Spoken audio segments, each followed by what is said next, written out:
Not kick off too late in the day.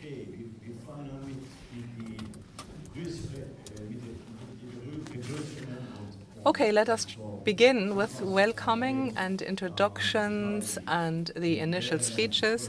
It is my honor and privilege and great pleasure to welcome Laurent Vincent, our president, to you all and introduce him here. So he is the of the European Parliament and has prominent roles in many of the committees. But I won't take more of your time. Instead, I give the floor to Laurent.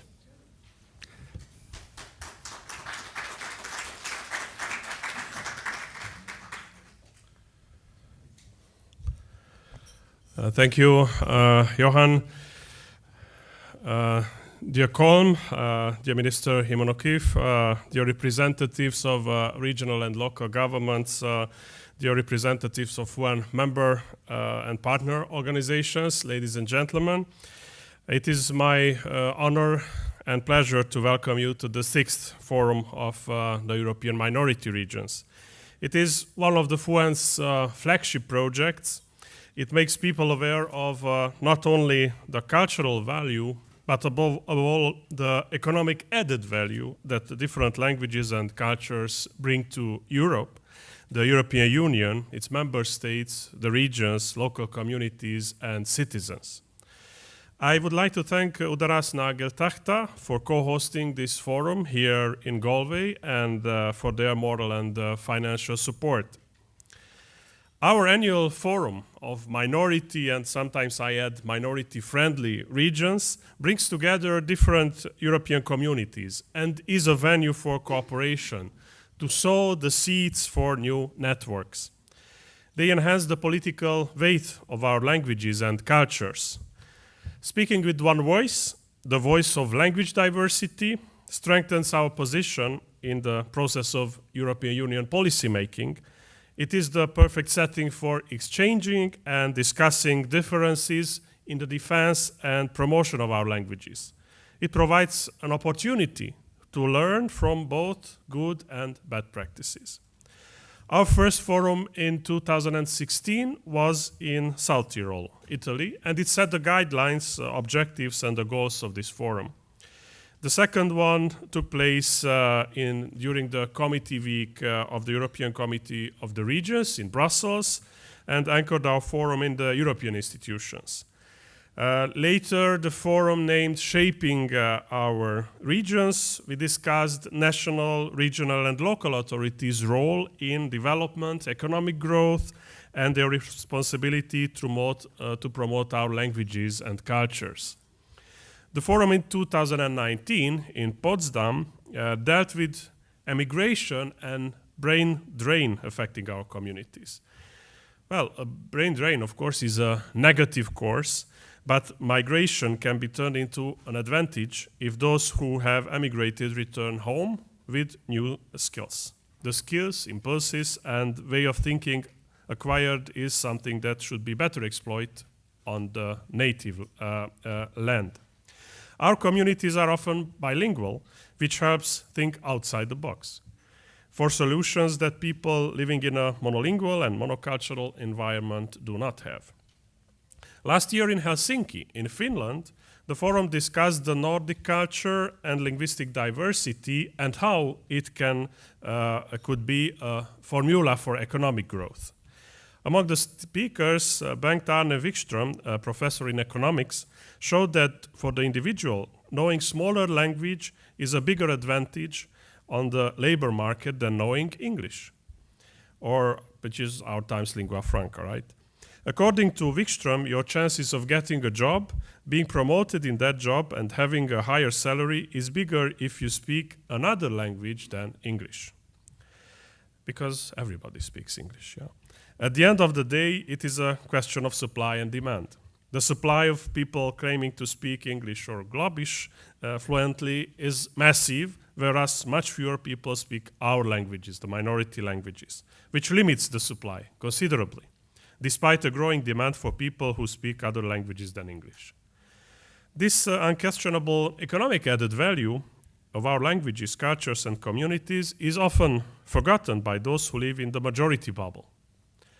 In the European Union, more than 50 million people speak a minority language, and minority here is a merely quantitative attribute and not a quality, such as Irish, which is the first national language in Ireland, but it is smaller as number of speakers compared to English. Or languages that have a regional or minority status, such as the Welsh, the Sorbian, Frisian, or the Hungarian in Romania.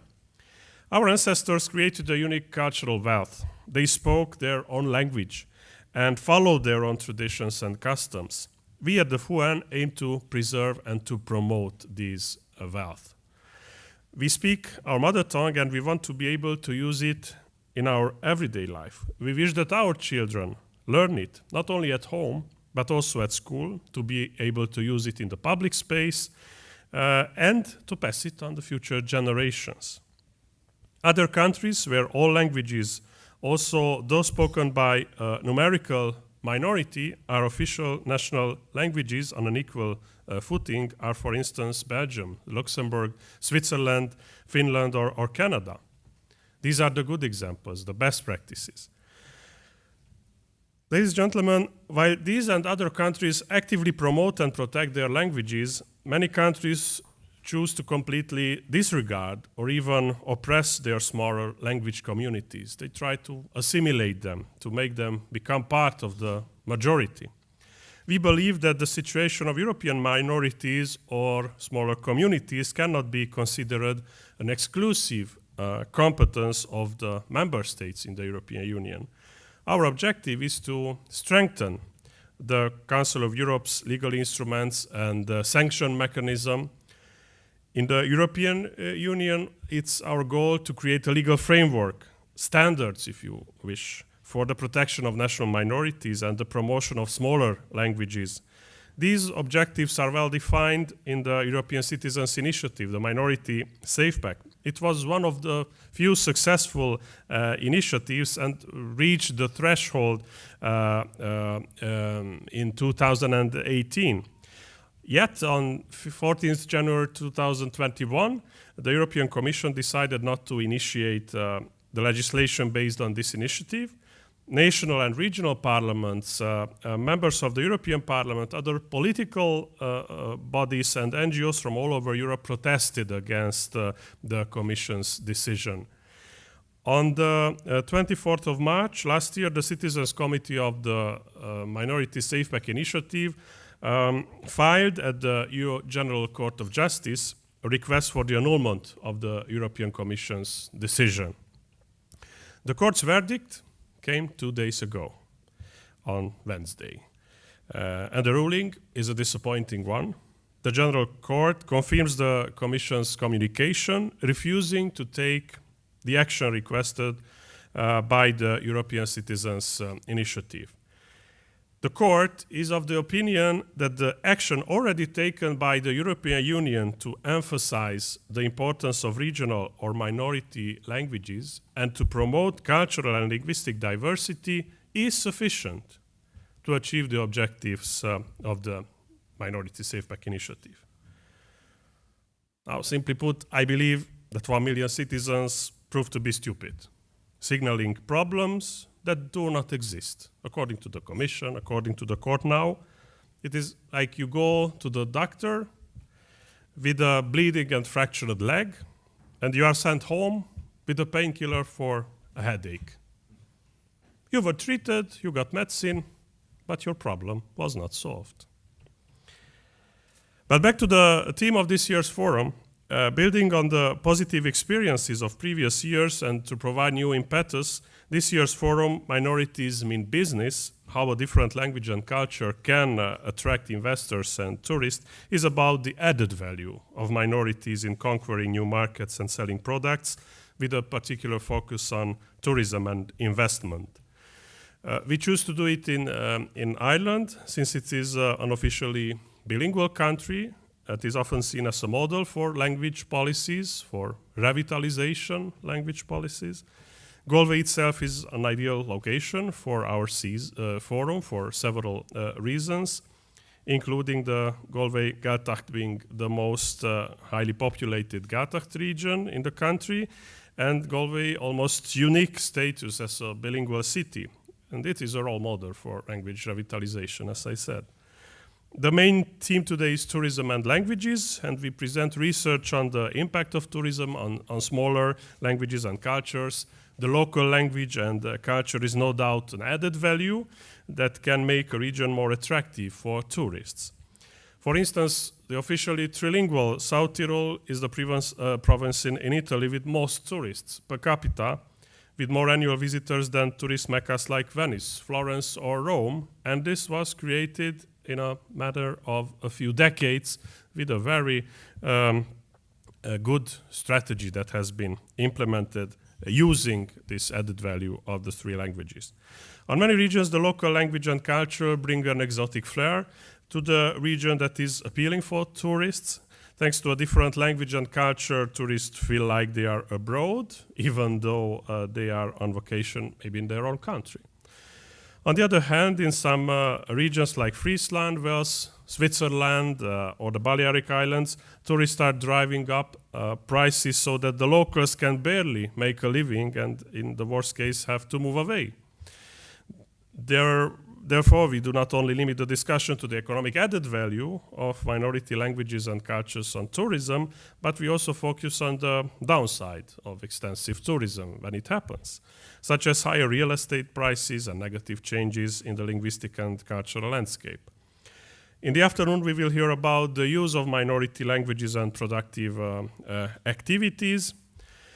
Best practices from Galway, Transylvania, Flensburg, Wales, Valencia, and Finland show how campaigns can make customers aware of the possibility of using their mother tongue when shopping.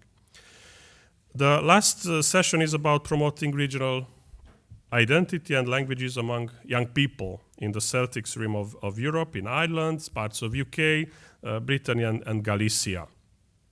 Tomorrow we will find out how the Irish language is an added value for tourism when we visit the Aran Islands, one of the stronger Gaeltacht island, areas in Ireland, and a perfect example of how a smaller language and culture are not only preserved but also actively promoted. So I believe we have a very good agenda that will show our commitment to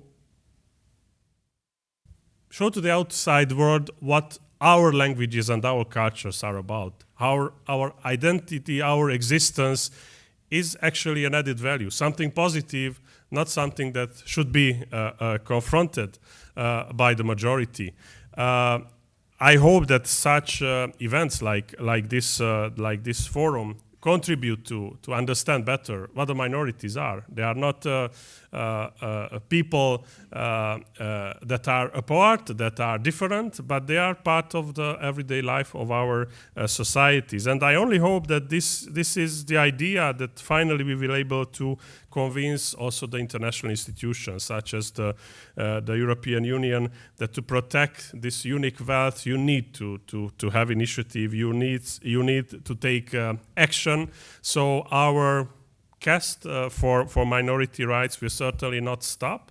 Also, these events show it that we will not stop, and we are ready to take the next steps. Like there is a big discussion in the European Union about changing the treaties of the European Union. Well, we are ready to make our own proposals how it can benefit the smaller languages and smaller communities, how the support of the European Union is needed for them. So we will continue our fight. Thanks a lot, and I wish you a great conference here in Ireland, in Galway. Thank you.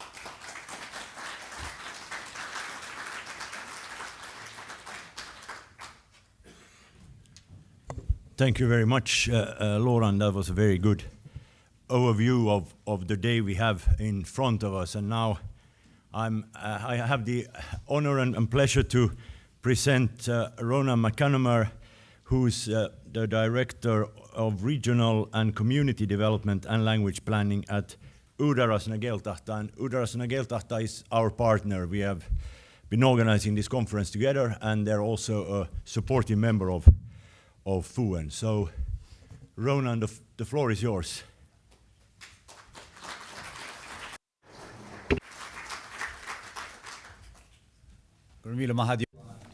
Thanks very much, Johan, and you're all very welcome here to the Galway Gaeltacht, to the Connemara Gaeltacht. Looking at the list of speakers at this conference today, I was sharing earlier, sometimes you go to a conference and you take an a la carte approach to the pieces that you'll drop into and drop out of. But the value, I think, in the learning open to us today is huge for those of us who work in the areas of minority and lesser used language. So as Johan said, I work for an organisation called Údarás na Gaeltachta, which is coincidentally perhaps directly across the road from us here. And I'll just give some context first in terms of what Údarás does and the work that Údarás does. So if we go back to early March 1969, on a dark, windy night, rainy, not too unlike the weather that we have here today with a little bit more rain, outside this very hotel, there was a protest. And the protest was organised by local people from the Galway Gaeltacht. And they were protesting because Ireland's national broadcaster, RTE, were recording a quiz show, a TV show, in possibly this very room, right? And it was happening through English. And to the Gaeltacht people, it was an affront that the national broadcaster would come into the area, ignore their linguistic rights, ignore their linguistic heritage, and record and participate entirely through the medium of English. So a point was made, and a week later, these people came together to create Gluaiseacht Chearta Síbhialta na Gaeltachta, or the Gaeltacht Civil Rights Movement. And the movement was in many ways inspired by the civil rights movement in the US, the civil rights movement in the north of Ireland, and also the student protests the previous year in Paris. And the movement set out 8 aims. And amongst those 8 aims was an authority for the Gaeltacht, a Gaeltacht authority. And so in 1980, Údarás na Gaeltachta was established. And it didn't fulfill, I suppose, the ambition of the protesters' aims and what they wanted in an authority, but it was a defined authority with specific remits. And at that time, I suppose the most pressing concern for these regions, for these Gaeltacht regions, which happened to be the most peripheral regions in the country, and with that, probably the poorest areas of the country, the populations were being hemorrhaged by immigration. The people were leaving, they were going to Boston, they were going to Glasgow, they were going to London, all over the world. And it was a real concern that there would no longer be communities. And if there were no communities, and these are the very communities that managed to retain the language, the Irish language, as a daily speaking language. So if they left, the Irish speaking language, the language as a daily spoken community language, would no longer exist. So Údarás has three main aims. But I suppose that first aim was the most pressing one in 1980, and that was around job creation.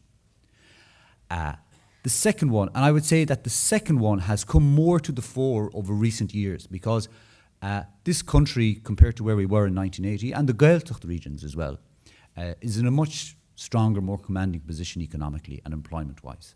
And looking for a job, we'll see where the economic climate brings us, but getting a job is not a huge challenge in modern Ireland.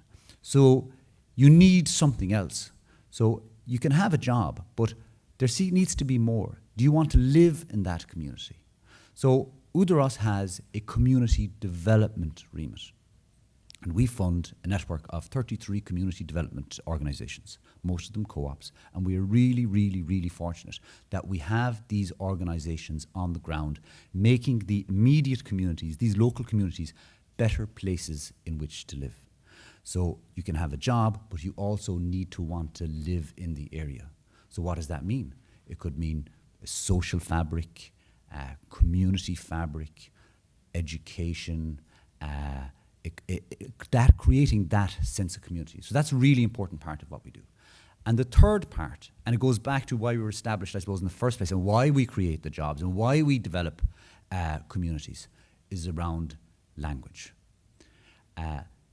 Maintaining and bringing to thriving the Irish language as a community language in the Gaeltacht regions. And since 2012, with the legislative basis, we have been overseeing and implementing something called the language planning process. My colleague Siobhan, who will speak to you later, will go into more detail on this, right? But in a nutshell, what we have here, it's highly unusual. It's a highly unusual approach. If we look at it, it's difficult to find comparables to the language planning process in Ireland internationally, because it is, rather than a top-down process, it is state-sponsored but driven from the bottom up. So local communities get together and they recognize the needs, the linguistic needs they have for their particular region, and they create a language plan based on those linguistic needs. And it's been a challenging process for these communities. Before I joined Údarás, I was involved in one of these local committees myself, and it was a challenge on a local basis. But what we have seen is that communities recognise their own needs better than anyone else. So we work with those communities in developing those plans, and then funding is put in place in order to implement those plans. And that implementation is being done by a network of language planning officers. And I'm delighted to see that we have language planning officers from near and wide around the Gaeltacht with us here today. And what the language planning officers and the language planning process, in a sense, has done is, for the first time, it has created a network of people throughout the Gaeltacht who have an aim, a singular aim of strengthening the language in their local regions. So I joined Údarás na Gaeltacht 3 years, almost 4 years ago now. COVID seems to have kind of like mashed years into one, but almost four years ago. And in a sense, I came with the naivety of somebody who comes from a new sector into another sector. And I saw the great work that was being done in terms of language planning. And I thought, okay, well, what can we do? Can we take best practice internationally, find best practice internationally, and put it in place as a means to support what we're doing in terms of language planning? But as you all know, linguistic development and linguistic planning doesn't fall into kind of like nice little boxes that you can take from one place to another, because they're all tied into the context of the particular geographical, cultural, sociological, linguistic dynamic of that particular area. So what we have done, I suppose, is look at where we can support the language planning process and where we can support our language planning officers with research, with various supports, and we will speak to you later about those. But look at certain areas like, for example, the role that we have and the responsibilities we have in terms of job creation in the Gaeltacht. Can we take that and use that to promote language within the companies and the communities? And that's work that we're actively engaging at the moment. That interface, that customer interface between, in retail or in tourism, where I go into a shop, we'll say in an area, in some place in a Gaeltacht area, and they don't know who I am, and they will instinctively naturally speak to me in English. What can we do in terms of research around that, around creating, goes back to what Lawrence mentioned earlier, the economic value of language. So we recognize the cultural value of language, but can we tap into the economic value of language and business and use that to strengthen language? Years ago, not even years ago, but years ago, we'll say, I come from a small village about 40 kilometres west of here. And the saying was, if you're speaking Irish, what good is Irish to you once you go past Galway City? So once you go past into the big bad world of English, we'll say, what good is Irish to you? And in a sense, as a poor region, that mentality is kind of ingrained in us almost. And I think now we have, through the language planning officers, through the incredible work that our language planning department do, we now have an opportunity to look at that and reframe that. And going back again, to what Lauren's saying, was like that there's actually, an economic value, an economic driver in language. That isn't a kind of a patronizing, oh, here, off you go. Is that there's a win in it for the consumer, there's a win in it for the business. And that's something that we're exploring and working on at the moment. And another piece of research that we're working on, and Hannah will speak to you about it later, is the promotion of language amongst minority language or lesser used language amongst young people. And moving past the day where you tell them to speak more Irish, because not alone does that not work, it's counterproductive, telling somebody do this or do that. So it's looking at how do you engage young people around Irish language or any other language. And what I'm excited about here is that through this work and through this expertise that we're developing, and it's an ongoing process, that we get to share it with you here today, but selfishly that I'm sitting here and that I'm absorbing and taking the learnings from the people that we have right throughout Europe. And that's one of the huge benefits that I have to say that we have gotten from working with Johan and with Fuen, is that learning, that cross-European learning, that we all face similar challenges, different contexts, similar challenges, but how we can learn and how we can take that on. And the people in this room have a commitment, by being here, that you have a commitment to language, a commitment to minorities, and out of this today that we hope that we can learn and take on and drive home that, and that we strengthen our languages, strengthen our cultures, and strengthen our communities as we move on. Gurmila Mahagi.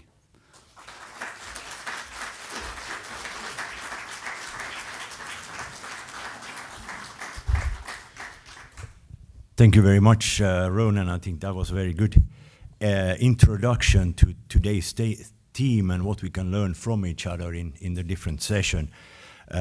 I think, and also starting with the Irish, explaining a bit the Irish background, that why we are here today, and we are going to continue with that when I present the next speaker, Eamon O'Keefe. He's a member of the Dáil of the Irish Parliament. He has been a minister of about everything. I think I never seen a person who has a 15-page Wikipedia, or Wikipedia deals with you on 15 pages. But just to mention a few, you're the deputy leader of Fianna Fáil, traditionally the biggest party. You've been Minister for the Environment, Heritage and Local Government. You've been Minister of Defence. You've been Minister for Social Protection. And you've been Minister for Community, Rural and Gaeltacht Affairs. Apart from a long-standing career in the Dáil, you have also been a senator in the Senate, plus 100 other things that I have to leave out, otherwise we will get late. But I give the floor to you. We're very honored that you're here. Please, Mr. O'Keefe.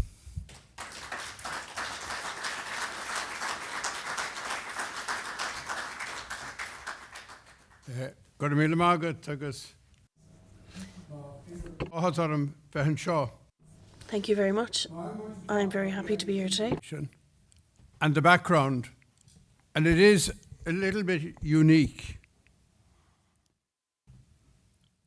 When you look at the status of the Irish language in Ireland, you have to realise that our independence movement was mainly driven by an effort to revive the Irish language as the national language. And therefore, from our inception, the importance of the language has been central in the question of identity of this country. And the people who originally promoted the language also started reviving Irish music, Irish dance, and Irish culture generally, and actually trying to create native industry. So it was an all-encompassing movement. And it's important in our context to look at that unique situation. I always remember when you were sent abroad, and we were sent abroad as ministers many times, but particularly around our national feast day, St. Patrick's Day. And you might be down in Sydney with 1,000 people at a lunch, or in Delhi in India, of course all over the United States or anywhere else you were sent. But the one thing that Irish people take for granted on those business occasions, because largely we were promoting tourism in Ireland, we were promoting industry in Ireland, we were promoting Irish exports. But the tools that were used were interesting. It was Irish dance, Irish music, Irish language, Irish culture, because we were trying to create a differentiation that we were Irish and that we were different.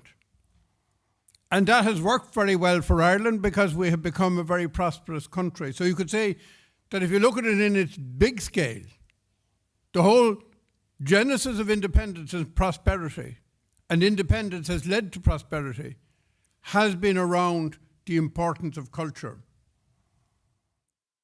We also have a unique situation. There are about 100,000 daily Irish speakers.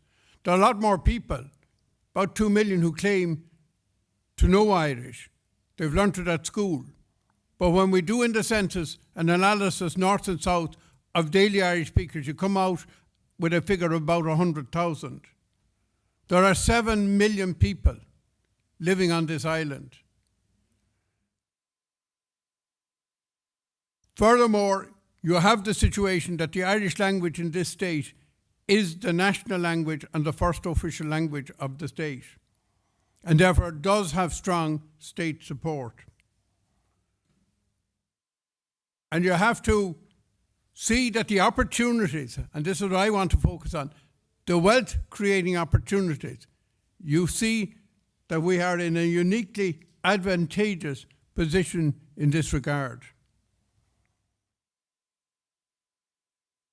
Now, I was Minister for the Gaeltacht, or Minister for the Irish-speaking regions, and Minister for the Irish language, north and south. In other words, we had these north-south bodies after the Good Friday Agreement, for us na Gaeilge, and then you had the Ulster Scots body, and I was the Irish Minister on those bodies. Now, the reality was that the wealth of the language, or in other words, where people came to get the source of the language, was to the Gaeltacht. So you suddenly, these peripheral regions for the last 100 years, with disadvantaged communities, became highly prized because they were the source of the language. It was where the language was spoken as a daily language. And the industry of the language, if we want to call it that, in the Gaeltacht area actually goes back to 1904, when the first Irish college was set up in a place in Cork called Ballingeary. And the idea was to bring people in who were going to become teachers and to teach them Irish in the setting of where the native speakers were. That has blossomed over the years, and about 30 or 40,000 students come every year to the Gaeltacht over the summer months and during the year to learn Irish, to hear it spoken as a vernacular language. And you can imagine the wealth over generations that has created in the Gaeltacht areas. It also created huge education opportunities in the early years in the Gaeltacht areas, and they set up these special schools, secondary schools and teacher training colleges. And the purpose was to produce primary school teachers with a knowledge of the Irish language. And most of the people recruited came from the Gaeltacht and would have come from fairly disadvantaged backgrounds. So suddenly they were getting opportunities that their English language peers weren't getting. Now, when I became minister back in 1997, having been involved in industry in the Gaeltacht, I come from Dublin, but I was involved in this community co-op, and we were setting up all sorts of industries. An Irish college was one of them, but that wasn't the biggest one. We set up a timber mill, we set up a farmer store, we had machinery that we hired out to farmers, we rented land, so we were in all sorts of types of economic business. So I had background in development work.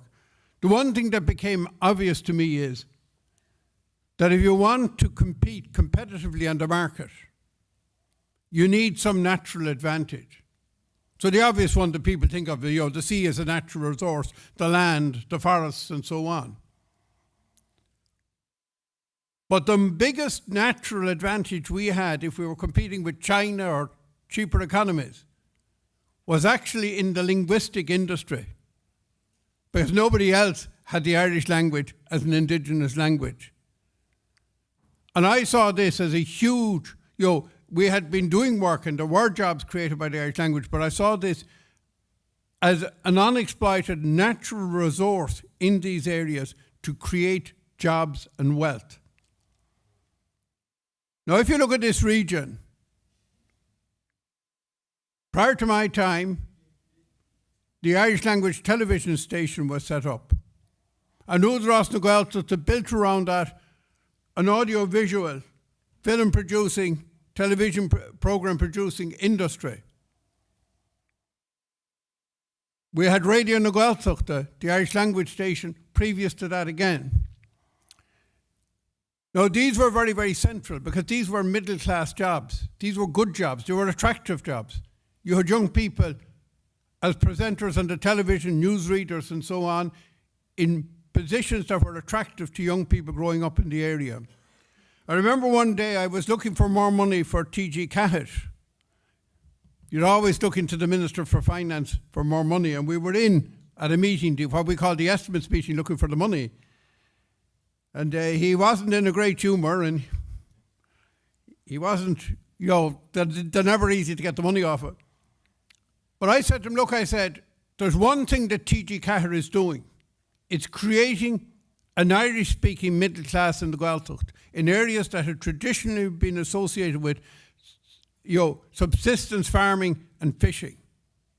And he smiled across the table and he said, you have your money. Because he could see the huge sociological importance of creating an Irish-speaking middle class for the long-term transmission of the language, because the people involved in the language industries are much more likely to transmit the language to the next generation. Language tourism has always been a big issue here in the Gaeltacht. But I think it's fair to say that beats golf, beats anything, the most reason people come to Ireland is for its heritage. And because the whole island was Gaelic speaking originally, the reality is that most of our heritage that we show relates to the Irish language, directly or indirectly, our place names, our archaeology and so on, and to the Gaelic people and the Gaelic culture. So in tourism promotion, the unique identity of this island as compared to our neighbouring island that is different is very, very important to us and is a huge driver. Obviously here in the Gaeltacht, it's very much focused on the language, and we are trying to build up over time much more international linguistic tourism, which is hugely important. In that regard, an idea was put to me at one stage that was very interesting and very helpful, and that is that the Celtic languages are of great interest historically because they have a very long, and particularly in the case of Irish, unique written heritage going back into the mists of time. And therefore scholars in lots of countries are interested. So what we did was we set up a program funded by the government where we were half funding the position of an Irish language teacher in some of the most prestigious universities around the world. Fulbright in America came on board. And we were putting our people into their universities. But we had Tokyo, we had Bonn, we had a lot of Uppsala and so on. So I think half of them were American universities. We had a reasonable number in Canada, but we had them literally across the world into Australia, Tokyo, Bonn, and other places in Europe. And this was very good in its own right because it gave our young graduates a great international experience. And they could follow other courses in places like Harvard and Boston College and so on and so on. But the other thing, of course, it was they were teaching in these languages 3 years ago I was in Butte, Montana, and they have a great Irish language course there, and they were talking about bringing people here. So it was creating actually tourism opportunities for a very modest investment. It was also giving us a player in these universities for the wider interest of promoting Ireland and Irish studies. So by quite small investment, there were lots of creative things we could do. Now, of course, the other thing in this particular region that has been hugely beneficial to the language is that the Department of the Gaeltacht, which is a government department, has the Irish language section and the Gaeltacht section across the road here. As it was mentioned, Údarás na Gaeltachta is administered from within the Gaeltacht. And it's also across the road. We have the Irish Language Commissioner. I decided when I set up, that would be located in the Gaeltacht. So what we've been doing steadily is creating jobs by saying these things have to be administered. Why not put them where the language is strong, where there's a ready-made talent pool of people that you can employ and give good jobs to? I think it's worth noting too that when I was minister, I had a policy that 30% of the investment in job creation, in private job creation by Údarás, would be in language-based businesses. In other words, that they would see the language as the greatest natural resource in this area to be promoted and to be the source of job creation. And I think that made sense. And as I said, it has a double whammy. It creates jobs that nobody can compete with because they haven't got the resource we have. And the other thing, of course, is language jobs reinforce the language in an area because a lot of people, the vast majority of people involved in language-based jobs will actually transmit the language on to the next generation. Finally, can I mention the possibilities of creating jobs by ensuring people's rights? When you give people rights, you then have to deliver on those rights. So the initial Languages Act came in 2003, but it was updated in 2021. And there's been a very ambitious target set that 20% of the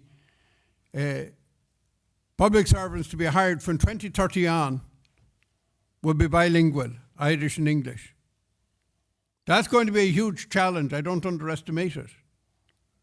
But you can also see, if I put it very simply, the huge job creation in make suring in the third level and in all the training institutions that there are enough people with the dual competencies to create this pool of people who will apply for these jobs. So in short, I would say to any community that has a unique language, yes, retain it for its cultural value in its own right, but also see it as an economic driver. Perhaps your greatest economic driver, if you have a unique language in a unique place. As I said, we had a little bit of an extra advantage in that the whole state has an attachment to the language. But you have to make your own luck, and each situation gives opportunities. And I would say that the message of language means money is probably the greatest way of encouraging parents to make sure that they hand on this free gift. Because nobody in Ireland is going to grow up not being able to speak English. You can't avoid that one. That nobody that has it will refuse to give their children this free gift that not only is culturally enriching, but is also financially enriching. Gurmagwe.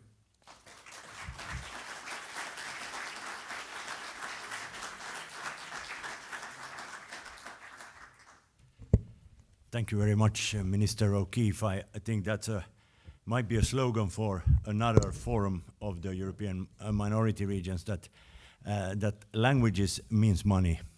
and also just I like the exhaustive explanation of how language has been used here, or the Irish language, to promote tourism, and other in other sections as well. So it was a very good start on for this forum.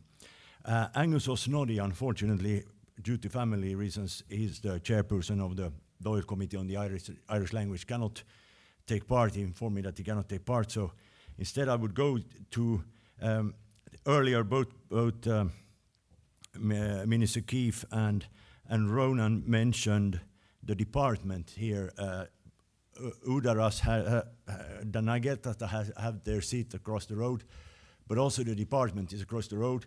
So I will give the floor to Trina Niwahuna, or Niwahuna in here in the south.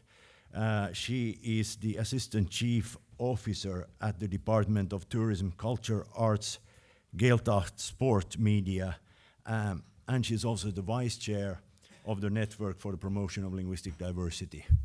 So please, Trina.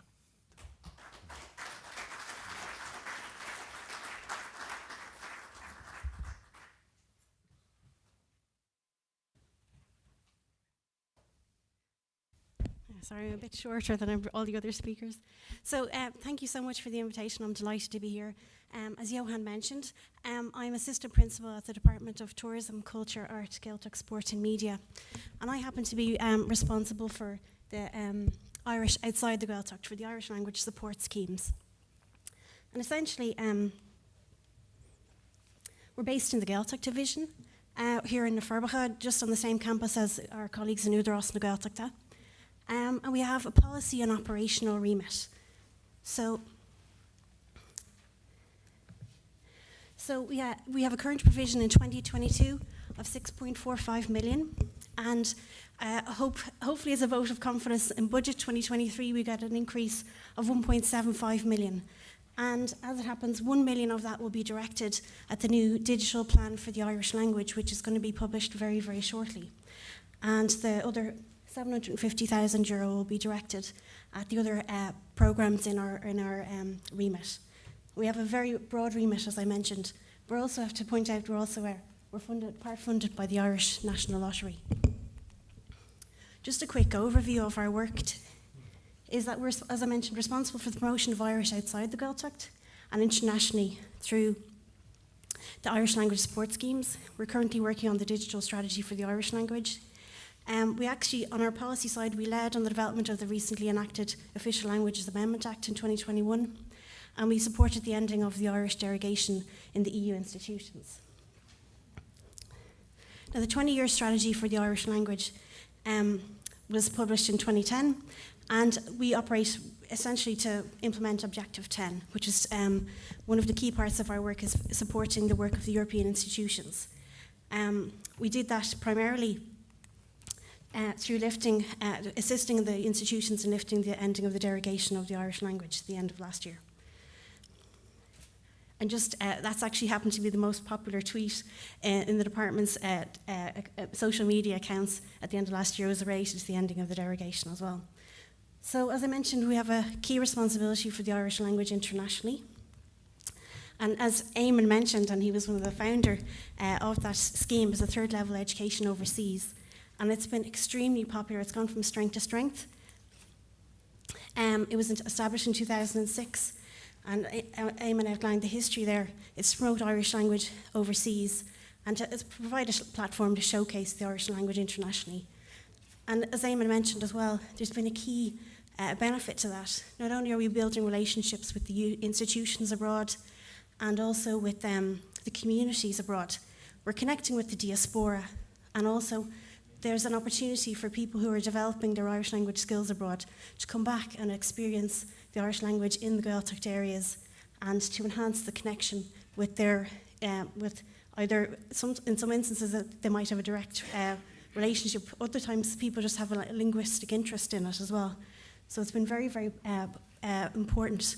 And we have 43 universities across the globe that currently are taking part in our schemes. So as Eamon mentioned, the Fulbright. So we have foreign language teaching assistants.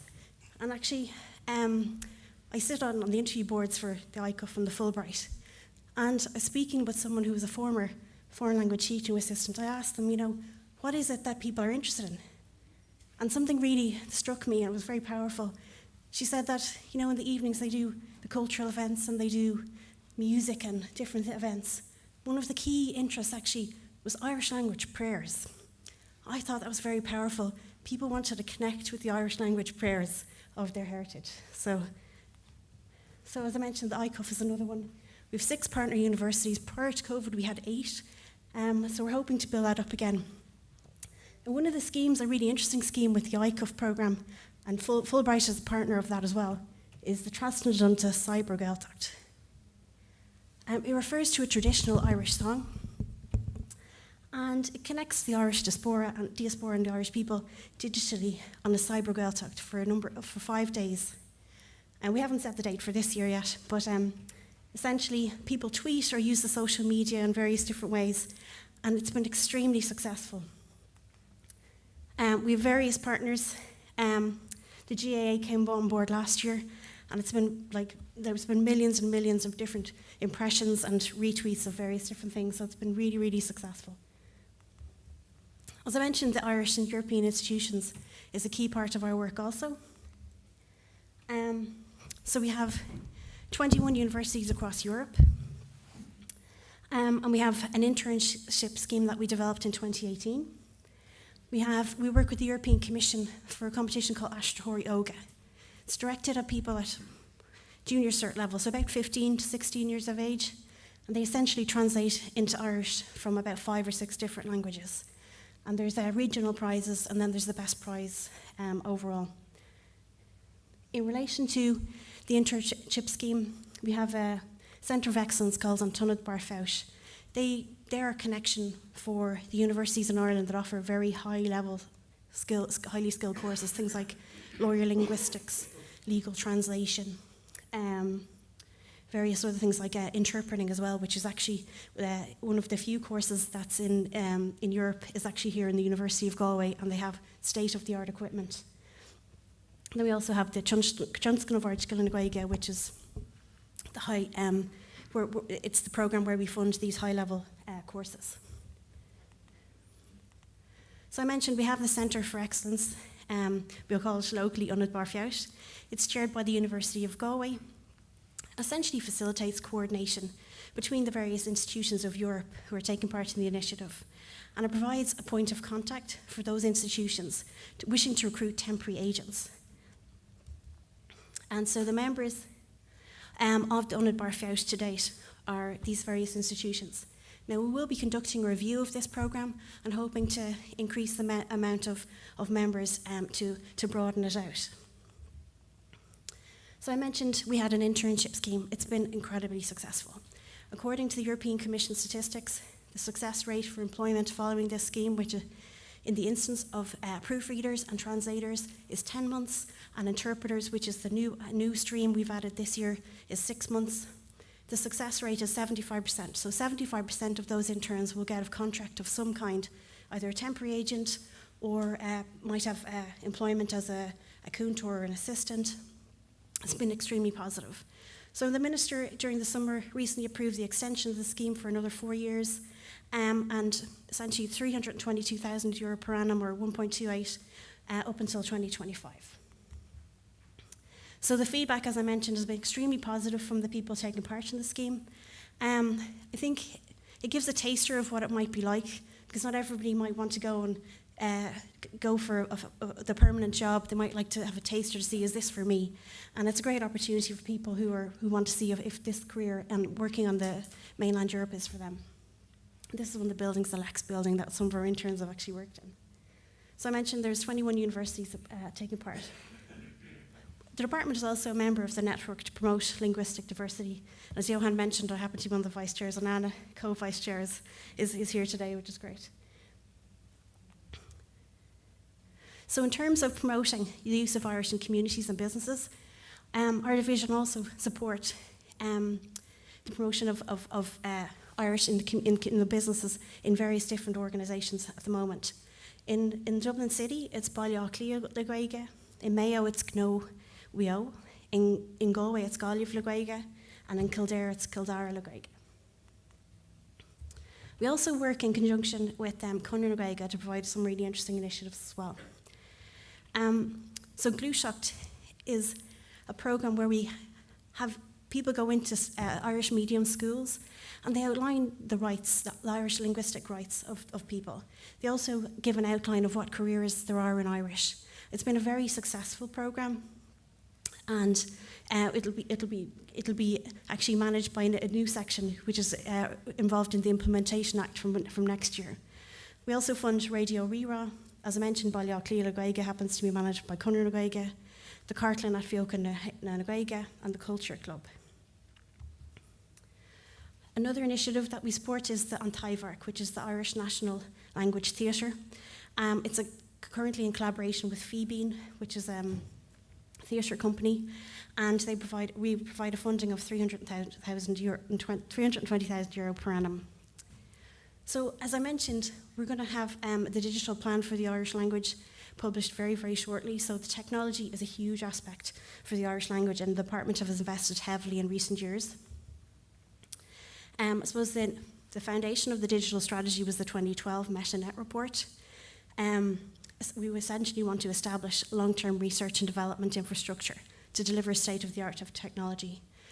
So you may have, for example, have used Google Translate, or there's different various other technologies. E-translation is provided by the European institutions, and that's essentially machine translation.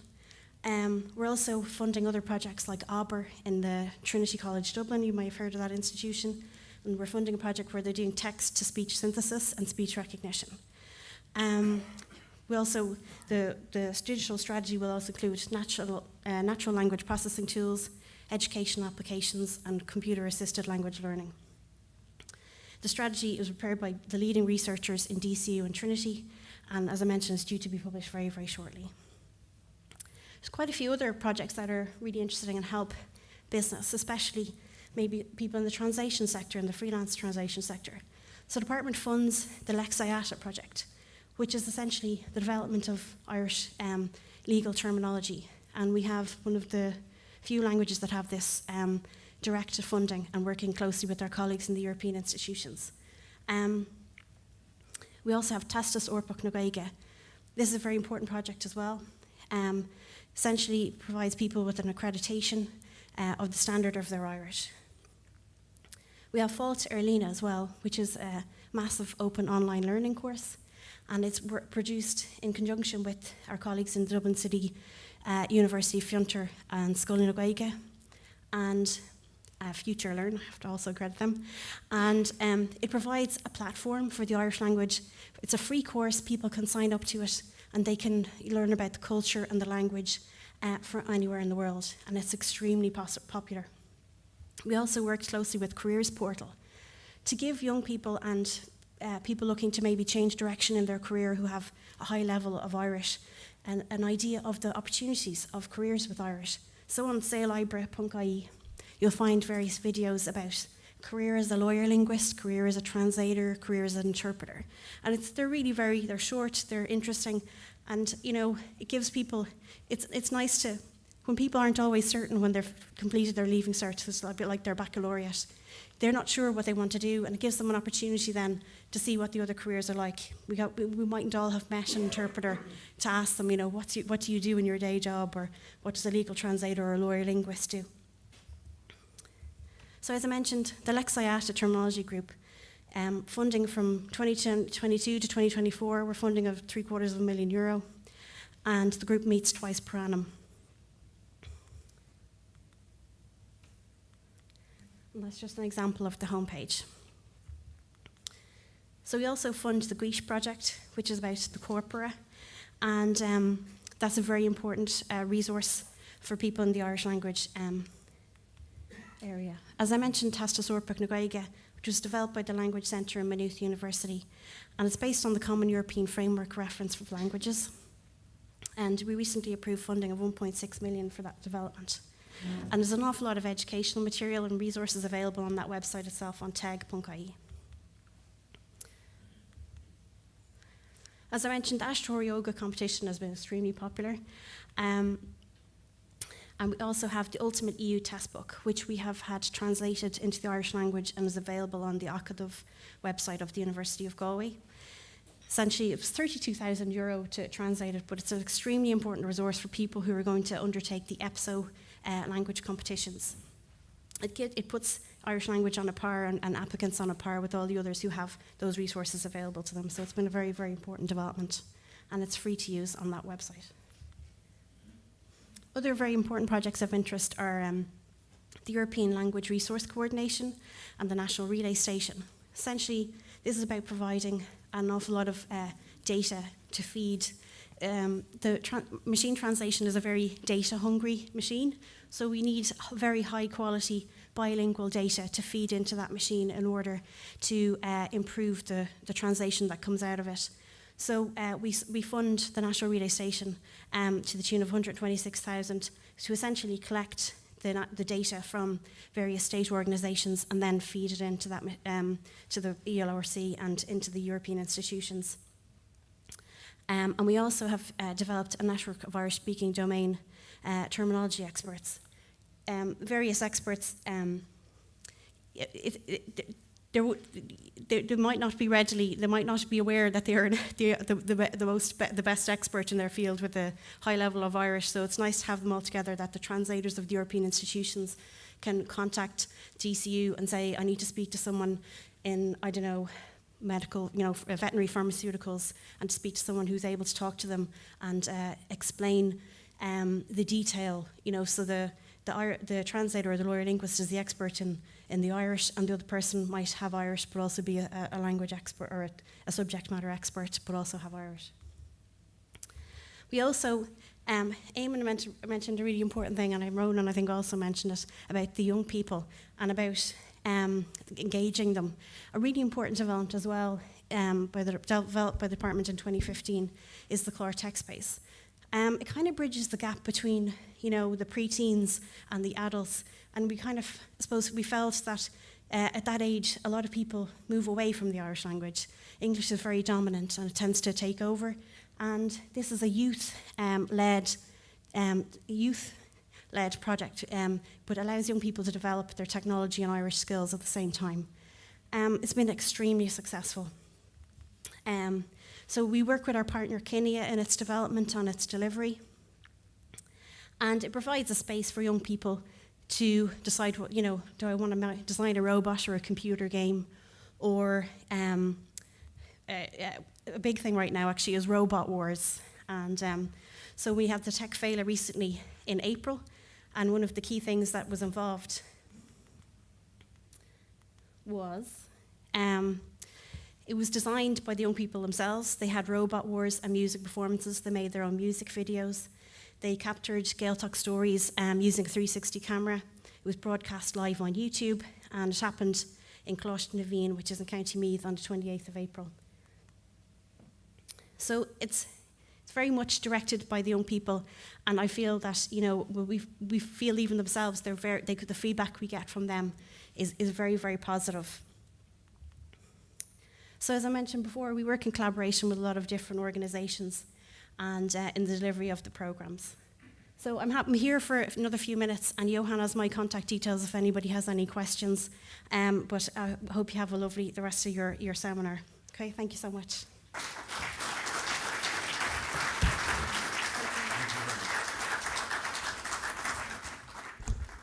Thank you very much, Trina. Many of those lexiate and also the machine translation was familiar with me. I worked 4 years for DG Translation at the European Commission, and we were very dependent on support from the Irish government and your department in order for Irish to be on an equal footing with the bigger official languages of the European Union. So the support is very much appreciated by the EU institutions. We move rapidly to the next session, which is called Business and Tourism in Minority Regions. And I also had a long CV, in fact, from Wikipedia of the next speaker, but instead of saying he's a famous writer and he started out as an academic, he was a professor in sociology and education in both Dublin and Boston, but since 1992 he stopped teaching and he pursues a career as a full-time writer in English and Irish. And I'm going to present him with an anecdote. The other day I have to, these programs are always updated for conferences. Speaker cancel on you in the last minute, and I asked our Vice President Bane Bansen to correct the German program that I had made. And Bane stopped with a name and says, Reo Leilish. Yeah, I said, that's Reo Leilish. Do you really get him? And I said, yes, he promised to come. This is like having John Grisham, said Bane to me, getting John Grisham for a conference. So I'm proud and honored to be able to present in real flesh and blood the famous Reo Leilish. The floor is yours.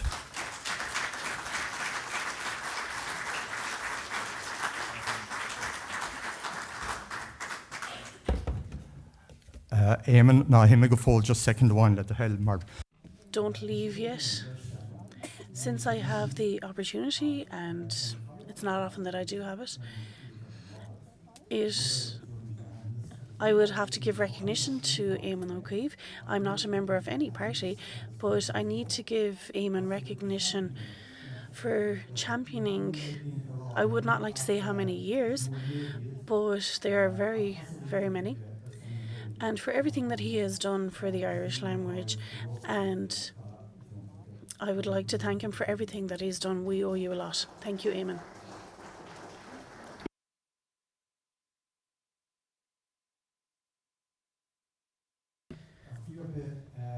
Anyways, in case that people don't understand me and I see the interpreters there, I will warn you that I will be speaking in Irish, and that is why we have the interpreters here today. I will move to English towards the end of my speech. From listening to the speakers who went before me, it is very clear that a lot of work is being done, and we do have to recognise this. But at the same time, when I was putting something together today to speak to you today, I did not want to be negative at all. I wanted to be realistic at the same time. And perhaps some of the challenges that are there, very simply put, some of the challenges we have, and to recognise them and to be realistic about them. Now, Ronan and Trina spoke truthfully today about what is happening. And we will look at some of the challenges in my speech today. When I saw minority regions, first of all, I thought of minority languages. And something which is of interest to me is the minority language. And that is what creates a minority region. That is the main thing that a minority region creates, is a minority language. And it's something that we have to look at when we're trying to keep it vibrant and to keep it productive. Without the language, this opportunity can escape very, very quickly. And I will be speaking about this later on. In one way, I did put a title on my speech, and what I said, shouldn't we be asking the correct questions? Not the relevant questions, but the correct ones. A lot of the correct questions are being asked. I will start with this small bit of speak, and this is a challenge for interpreters who are down there. This is a piece from a minority language. Ia seanna hana yeki shint. Now hana hain ta shivsha ta geishta klum callse. Ta na hashro. Everyone who is listening to me has lost. The interpreters are saying, what language is that? What is he saying? Well, what I'm saying in a minority language which I will speak more about later, it is a minority language which says, That is to say, listen to everything I say so that you can hear the truth. I will speak about that writer in a bit. Now, basically, I am a writer. Thank you, Johan, for comparing me to John Grisham, but I wish I had his bank account. I am a writer in 3 languages, two languages, but then also in a minority language, which is Irish. I received a lot of compliments in Johan's introduction, and I won't contradict him. I taught at 3 educational levels, and I also lectured. I am not a businessman. I am not a man who's interested in money. I have no interest in these things. No. I am very interested in the minority languages, especially the one that I write in. I am interested in its future, how it's going to survive. I am also very interested that it won't be harmed. But I do want to make sure that this language is never harmed. I want to protect it. It is my favourite minority language. But it is dying all around us. And this breaks my heart. But this is what I see happening around me. I was in 60 schools in one single year, between schools that were English speaking and Irish speaking. And I see what's happening around us. There are definitely some very positive things happening out there on a community level, as Ronan mentioned. But there is another level which is being completely ignored, and not of the people who are here today, but perhaps there is a level which is being ignored completely.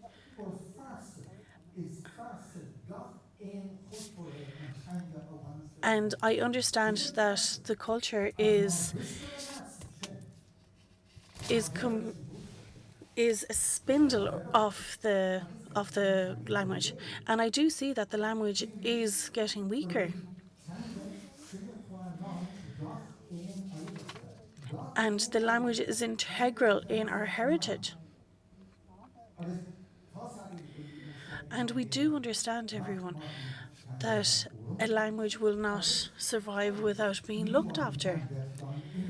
And it won't survive without investment. And that is where business and everything which the Údaras bring to the table, this money has to be invested to help the language survive. But we also have to be careful because this means that we have to look for money, as Eamon O'Keefe mentioned before he left. It often means that we have to work with business people, and there's nothing wrong with that. But of course, what this usually means is that you have to compensate business people when you work with them. And doesn't matter what language it is, English, French, Spanish. If there's compensation to be paid, you have to pay it or people won't work with you in business. I always remember that business people are not, their main worry is not the minority language, it is money. And that's the truth. And you understand them. They're open about it. They say, we're here to make money. And that's okay, but we do have to keep an eye on it, because we must make sure that money is not their main interest. And the best day that we could ever have is that they decide that if their primary aim is to make money, but that their secondary aim is the minority language. a compensation will be paid, and hopefully that they will strengthen the Irish language.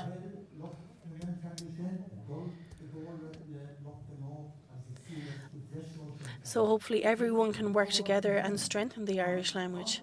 This can happen in places, but also we have to think that the opposite could happen. I'm not saying we shouldn't work with business people, but we do have to remember that there is a chance that the minority language could be damaged. We must make sure that it is not weakened as a result of overcompensation. So we have to look at the overcompensation and discuss it. It is a danger. It is a danger in every business aspect, especially in a region like this, in a Gaeltacht region. In time, I will give you a few examples. I understand that if we don't show a respect, if we don't show how much we believe in the Irish language, we cannot expect that business people will show the same respect that we show the language.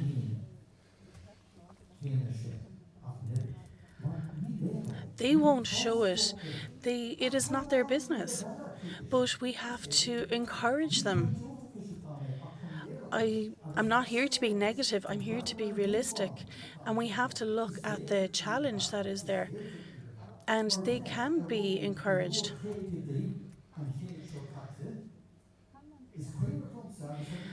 I do remember, and there are people here from this area who might remember this.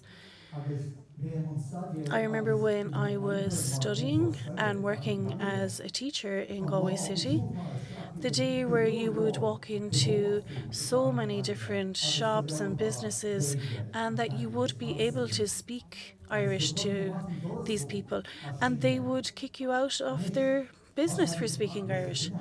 Now, we do know that this has changed, thank God. And it is great that you can walk into shops in Galway and speak Irish, and that people don't look at you like you're some kind of a wild animal. And you can walk out happy that you did ask the question and that you were able to conduct your business through Irish, and that you weren't insulted and told, oh, you're from the Gaeltacht, aren't you? But look how things have changed. And this is a movement that happened around 30 years ago with Gaile la Gaeilge. And I know that there will be some speakers from that organisation here later.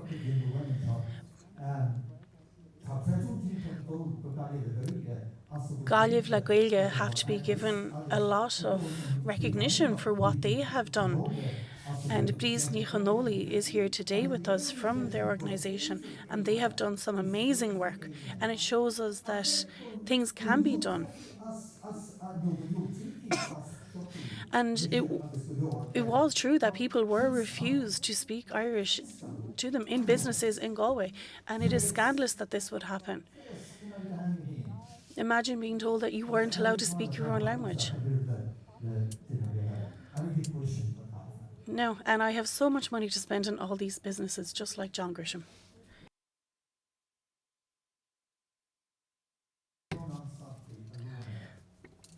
Just more hampla gan roll. So we'll take the examples I mentioned there just as examples of the things we could do but that aren't being done. I have a friend from Switzerland who was entertaining us last night with stories. And he said to me last night, I won't do the actions now, but I was very interested to see you on the train. All the announcements in Irish first, English was secondary. And then I saw all the street signs. It was Irish. So I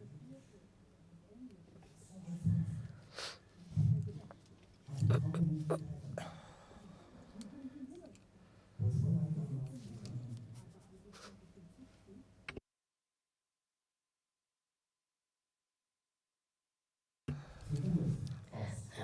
we understand his pain. We all understand that as Irish people, and we have to be realistic about this. That's just the way things are. You know, it isn't quite as bad as it was, but that's around Galway. But up the other end of the country, maybe you're a wild animal if you go into a school, for example, or if you stand up in front of people and, okay, now translators, you have work to do now. That's where you see probably these problems. I go into 60 schools every year and I jump around. Johan told me I wasn't allowed to jump around today.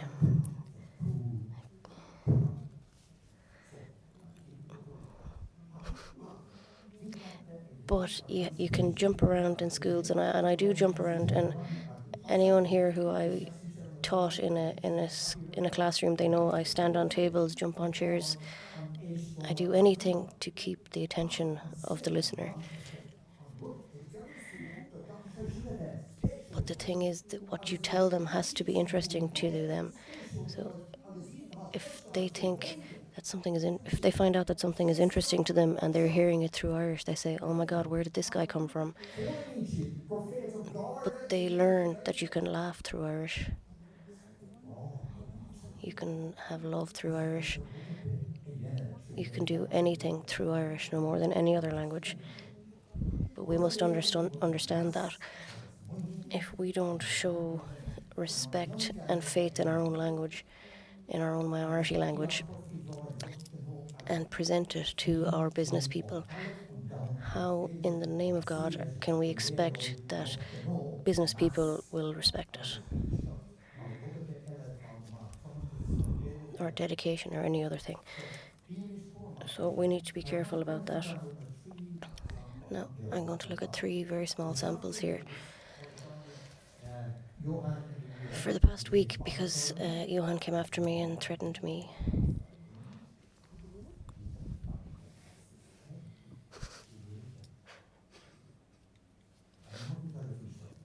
Too much television. But look, we look at 3 small samples. So, industrial production. So again, in the Gaeltacht context, we're talking about Údarás na Gaeltachta, but they've achieved so many things to bring industrialization into the Gaeltacht areas. But language can't be secondary. The second thing I look at is the publication of Irish books. And I picked that because I have experience in it. I was involved in a publication house until late. And the third thing is the Irish language television. And I know, like with every industry, people say the main thing is money. If we don't have money, we can't do anything. And this is putting things back on people again. These are examples of industries which are receiving a lot of people's money from the state in the name of employment and in the name of the language and keeping the language alive. But for the last week, I went into 5 factories. 5 factories, and I visited one printing house. All of them in the Gaeltacht region. I have another half hour now. Am I going on too long?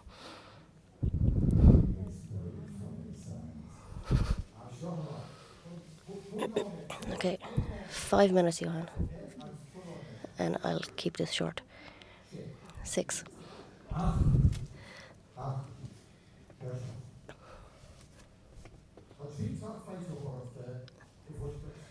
So there are 3 publication houses very close to here in the Gaeltacht.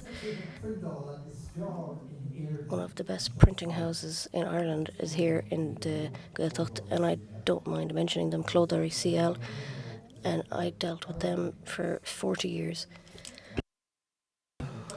Regarding standard prices, anything there as good as anything out there. Regards the 3 publication houses in Ireland, who are 3 of the four biggest ones in Ireland. One of them, only one of them go to the printer who works and is able to operate through the Irish language. Only one of them. The other one, they go sometimes, probably when they're in a rush. And the third doesn't deal with them at all. They don't spend their money here in this minority region. They don't spend the minority language money here, even in Ireland. It doesn't even get spent in Europe. This minority language money that we're providing, we go to the East. Now, is there a moral obligation on these companies to spend their money here? To use the Gaeltacht companies, to use the companies who will speak Irish to them. Yeah, shut up, Ray, I'm nearly finished. Look, I will jump ahead and I'll finish with my last page. The amount of time I spent on this. Okay, I'm getting to the end.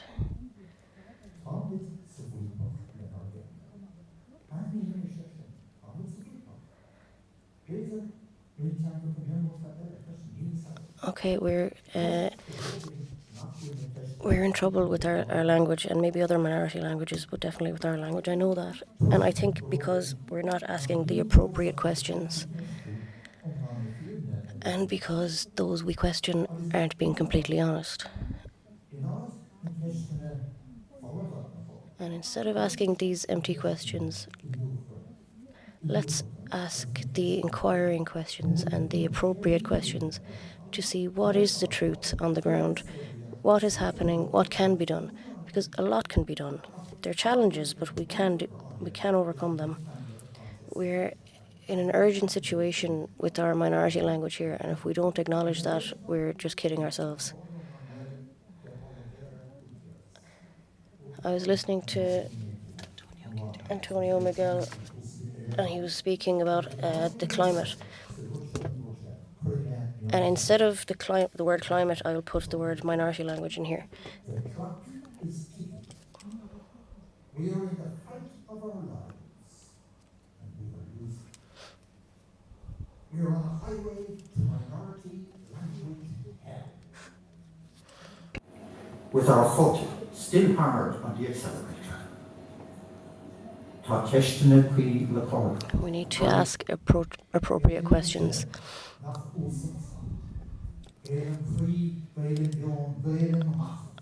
I am an Irish speaker. I'm Irish man all my life. So I say politicians, first na Gaeilge, Udaras na Gaeltachta, who have done an awful lot of good things and who are still doing a lot of good things, but ask the appropriate questions. That is the health, the future of the minority language, or else it'll be gone. It'll all be gone. And as Joni Mitchell said a long time ago,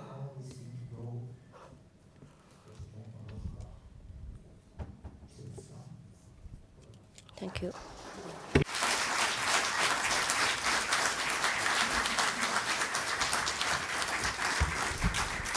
Thank you very much, Ray. I'm sure you could have entertained the audience for much longer, but we have so many speakers, so I had to cut you short.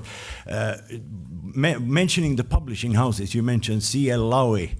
They have made these that you have you see the beautiful roll-ups that we have on both sides, and they also made the folders that you have in your hand have been made by this print shop. Now we should go live to the Netherlands, to Breda. I'm checking with my conference manager. Yes, there I should have Professor Greg Richards. Can you hear us? Hello? Can you hear me? Yeah, we can hear you. That's the important question. Yeah, we can hear you. Okay, great. Yes. So, yeah, Professor Richards is professor in tourism and an expert on when it comes to the added value of languages in tourism. I won't say more about you. I'll give you the floor. and thank you very much for joining us live from Breda. Okay, thanks very much. It's my pleasure to be with you. I'm actually in Barcelona, but it's also a city that begins with B, so yeah, it's more or less the same. I've been asked to say something briefly about culture and language and tourism, so I will attempt to do that if I can with the help of a PowerPoint presentation, which I would hope you will be able to see. Scream if you can't. Okay. I think it's important to realise that cultural tourism is a very big and important part of the tourism industry in Europe and worldwide. We're all familiar with traditional forms of cultural tourism, but cultural tourism is also a field that has been changing quite rapidly in recent decades. The traditional picture of the cultural tourist as being somebody who peacefully contemplates art in a museum has been replaced by the development of mass tourism in cities like Amsterdam and Barcelona, and more recently also by the consumption of more local forms of culture by the people who want to live like a local during their tourist experiences. And thanks to the pandemic, we have also seen a growth in what we might term hybrid tourism, where we can combine the physical live experience of places with the virtual experience that you're getting of my presentation right now. So cultural tourism has been changing quite a lot, and this is also based on changes to the economy and society in a wider sense. So many of you will be familiar with the growth of the experience economy, which has added to the service base of tourism by creating all sorts of themed experiences which try and engage people more deeply with the places that they go to. But Pine and Gilmore, who came up with the idea of the experience economy, said, well, pretty soon things are going to change because experiences will start competing against each other. And what we really need to do is to make sure that experiences transform the people who undergo those experiences. And that is particularly interesting in the context of language, because, of course, language learning is one of the ways that we can transform ourselves and our abilities also through travel. And the most recent phase, which we've also seen developing in the pandemic, is a more relational approach to the economy and to tourism. So one of the things that a lot of people want to do these days is to come into contact with people in the places that they visit and develop relationships with them. So these changes are also stimulating increasing shifts in the basic resources that are being used for tourism. So in the old days, we might have been very familiar with the built heritage and museums and monuments forming the basis of cultural tourism.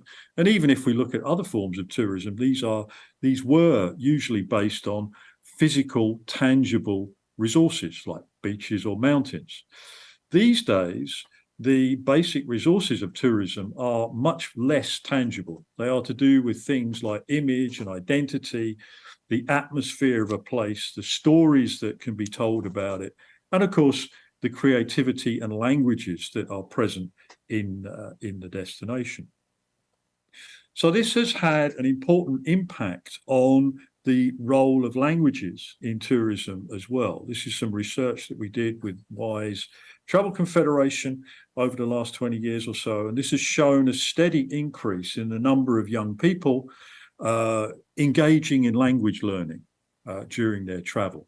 And this doesn't mean that they're all undertaking language courses. It means they are saying that they have done something related to language learning during their trip. So usually a much less formal form of acquiring language. So language is becoming increasingly important. And of course, the main languages that people are learning are the big languages. So that's not so surprising. But the reasons for people learning languages are linked to culture and getting to know different cultures by and large.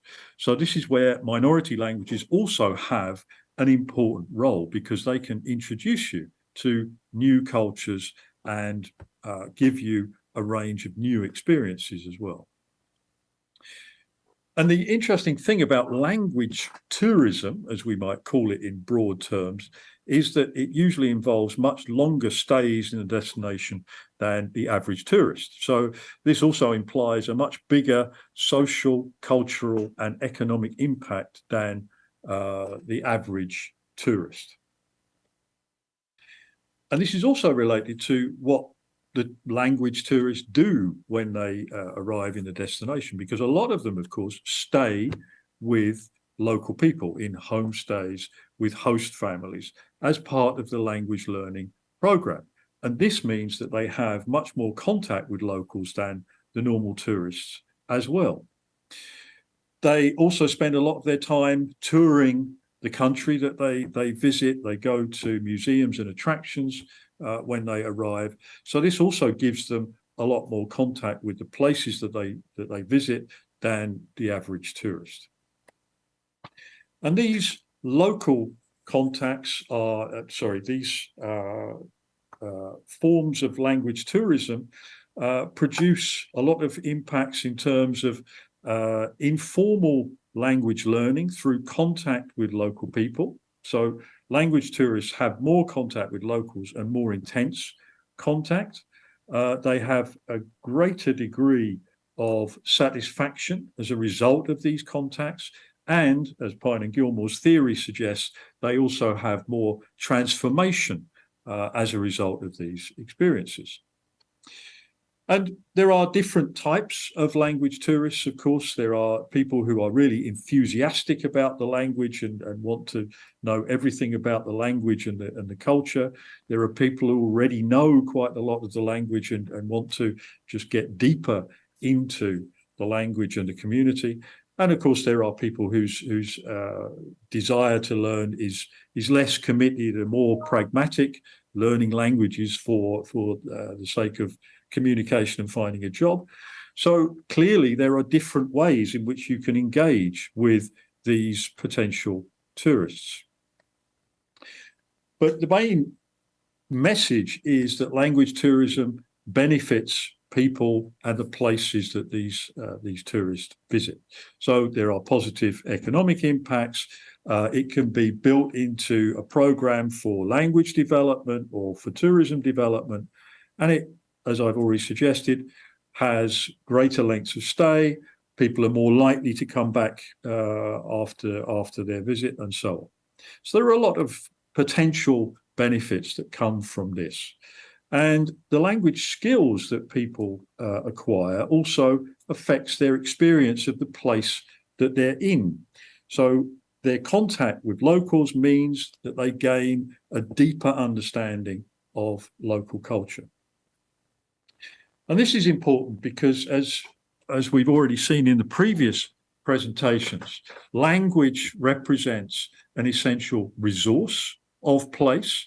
And in terms of the place-making process, making places better, the important thing is to give meaning to those resources. So the language in itself is only important when it is given meaning, when it has meaning for local people, and then that meaning can be transferred to the people who visit. And resources can be linked to meanings through creativity. As we've heard already, Ireland is very good at this by giving meaning to language through creative activities such as music and dance, for example. So if you're going to see language not just as an economic benefit in terms of tourism, but as a basic placemaking resource, one needs to think about and link resources, meanings, and creativity to stimulate successful placemaking. And the link between language and place is very important. I mean, you will no doubt be aware of the number of Eskimo words for snow, which of course also applies in Ireland, but then in the context of rain. I understand it's raining there today, so it feels very familiar to me. So language really gives people messages about the place and what the place is like. And this is very important in terms of distinguishing different places. So language is really a resource that you can use to make place, and the place gives shape to the language. So these kind of links are very important when it comes to developing the, sorry, I didn't mean to do that, developing the tourism role of minority languages. So there's been quite a bit of research done on different languages, including Gaelic. And these studies show us that language learning holidays, language tourism can play a role in language revitalization, for example. So Fox did a considerable amount of research on this, asking whether language learning holidays could positively help to preserve and maintain the language, and whether this had an impact on the attitudes of tourists and also of the people that they were visiting. And she found that there was open support and a welcome for people learning minority languages, and that this was linked to a series of very promising bottom-up community-based initiatives, as we've heard in the case of Ireland. And minority languages are also perceived as being more authentic by tourists. So it helps places create a sense of distinction.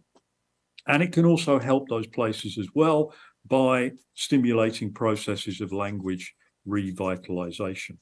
And when asked about how people felt about tourists learning their own language, the responses were overwhelmingly positive. This is great, this is brilliant, and so on. We see this in Ireland. My first visit to Ireland was to the Dingle Peninsula, so I appreciate not just the rain, but also the wonderful culture of that area. And these kind of areas are able to offer people a link with landscape and place, but also to link to more globalized and transformative concepts in the outside world as well. And we've seen this in different contexts and different languages. So in the case of Galicia, for example, the use of Galician in language learning programs gives a powerful message to people about the role of Galician, and it gives people a pride in their own language, and the idea that other people might want to come and learn it is an important symbol for the speakers of Galician. And what this can do is it can strengthen the minority language because it's a positive expression of that language and the associated culture and tradition. It's a potential asset, as the previous speakers have suggested, which can give you economic advantage, and you can use the tourists as active participants in placemaking processes which can improve the places that they visit as well. And language tourists can also become new speakers of minority languages. So although it seems a bit strange, this is one way of replacing the inevitably declining populations in many places of native speakers who are dying off or leaving the region. Tourists can come in and help to create a pool of new speakers that can revitalize or help to revitalize the language as well.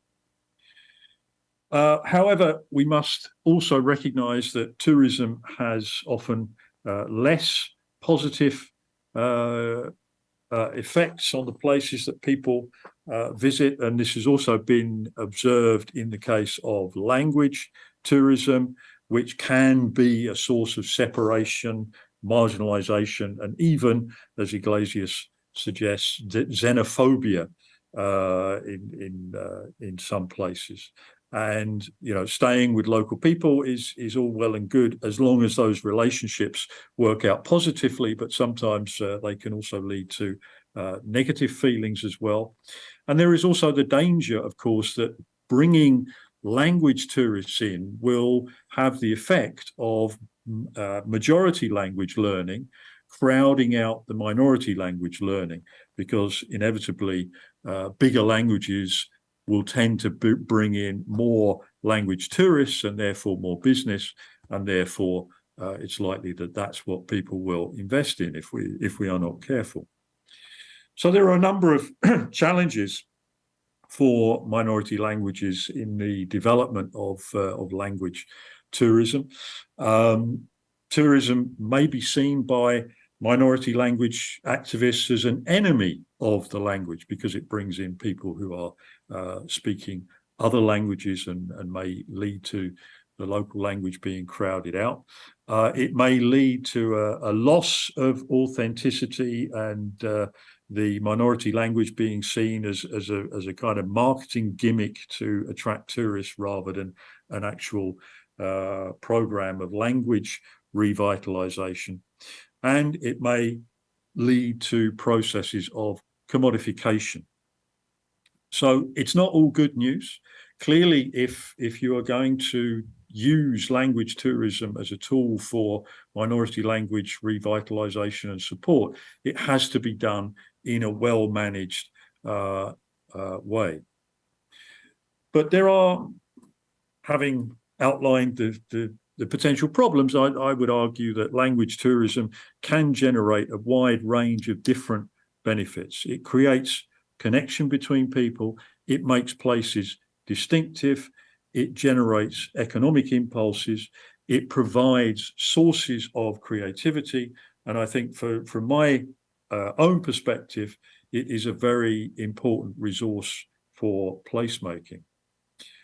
So I will leave it there, and I will just say, because I'm in Barcelona, moltes gracias per la seva atenció, and thank you very much for listening. Moltes gràcies a tu, Craig. Entenc molt bé que prefereixis Barcelona on fa sol i molt de calor. Aquí plou bots i barals i amb un vent de tornada o d'huracà, més o menys. Okay, thank you very much. And we continue. I suggest we're a bit late.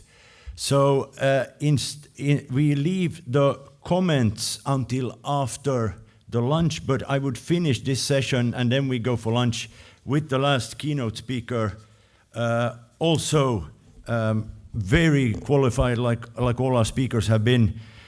It's Finbar Bradley, who has been professor and teaching programs in finance and business at the University College of Dublin, Trinity College Dublin, also Vienna University, the Toulouse University, University of Michigan, Maynooth University, and also, for instance, our Finnish Aalto University, which the elite university in Finland.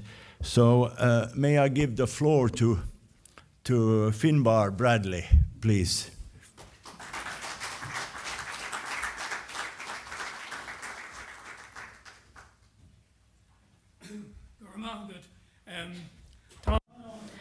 Thank you very much. I'm very happy to be here today. I will be speaking in English. I'm very honoured to be here today speaking. That Johan has mentioned. I don't know how to operate one of these things. And as my poor mother used to say long ago, actually my first degree was in engineering. And she used to say to me, he can't even change a light bulb, what kind of an engineering degree? So I think a lot of the stuff in finance is the same way. I don't have that much money, but I taught finance. I taught a lot of dealers and fund managers over the years, and when I meet them nowadays, they certainly have far more money than myself. But anyway, I'm still around. I thought I'd start off with a picture, which is a horrific picture in my view, and when you think of all the psychology departments and the sociology departments and the various others in the various universities in Ireland, I'm amazed that there isn't more study of the impact of the language loss that's displayed at the top here, which is in 200 and something years, how much Ireland has lost something, as Ray said earlier, as our last speaker said earlier, that is incredibly valuable. But it's more than that, and you'll see in my talk today that I'm going to link together what I find is with my students in the 30 or 40 years I've been teaching, is the greatest hunger in the world today by young people was this meaning. It was mentioned by the last speaker. And going back to Ray for a second, I'm going to attempt, even though I agree with everything you said, to merge those two things, business and the sort of attitude of business people to profit and etc., to a radical change, a paradigm shift, as I'll show in the next slide, that's happening, I believe, in the world of business, finance, etc. But you'll see there's words, I'm not going to read out these quotes, but it says about the spiritual and cultural loss, or it says, use the word expendable. And in a way, that's what my talk today is going to be about. As somebody who's taught about the material, who's taught about the physical, who's taught about making money and investment and all those things over the years, you're not going to see anything about numbers on these slides. But you're going to see something that I think is, going back again to something Ray and Greg said in the previous talk, is about resources.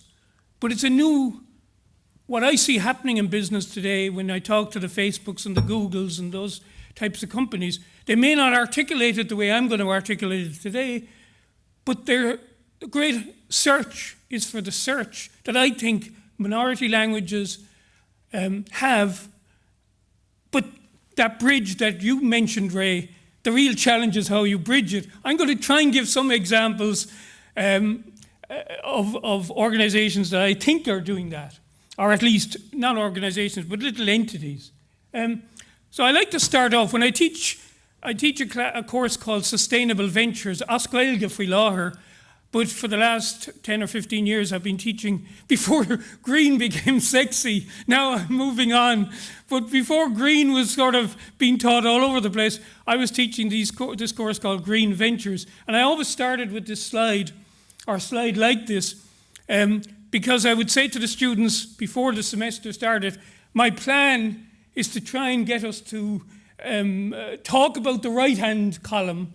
And in the very last class, I would always say to them, over the 12 weeks or 15 weeks, whatever it was, have I achieved that with all the readings and case studies and discussions in classes? So let me start off with that. You'll notice at the top I gave what I think is the best definition of sustainability. I hear lots of other definitions about sustainability, but they tend to be too technical or about renewable energy and various things like that. It's about living a good life, as you see there, flourishing, the word flourishing. So on the left-hand column, and I believe most policymakers are still in the left column, even though they'll use language of the right column. They'll talk about exciting things like research and information age, but I think they're still thinking in ways that are way out of date. And what I'm going to use this slide for, and then the next few slides, is to apply it in some way to tourism and cultural tourism, or specifically tourism to do with minority languages. By the way, how much time do I have? Probably only 10 minutes about. No, we got 15. Oh, 15. Grand. I can talk on one slide for 3 hours. I have, I've never run short of material in teaching. The great horror, I've been teaching for all those years, And I never finish my slides in class. I always worry that I have nothing to say at the end of the class, and the students will be sitting there, look. But it's never happened in 30 or 40 years. Ray, I think, understands it too. I could see from your talk. But look at the left-hand column. I called it the industrial age. I didn't call it. It's sort of what everybody calls it. In fact, the next term, I called it the techno-economic paradigm. And interestingly enough, anybody who's read the latest, or not the latest, but the papal encyclical on Laudato Si on the environment knows that the Pope, about 5 or 6 years ago, when that came out, or 7 or 8 years ago, used that very same term, techno-economic paradigm. And my view is that he either stole it from me or I stole it from him. My skill has been over the years the ability to steal good ideas and not steal bad ideas. So hopefully I'm only showing the good ideas today. So on the left angle, you'll see I said material goods. So we still, in all the economics departments I've been in over the years, one of the big battles I had was my colleagues still teaching supply and demand curves that we all did in baby economics, way out of date, but still it's sort of the stuff that's taught. It's still about material goods, physical stuff, stuff you can touch. And our last speaker, Greg, mentioned intangibles, so I'm going to go in that direction. But look at the way it's about logic, facts, reality. It's about being able to touch something, see something, and in a way, the logic that goes down, or the thinking that goes down, the purpose of the economy then is to make stuff. It doesn't really matter what you make, just make stuff. Grow the economy, make stuff. That's sort of the logic. And you hear it in the various media commentators constantly. You know, that good news, the economy has grown at 8% or 10% or something. And so having and consuming and needing and wanting and wanting more is basically the assumption. Now, one of my criticisms, without going too far as a criticism today, because I understand it's about balance, but over the years I have done work with arts organizations, crafts organizations, and I think the big mistake they often make is they think the way you justify something is using economic arguments based on the number of jobs created or the amount of money made or the amount of, that will convince people how useful or valuable something is. I don't think it's a good argument. I think yes, you should have those figures, and the most important thing has to do with the spirit, to do with the heart. It's not the head. As you'll see on the left-hand side, the head is what dominates. So making stuff, the concept of the economy is, in any discussions you hear, is that it's like a machine, and organizations are structured so there's a head, and then this vice chair people and things. Rules, regulations, it's about quantity, making lots of things. And rationality, mass producing stuff. As you can see, the terms I'm using, and rights are dominant, so, which comes from the whole business environment, I believe. The individual and the corporation, that's sort of the emphasis. And there's no limit. You exploit nature as much as you clean up afterwards. I mean, it doesn't matter. A lot of the thinking in corporations nowadays about environmentally is that way.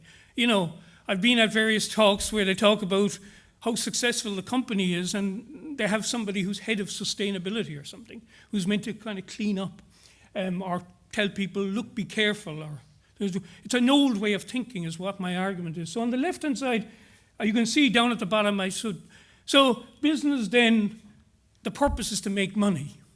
I think the things that my students find the most horrific, when they write essays at the end of the semester, they always say, I thought the purpose of business was to make money. You've changed my mind, even though I don't try and evangelize them. And efficiency and costs and those things, and shallow roots. And in Ireland, we particularly understand that given the dominant role of multinationals. But look at the right-hand side. I called it the regenerative age.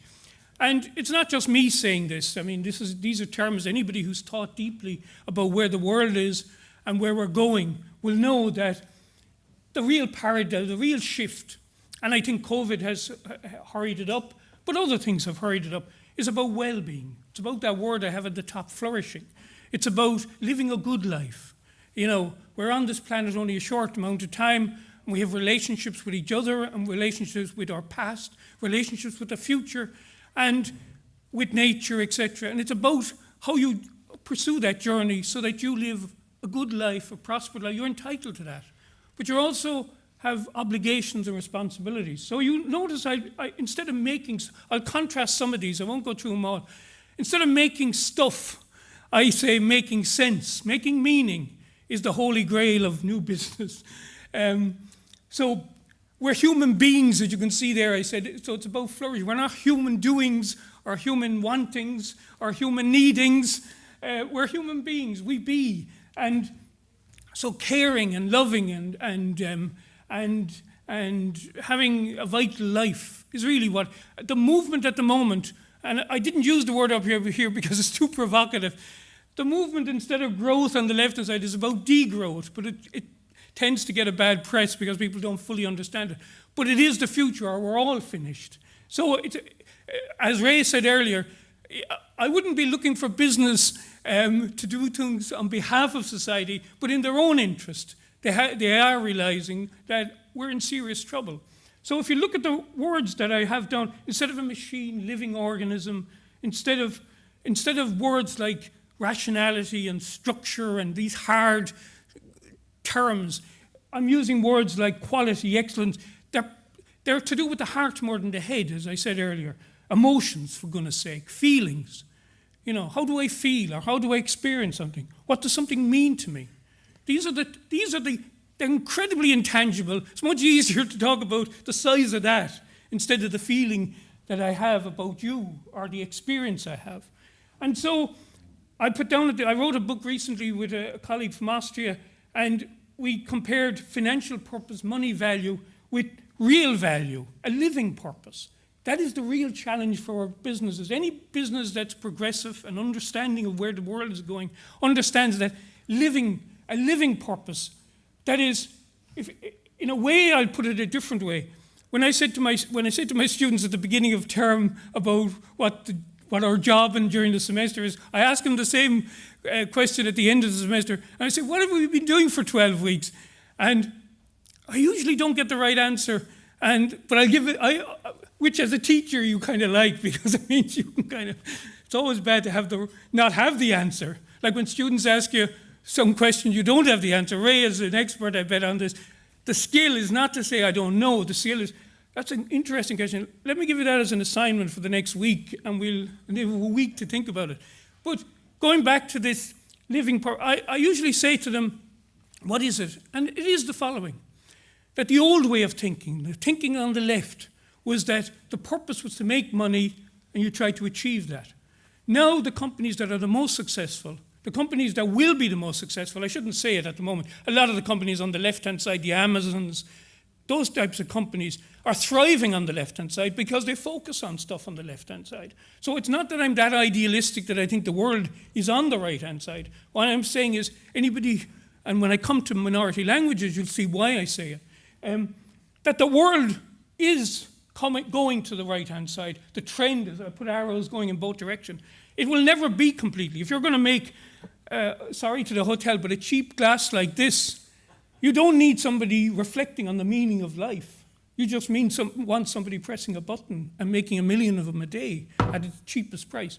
But the right-hand side, especially for a country like ours, is where the future is. But going down, I say to the students, what is it? And the answer is that the companies who focus not on profit, but on purpose, will make the most money. So in a way, I'm not saying companies won't be profitable. It's just that they don't focus on, they focus on their reason for being.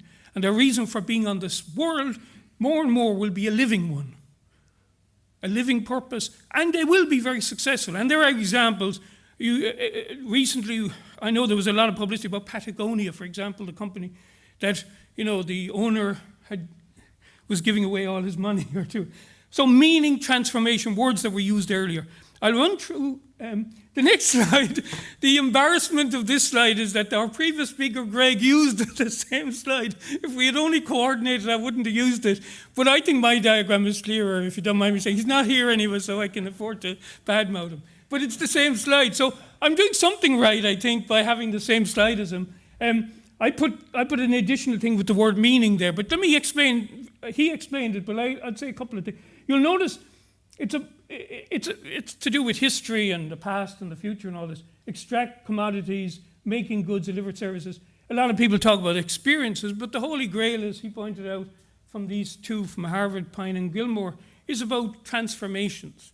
That is, and what's a transformation? It's actually becoming who you truly are. It's not being transformed into somebody else, but being transformed into your own self, but having a deep sense of who you are.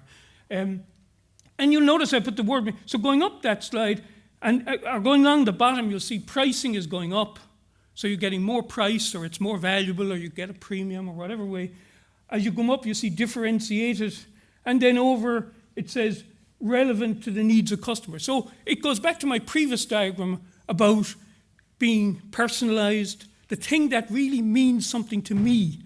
You see it very clearly in examples to do with experiences. But even something like a visit to a theatre, we all see the same thing on the stage, but it's the experience is different for each person who's there. So it's how I feel. Notice the words I'm using, feelings again. And I picked an example from a report just to show the words that they were using in the report, the words I've been using all along. Travelers today seeking an experience of a world that goes deep, one that changes them in ways that they've not been aware of. So they want to experience something that transforms them, but they don't know what they really want until they see it and experience it. So you don't get it from market research a lot. Enrich their inner lives as they explore outwardly. The global economy is shifting from focus on esteem, gaining the recognition and approval of others, towards self, the self, if you will. Not in the narrow individualistic sense, but in the sense of truly understanding who I am. And I think people, look at the quotes, people are desperate to alter their minds. More people are getting their basic needs met, etc., etc. But they're not. There is this search. And it is the thing, I see it so clearly in the essays of the students, that a lot of them are turning their backs on going into big companies where they're doing that all day, to smaller companies, to startups, to companies that have that sort of living purpose. And when I lose hope, like Ray, I read these essays and it gives me great hope. Because even though a lot of the essays were written by people who would have nothing to do with the language, a lot of them do talk about the language. You know, they talk about what it means to them, not because I'm teaching them, but because it's something that really does hit them in the spirit or the soul. I picked a few examples. In fact, it's down the road. I know if you're on there, not too far. It's my next visit. I'm meeting some of my students at 2 o'clock there because I'm teaching a course online, and this is a way of us meeting. But look at it set up. I took some. I know you can't see it really, but look at the menu. It's bilingual. It's very interesting the way the language is mixed. Look what he put up here. Tasha feka gum gumi and faulam or taktin shokuing agisid arbisha could go. We have visitors coming here and they're excited to speak the Irish that they've learned. Of Irish colleges or people who come from overseas, and yes, that's thriving, and there's wonderful examples of tourism that involves. But these kind of examples I'm picking are ones where it's not about teaching the language; it's about creating a milieu where people can go into a place like this. It's just one, as you can see on the right-hand side, Cafe of the Year. The Irish Times talks about the fact that the food is local. It's in a way it's the same argument. If the talk today was about food rather than about tourism, I would be saying that the biggest change I've seen in the 20 or 30 years I've been teaching is that the old way of thinking about food was about something you put in your mouth to keep you alive or to make you feel good because you were hungry. Now it's again about the meaning of the food, how the animals were raised, where they came from. Where do I know the provenance of something? The same with clothes. I wear something because it means something, because it came from a person who made it with his or her hands or whatever. So to me, there's incredibly exciting opportunities like that. Here's another one from, you're going, I know, to the Iron Islands. I'm not sure if you're going to Inishmaan, but again, an example. On the bottom is the restaurant. I know it's changing various things this year, but look at this thing from the Financial Times. The way it talks about the place. Greg talked about the sense of place, etc., and the link between that sense of place. And the top one is a sweater company. I mean, think about this. Here's the Inishmaan, which has a population of 180 or 200, if I'm not wrong, I'm way out of date. But 20 or 10% of the people of the island work in this sweater company that is competing against top fashion brands from Italy. Their sweaters and clothes are sold in top boutiques in Saks Fifth Avenue, in Tokyo, etc. And the people who buy are buying the place. I mean, they're not buying, yes, they're buying the sweaters to keep warm, but it's the meaning. The Japanese, for example, I remember seeing a survey on the Japanese buyers of the sweaters, and they were saying they didn't know this was an Irish-speaking island, but they did know enough to know that it was the spirit of independence that they saw in the islanders make, that was the thing that they were putting on their bodies. So again, this intangible thing that's very difficult to say what it is, but we all know it, if you will. It means something. That word, again, I keep on coming up with. And again, it's a credit. I hope, in agreeing with Ray and whatever, that like Ray, I'm not saying that I think the Udaros is doing incredible work with forces that are so difficult, especially in our globalized world. But it's these types of examples that I see that, it's hard to say they're language tourism, but they are, because they're creating that milieu where people go to the sweater company or they're eating in a restaurant. And I remember the restaurant was set up by two students of mine long ago in Dublin, the one in Inishmaan. And I remember the other students saying to me at the time, because I was friendly with them, saying they haven't a hope, because it's too expensive. And look at it, it's 10 or 20 miles off the coast. Who'll go there? But in fact, that's the lesson. People go nowadays, want to go to some place that isn't easy to get to, or that is much more, that is the challenge, in a way, is based on the idea that it means something to go to a special place. But then I put up a quote from the strategic plan of the Udaros, again, very attractive and worthy goals. And it's not, I'm not saying it's the Udaros' fault, but on the right-hand side, you can see up at the top, there's percentages of students. This is a tweet from a week or two ago. The number of students who from overseas who are learning Irish online on one company at least. But look at the bottom right. Somebody that they went into a tourist office in Dublin, and they asked about Gaeltacht holidays. The first person didn't know what I was talking about. The second person told me they had no info. There's the real problem, I think. I hope nobody finds that negative. And then I'm almost finished, by the way. I have one more slide after this. And then my final one. But I think Belfast, I'm not going to go into it in detail but I think Belfast inspires me more probably than any other place, because it's bottom up. It's something, given the forces at play in the north, etc.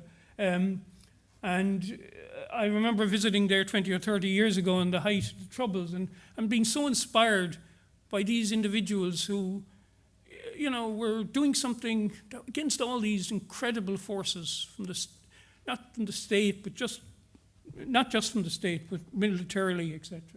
And to finish, my own philosophy, having spent 30 or 40 years doing the sort of things that Johan mentioned, based on that thinking, I felt it was good to finish off by saying how I try and stimulate the sort of thinking that I've been talking about today. In a way, it's almost like, how will I put this? It's almost like not going full frontal in the case of, I'm talking here specifically about the case of the Irish language, but I'm sure it's applicable to a lot of the people in the room, that oftentimes if you go full frontal, whatever what that means, I hope I haven't misspoke. What I mean full frontal is if you go to an organization and talk about something through the medium of Irish, you may not get much of a hearing, right? So the smart way is to talk about something else. Well, like when I used to get jobs when I ran an Irish degree 30 years ago in DCU, I used to phone up companies to get jobs for my students.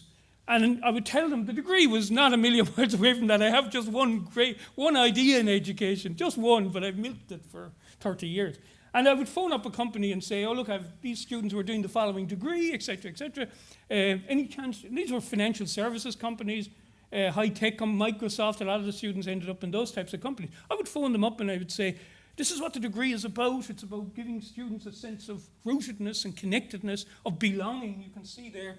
And I translate that into, in the environment, I create a sense of being, of purpose, and out of that I put in about tourists, but normally it would be about ventures that had a regenerative spirit to them. And they would say, oh, wonderful, oh gosh, send us in some CVs, and I would get them jobs.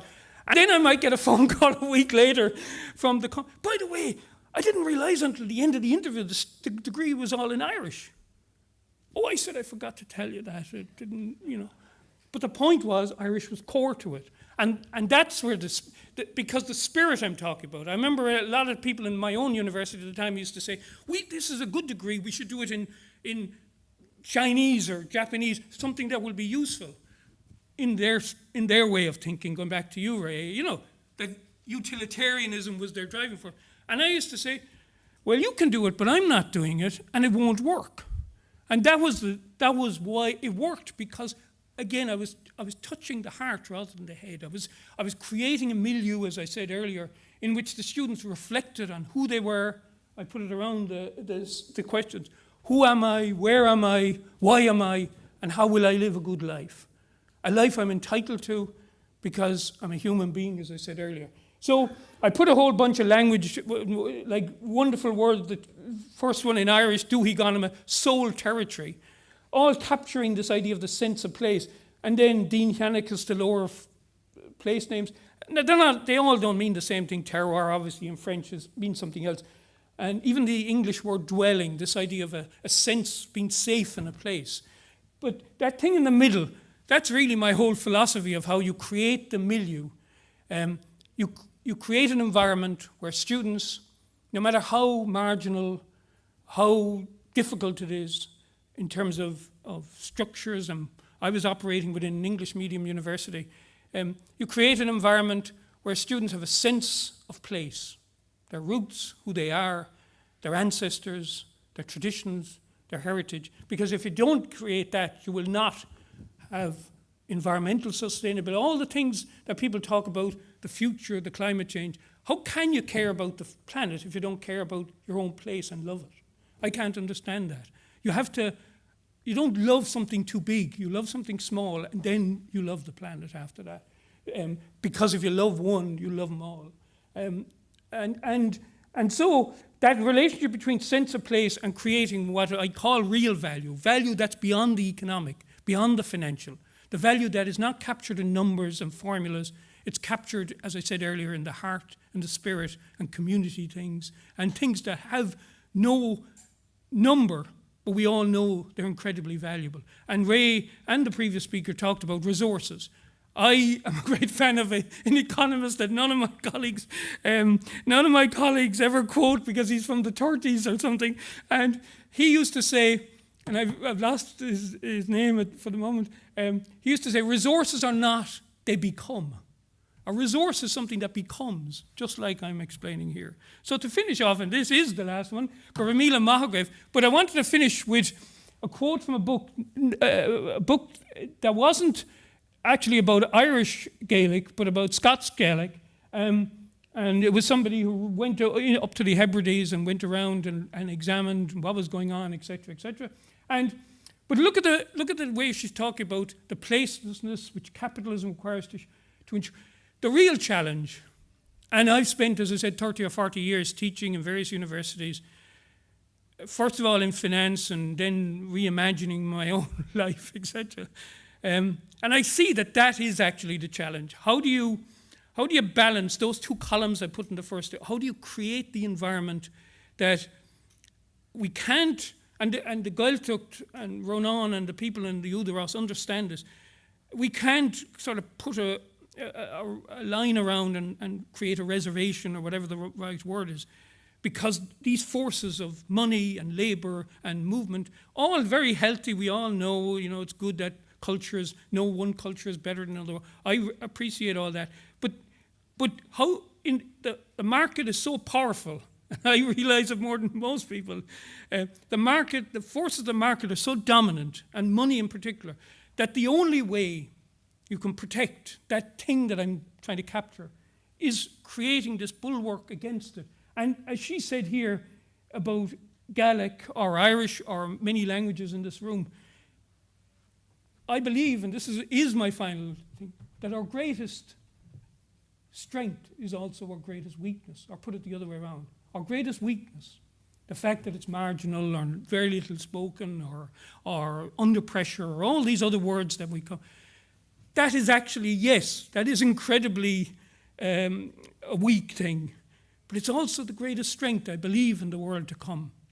And it's how you create that weakness into a strength. I've tried to do it in my own tiny little way, and I still believe, even more than I did 30 or 40 years ago, that the greatest opportunity, and this is why I don't go too far to that one I called the economic argument earlier, because I think you go down that road saying, oh, we can, by doing this, we create so many jobs. The minister did it. He's not here to protect it. And I agree, it's wonderful that there are middle-class jobs, but if you go too far, you'll end up by somebody saying, yeah, but we could create even more jobs with Chinese. And you end up losing. You're better off going for the spirit and the heart. And also the jobs. Thank you very much. I'm very grateful. I thought that was Thanks a lot. Thank you very much, Finbar. It was I think we have a very good theoretical framework here after listening to Ray, Greg from Barcelona, and then Finbar.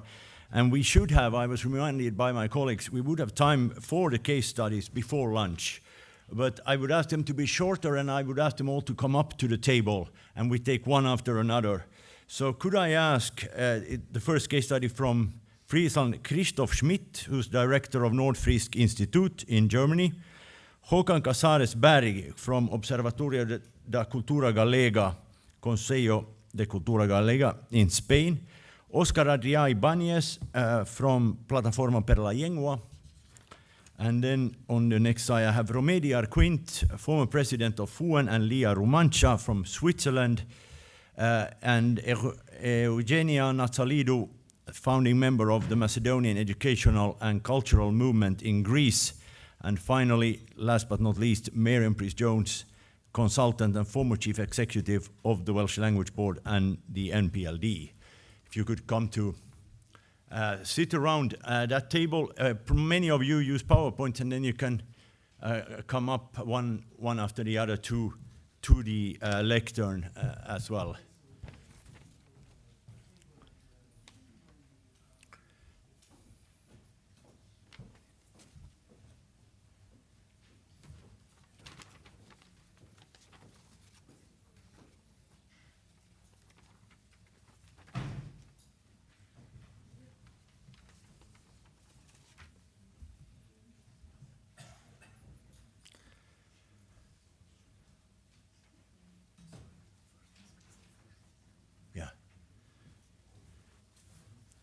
So I first give the floor to Christoph Schmidt.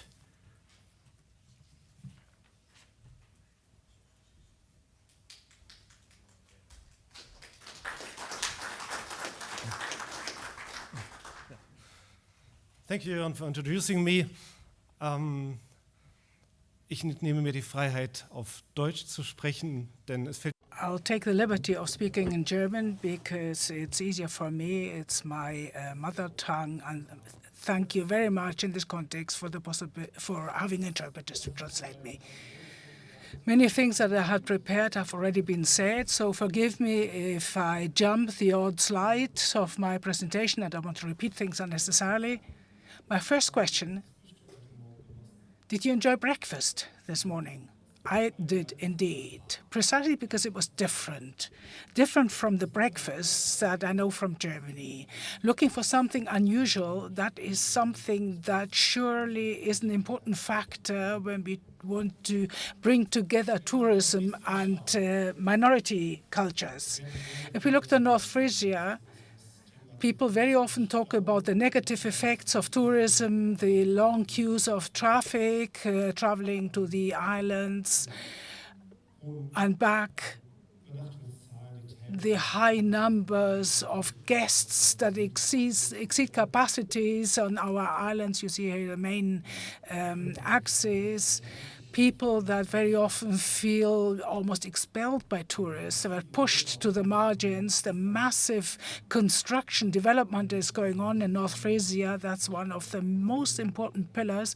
And when it comes to planning permission, and that of course adds to pushing up prices, house prices. Sylt is the island that is a favorite for very wealthy visitors. Their prices have increased so much that most locals cannot afford a new house or any sort of accommodation, and people sell to tourists. That leads to totally absurd developments. That's an old Frisian traditional building built on, it's been lifted so that a cellar with a pool and a sauna can be built in. First I thought, this is totally crazy. And then I thought, well, maybe this picture reflects and tells us something about reality. Another thing that is talked about many times, it's Tome, an old Tome in Sylt. It's nowadays surrounded by buildings, and there's a new, very controversial development that is totally adjacent to this location, to this memorial, this monument. And in the context of this building boom that has an effect, negative effect on the local community, the local fire services cannot be, there are so many vacancies that we can't find people who will take on this role. Most people are volunteers, and when the local people move away, there's no one to fulfill this role. And that has led to a situation where in Sylt and also in Föhr, on the island of Föhr, protest movements have come up, have sprung up under the title of Mehrheit reicht's, which means I've had enough. But that is not a problem of minority culture, but a problem of gentrification. The high prices that can be achieved for land, and the island of Föhr has taken countermeasures. It doesn't allow selling of land. It can only be given on a hereditary basis, and on a temporary basis, sold on a temporary basis, and has also put a top on the prices, and that I find very intelligent. I'll jump that slide. Let's come to the minority cultures and the way they are marketed. An important celebration for North Frisia is a Bikebrenner, which is a huge bonfire that takes place on a day in February.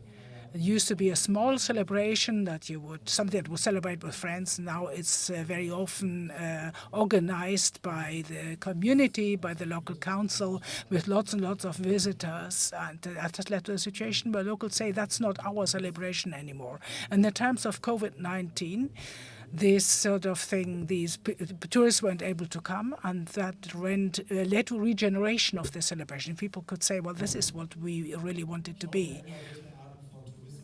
Now let's look at the types of tourism that we have and the effect or potential effect on culture.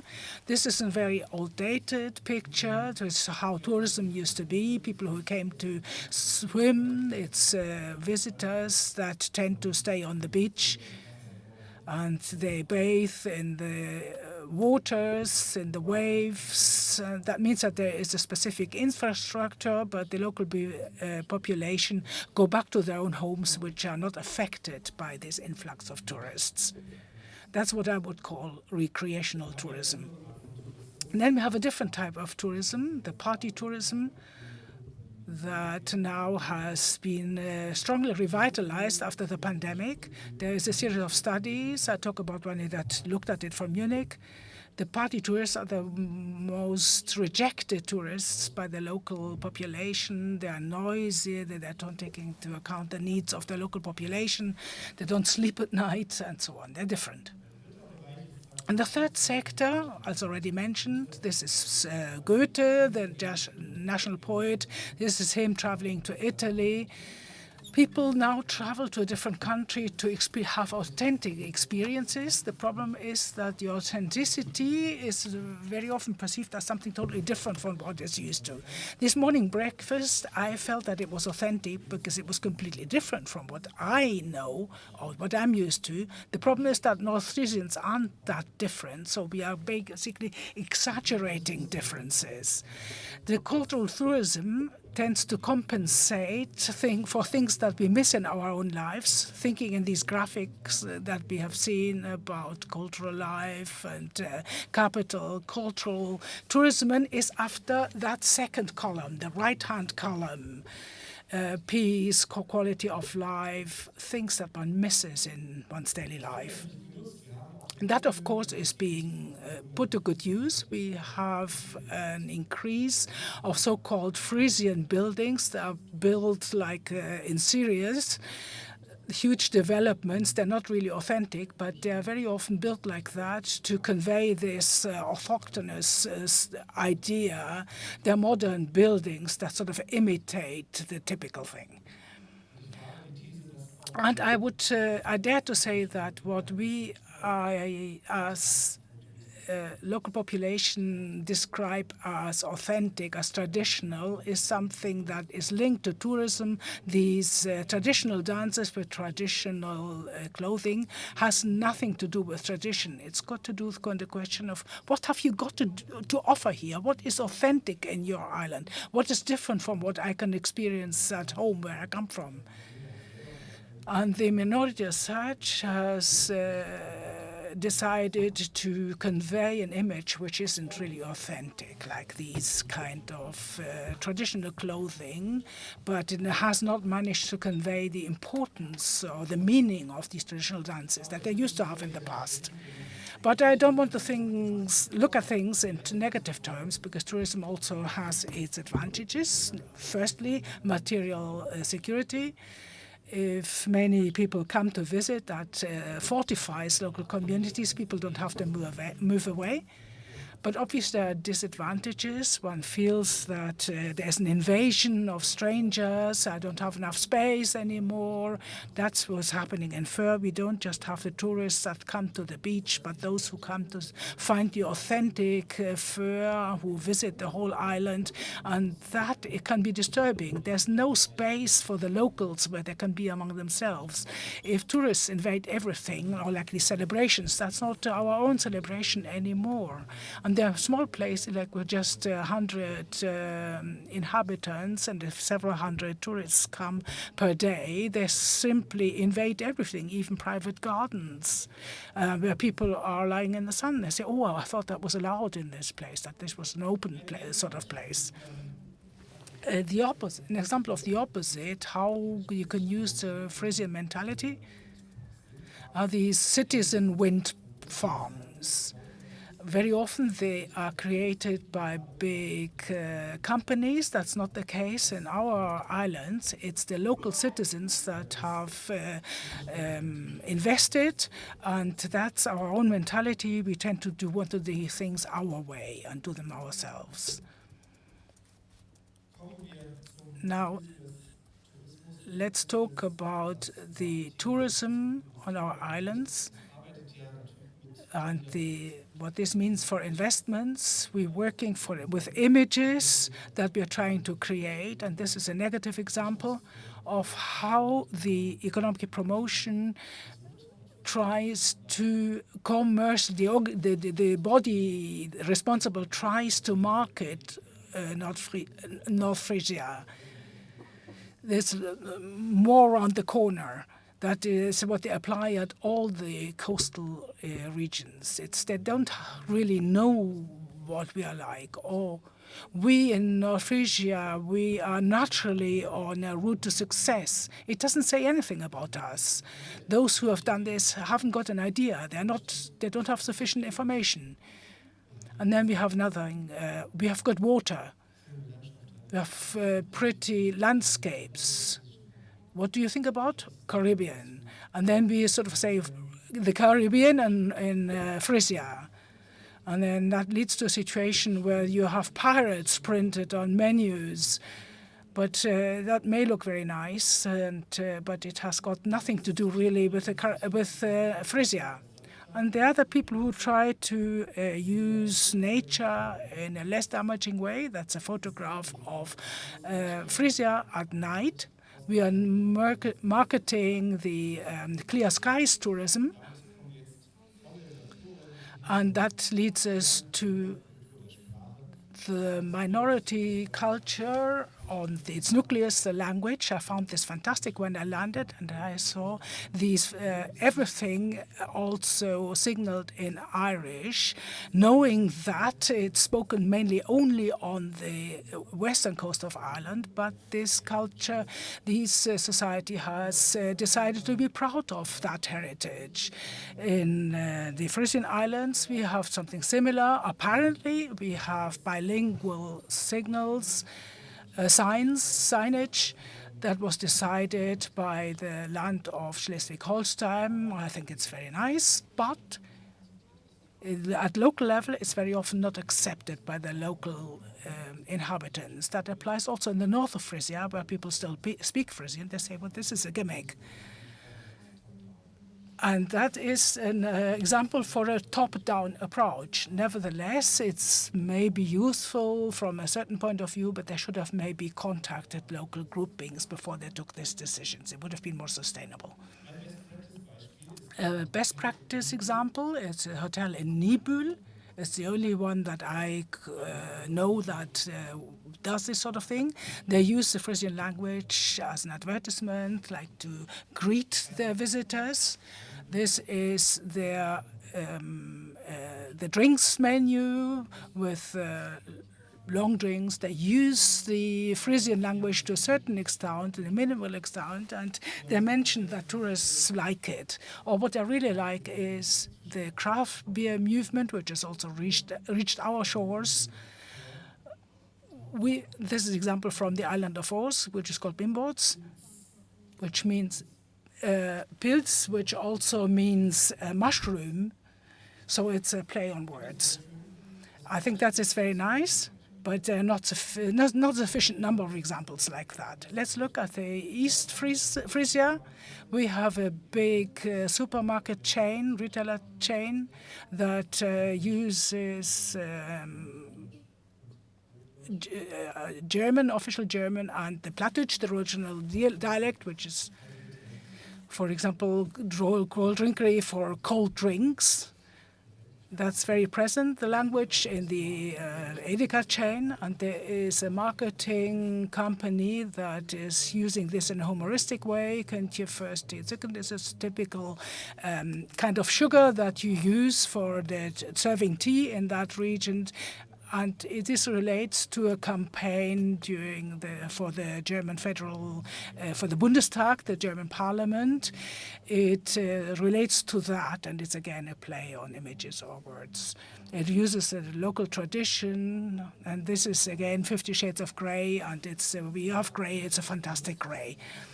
So we're doing something at local level, but it's not the official marketing agencies that don't know how to do it because they're not really involved. What does that mean?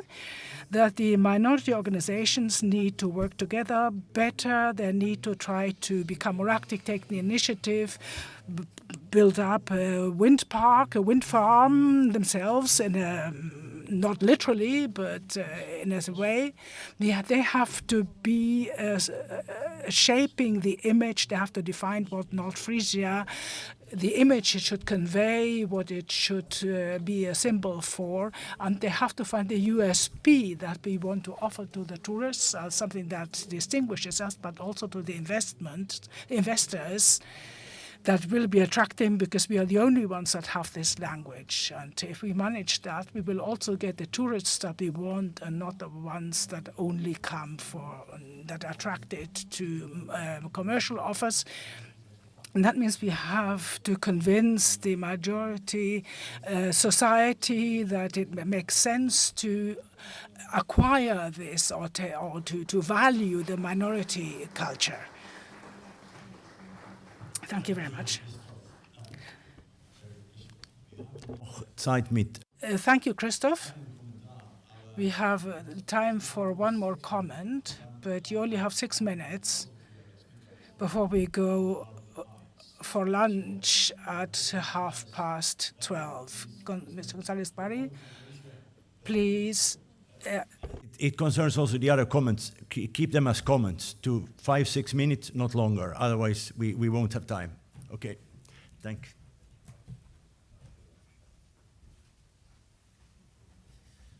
Thank you very much. As my presentation is going to be as short as possible, but I want to focus mostly on the quantitative part and the statistics of measuring the value of this added value that the minority languages might have in tourism. Why? Mostly because of professional deformation. I work in statistics for culture, but what I've seen in these last 15 years working with this is that many of the big decisions and the important decisions are made taking into account the data, the actual data. Tourism is a large industry in Galicia, and that's why we have a lot of data. So there's 9 million tourists 2021, which is a bad year, and there is 72,000 people working for the tourist industry. I mean, we see all the figures, which were bad in 2021. 22 is going to be a record year, probably, which was 2019. So there's still a lot of possibility to grow in the tourism in general in Galicia. I mean, the tourism in Galicia is mostly from Spain, though it has 1.5 million of foreigners visiting Galicia, but that is nothing in Spain, which are receiving 83 million tourists in the record year 2019. Probably is going to be more in 2022. So I mean, there's still a long way to go. I'm not going to assess the negative part of it, only the economic impact this has. Where, as I saw, our international tourists are mainly from Portugal, Germany, United States, Italy, France, also from Argentina, and the tourists that come from the rest of Spain and mostly from the inland or the southern parts of Spain. And where do they go to? Well, they go mostly to natural landscapes, to visit natural landscapes or urban landscapes, where natural heritage and cultural heritage has a very big presence. And this is what we can see in the official statistics of what is the people, what they do. I mean, 46% do something related to culture and heritage.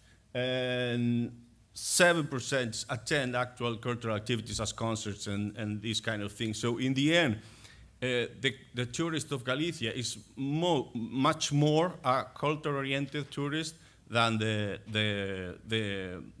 tourist that the regular tourist or the standard tourist that visit Spain. So I mean, cultural tourism is something very important in Galicia. But what we cannot find in the official statistics is anything about the Galician language, if this really is a value or not, if there are some tourists that are interested in this or not. So this is satisfaction degrees, which is, I mean, I'm not going to go beyond that, but in general, cultural, landscape, these kind of things are what are mostly valued together with the food, which is something very important in Galicia too. But if we use the definition of cultural tourists as UNESCO does, and we separate these tourists and try to make an account of what this is in Galicia, it was a research we did in our institutions. And this is important because you can put in figures, really, the value of culture as an added value to the place. I mean, so we made this account. We can say, go back to a very simple figure. It says, the people that come mostly attracted to culture, to Galicia, are in the end, they have an impact of 1.6 billion euros, which is 2.5 of the GDP. That is more or less 30,000 jobs. And that is okay. That has nothing to do with the heart, as it was said before, but it's something very practical that many people understand. And I mean, this means that some of the biggest places or some of the most important territories we have in Galicia, like the cathedral or the walls, the Roman walls of Lugo, are not only seen as something important for culture, but also something that attracts money. And this was not like this forever. I mean, this is the same place where the cathedral was in the 80s, where people thought it was good to park cars there. It was more practical to park the cars than to attract the tourists to come and make their Instagram pictures, which is what we have now. Or the walls in Lugo were used to build houses against it, or even they used dynamite to open parts on it in the 20th century because it was better to build a road. It's the same with language. I cannot think so. I don't think so. This is a statement, it is written in Spanish from 2008. It's not so far away. I mean, this is the tourist board of Spain. Here you have the big flight companies, and you have the major hotels, and you have the tour operators, and they stated, with no proof of any kind of statistics or data, that minority languages were bad for tourism. And I mean, obviously it was a big reaction, political reaction, and from researchers too, saying that this was not wrong, but I would like to have the figures to, I mean, not to respond only, okay, do you say language is not good for tourism? Okay, I think it is, but I would like to also have an account when I can say how much money, how much attraction this is. And that is where I think is the importance of the indicators and statistics. I mean, it's very important to come in the end to an agreement of the research community, of the academia, of the people that are engaged in the study of minority languages and its interaction with tourism. So the official statistics, in one way, have some indicator we can compare, so we can figure out how much this added value is. And that's all. Thank you very much for your attention.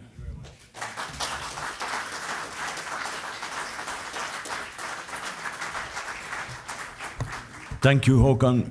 We break here for lunch, and then after lunch we take the following comments. But if I again can remind you to just stick to five to 6 minutes for the time, so that we finish on time. But we have lunch outside. I think it's straight out the doors and to the right. So, and we'll meet up here at 2 o'clock.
Okay, ladies and gentlemen, meine Damen und Herren, machen wir weiter.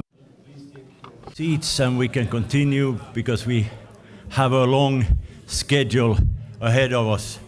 But we finish where we start where we finish with this debate on and the comments on tourism and minorities. And I would kindly like to ask Oscar Adria Ibanez to take the floor.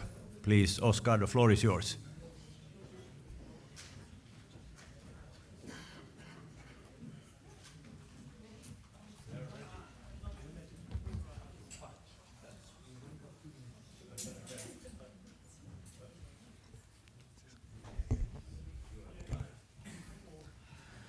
Hi, I'm going to short the presentation.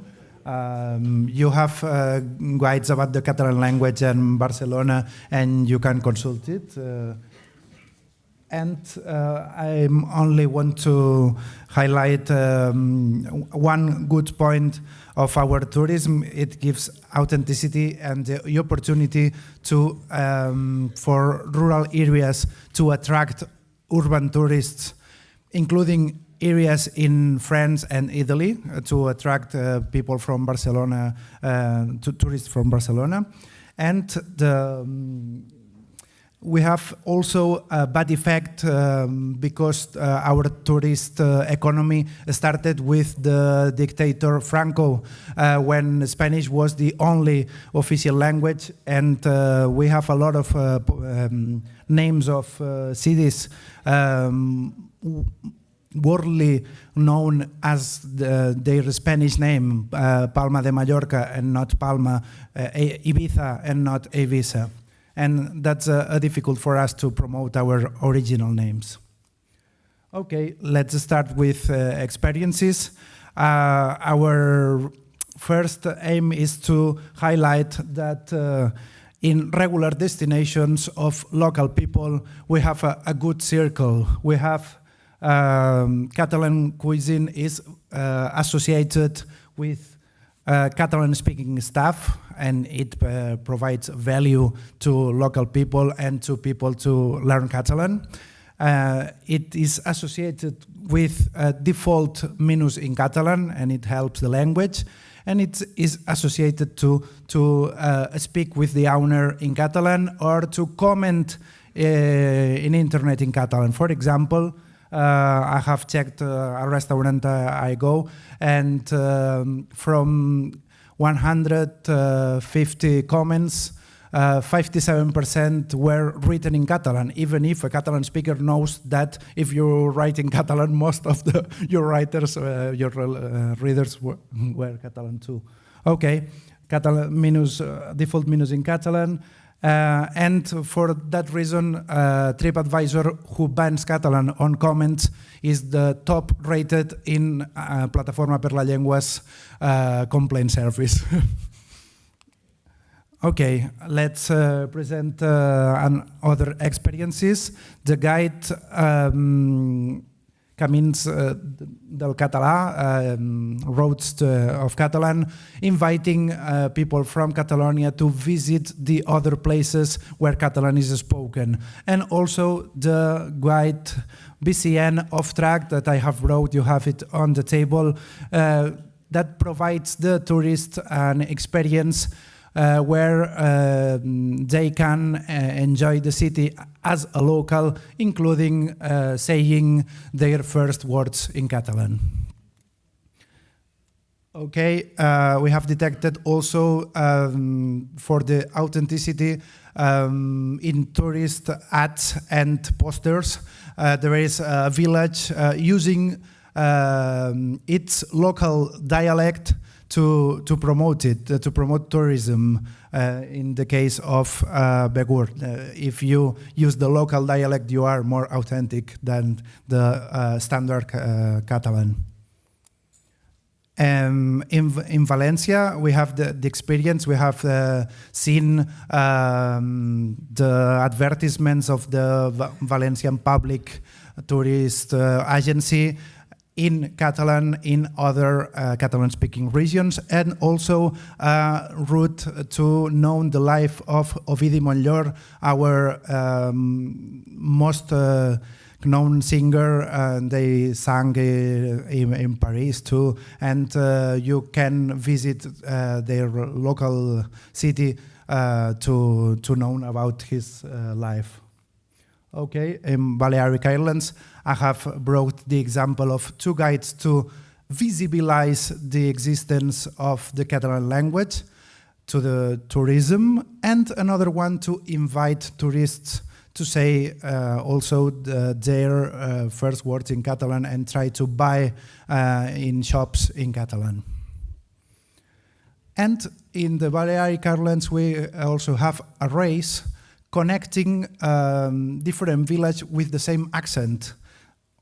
Again, the authenticity is the key to attract 10,000 runners per year to these 3 villages in the center of Mallorca without sea, but visited by those runners. In northern Catalonia, in France, we have detected that the public agency of tourism has the website published also in Catalan, and that's not common in France to have a public website written in a regional language. We present also our guide, Cat North Guide, where you can find a lot of places where you are sure you can speak Catalan, and for tourism of northern Catalonia and southern Catalonia, there is an opportunity to be sure that you can buy and go to a restaurant and you are able to speak Catalan with the staff. Okay, in Alghero, Sardinia, Italy, we have the Catalan train. It's the brand of the city, the Catalan train, the Catalan city. We have posters in English, Italian, and Catalan in cultural buildings. And we also have detected a song dedicated to Ryanair. And why? Because Ryanair put the first flight between Girona and Alghero and started to bring a lot of Catalan-speaking tourists. And people from Alghero started to recover the language to speak with those tourists. And some people recovering the language of their grandparents. It was a nice start to recover, revitalize the language. Okay, in Eastern Aragon, the last of the territories, we have detected a book walking through the Catalan-speaking Aragon, and again, a public agency using a non-official language but the local language to attract tourism. Okay, and for the conclusions, I only go to the last conclusion to repeat an argument I have heard.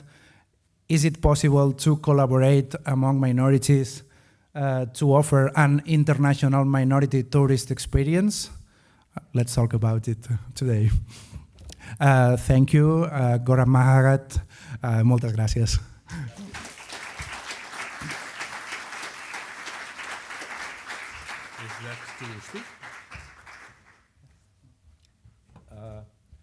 Estimadas damas e estimados senhores, eu os saludar em la língua, quarta língua oficial svizzera, il reto-romansch, and take now the other minority language today here. It's German. It's easier. I'm here. Here. Okay. Okay. Thank you.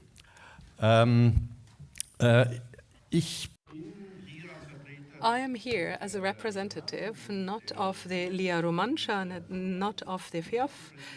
I am here as the president of the foundation Convivenza, which has the aim of looking at mediation of the issues that are present in Europe, and which also dispenses with the term minority. We call it embracing differences rather than referring to minorities. That is an appeal which is directed towards both minorities and majorities. So this counter and this juxtaposition is, in our perception, an erroneous concept. I would like to use a little bit of sarcasm. Please do not take that personally or literally. The small communities must not expect a solution to be delivered by science, politics, or by business. This is number one. Number two, a dream. If we are holding a very fruitful exchange with Ukrainian young people, it would be my dream to see that it would be so wonderful if each one of us would be dispatched towards a Gaelic, towards an Irish-speaking school, in order to report back about the other minorities that they met in the process, so that they can actually assert the appreciation and the recognition of the value of their own languages. I'm not sure whether the regional politicians have the competent answers. However, the first answer is to be aware of minorities and their mentality. We need to be aware of the fact that our minds have been colonized and that genetically we developed inferiority complexes, and that we are submissive towards the majority, and that we always strive to adjust to the minority mentality. So to re-evaluate the awareness of our language and the appreciation of our language, to liberate ourselves from the majority and the superiority complex of the superiority, that would lead us to, it would give rise to an assertiveness in terms of our own culture and language. The Rätoromansch young people in Switzerland are assertive because and self-confident because they are proficient in the German language, number one, and Rätoromansch is an additional language. So minorities can be proud of the fact that they have something to add, that they have something others do not possess. In terms of tourism, well, you can read up on my contribution in the English language. You can request it from the Bureau, from the Secretariat, and I will outline the situation in St. Moritz in the Oberengadin part of Switzerland in my report. We referred to the dark underbelly of the tourism, which is the selling out of the country. We always refer to my ground, my house, my place. This is the autonomy of the mountain people. Today, at this point of time, our house, our sites are almost entirely owned by non-Rätoromansch. So we do not own our own soil anymore to a large degree, which dispenses with a very important basis of our identity. The second aspect are the touristic conglomerates.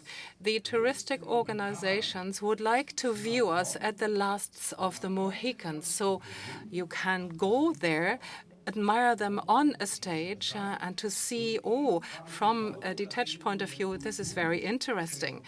However, that leads to the fact that our ghetto status is being yet again cemented, and that we are following in the wake of the tourism industry and therefore allow our culture to be nailed and enshrined in stagnation. Visibility is the next aspect that I would like to put out. I would like to view everything else now from the point of view of visibility. How can we be seen? How are we being perceived? We developed a plethora of initiatives, for instance, bilingual napkins in the restaurants.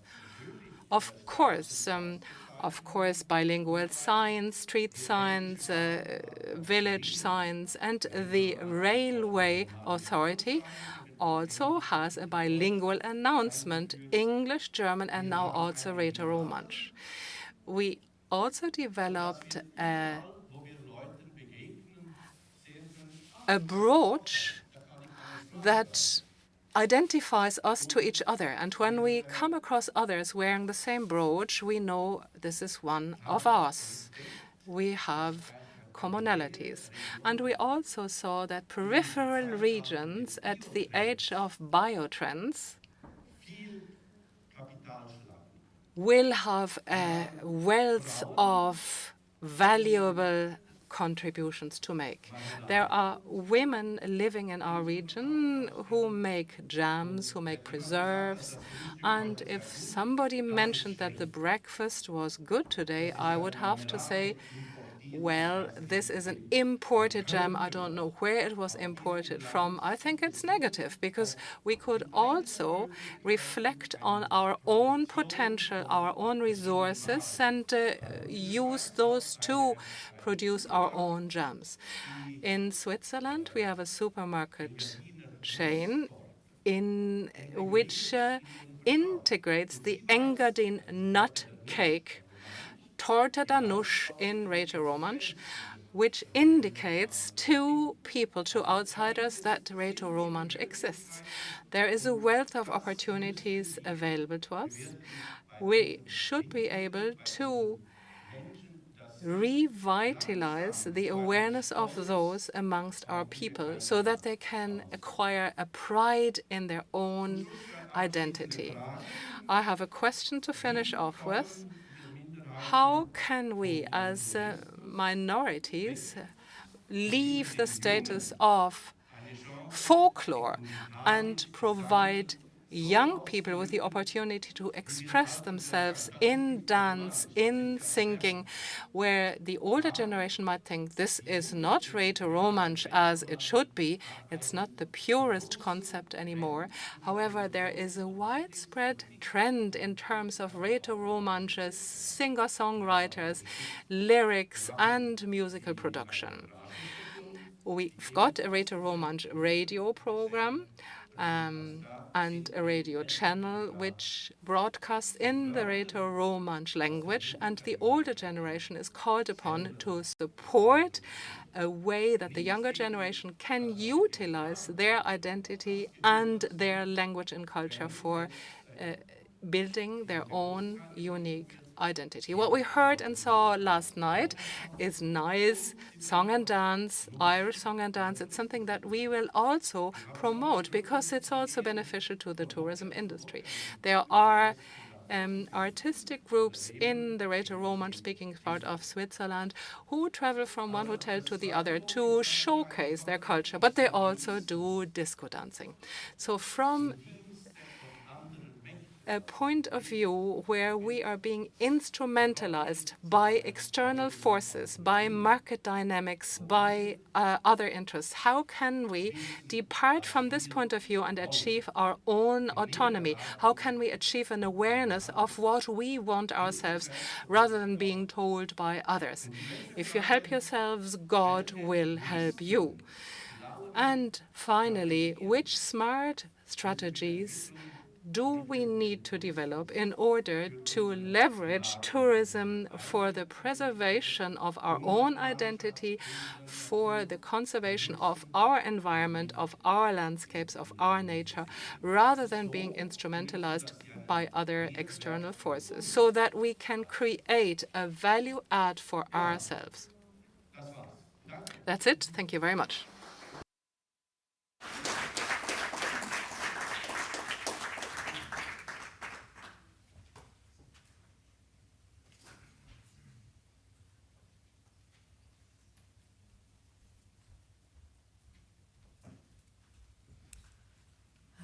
Okay, I will explain mostly with some few examples of the situation of the Macedonians in the Greek part of Macedonia and the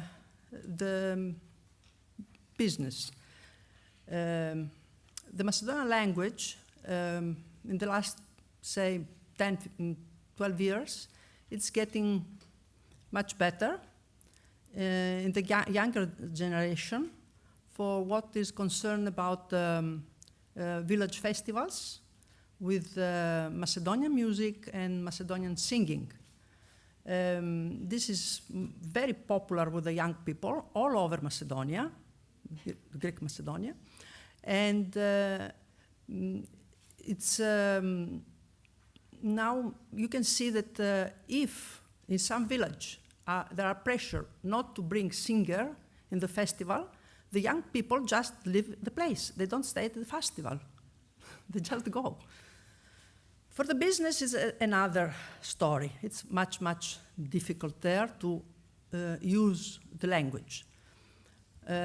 Most business people know very well that have a very important and strong tool with the language, the Macedonian language, to use in their business. But the problem is that they get pressure. What kind of pressure? I couldn't tell because they will never tell who pressures them. And now the examples. There was a Greek chef in a Macedonian village that had a very nice restaurant. At a point, he decided to put in the menu some dishes, Macedonian dishes, with their Macedonian name. For instance, was this meatballs with makalo sauce. No Greek knows what makalo is, okay? The restaurant was very good and had clients for all over Greece. At a moment, the journalist came there and he thought this makalo sauce was very good, and he asked for the recipe, and he published in a journal, magazine, I don't know. The makalo sauce became very, very famous in Greece. And recently, I came to know that a restaurant with the name Makalo is in Athens, very close to the Syntagma Square in the center of Athens, near the Parliament building. But this was a Greek chef. The attempts by other business people, especially in the touristic places in Macedonia, who tried to do this, they suddenly scrapped the makalo or the ivar or whatever was in the menu in Macedonian. The only example I can see like a pressure, because there is no law that prohibits the use of the language, is the example of a bar in Thessaloniki. The owners were Serbian, from what I know. Maybe there was also some Macedonian from Greece behind. It was a bar with live music of all the Balkans, and Macedonian music with singing. They had singers there. They didn't like that. Many people didn't like that in Thessaloniki. They couldn't close the place. Suddenly, they, in this place, there were going people, several people, every night, taking almost all the tables, getting the cheapest drink there was in the menu, and staying there all night. This created an economic problem to the bar. So they decided to raise the prices. By raising the prices, this guy left, but the other people didn't come because the place was not competitive financially anymore, so they had to close the place. This is an example how the pressure can be done on minority and minority languages. If there is no law that protects minorities in the places where they live, I'm afraid we won't get nowhere. So the only positive thing in this case, in the touristic places in Macedonia, is that as these places are not promoted by the state or the Ministry of Tourism or anything, we don't have investors. Not having investors, the place is kept natural, the environmental is clean, and most of the business are in the hands of the Macedonian people. Otherwise, probably they wouldn't have even those business in their hands. Okay, thank you. That's all.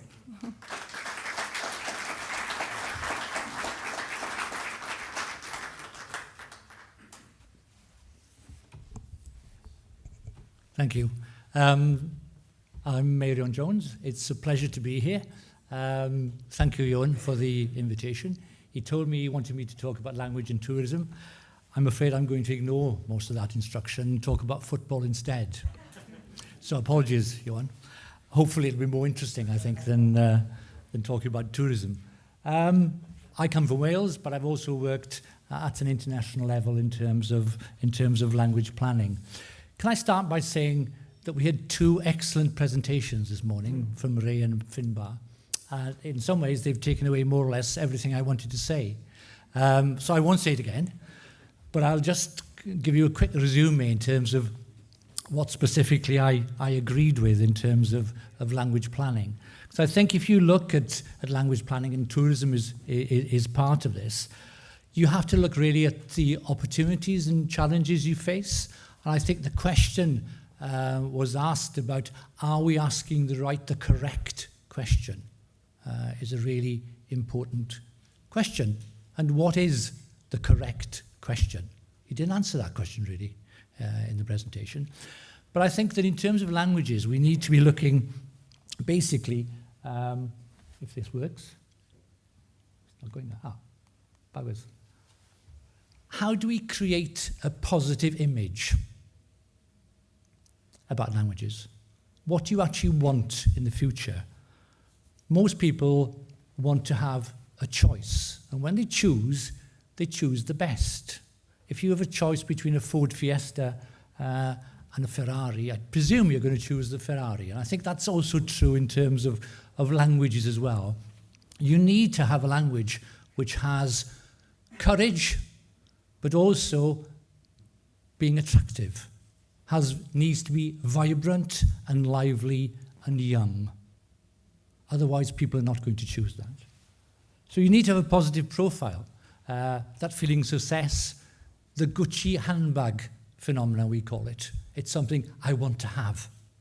And unless you get that in terms of languages, then you're not going to succeed. And I think that came through in the presentations this morning in terms of that feeling is really, really important when it comes to language. Also then, you do need to have an infrastructure, which we have. We've developed that over the last 20 to 30 years. We've got those infrastructures. Many communities have got them in place in terms of the framework you need, the legislative framework you need to make sure that you're in a strong position so that you can actually deliver public services. You can have a linguistic landscape which makes sense. You also have a system which we developed in terms of things will improve if you complain. That doesn't quite work. People don't complain. Minority language speakers, they may complain at home, but they don't really like complaining in a public sphere. So maybe we need to look at that again in terms of the way we move forward. And also in terms of education. And education is the main factory for producing minority language speakers. But we also need to consider how much emphasis we place on that and how much emphasis we place on actually getting people to speak languages. Because I think if you look at the quote from Pachi Bastarrica as the Deputy Minister for Culture in the Basque Country, where he says, we've increased the numbers, but over the past 10 years, we can't see any increase in use. And really, that's the elephant in the room, is how do we increase the use? And unless we crack that one, and I'm sure we will, because we've cracked education, so there's no reason why we can't crack that one as well, but we do need to concentrate on increasing use. And it was good to hear the Minister this morning listing everything that's been done in Ireland in terms of all the structures that are in place. But the question of use is still there. It's there in Ireland, it's there in Wales. It's the second most important point in terms of strategic development of increasing the numbers who use the language on a daily basis. And that really is the crux of the issue. So just a quick one now. Yeah, we need language users for the future. I suppose as you get older, you realise that you actually need young people to speak the language. Unless you do that, it's not going to succeed. This is, I'll skip that one. This is tourism. So, Johan, I've done that bit. That's tourism. Okay, if you want to come to Wales, that's Wales. The only problem with tourism, or not the only problem with tourism, and I think we've already heard about this in terms of people coming there as visitors and staying. And they present us with a huge problem in Wales, as in many other areas as well, in terms of they come there with bigger incomes. They force people out to the localities. Areas in Wales which have a 90% population speaking Welsh are being slowly pushed out by people coming in from the outside. But as I said, I wanted to talk about football. Wales is in the World Cup starting in about 2 weeks' time. So if we can have your support as well, because most of you haven't succeeded in that context, that would be very good. But the reason I want to talk about football very quickly is the fact that something quite amazing has happened over the last couple of years. The Football Association in Wales, which is a very English organisation, decided it wanted to use the Welsh language and promote the Welsh language. And in the Euros in 2016, and Wales went to the quarterfinals, semi-finals, they used the language to promote football in Wales. And that's been quite a dramatic development there. And I want to show you a short video, and I want you to look carefully at who's singing the song. Because if I go back to the point I made earlier about high status, language use, it's in the video. There's a bit also, considering it's the Football Association, they put a bit of history in as well in the video. So there's a song, and the song yesterday was sung by 250,000 children in schools in Wales at the same time. Okay, so it's the song that goes with the team to Qatar. It's a Welsh song. That's highly unusual in Wales for them to choose a Welsh song. For them then to include bits of history about the Welsh language within the video is another big one. But it's back really to creating this vibe. Does it have a positive image? What we've got in the video are supporters of the Welsh football team, both English and Welsh, singing a song which is not the national anthem, which has come up from the bottom up. And it's been chosen by the fans, not by any politician. That's wonderful.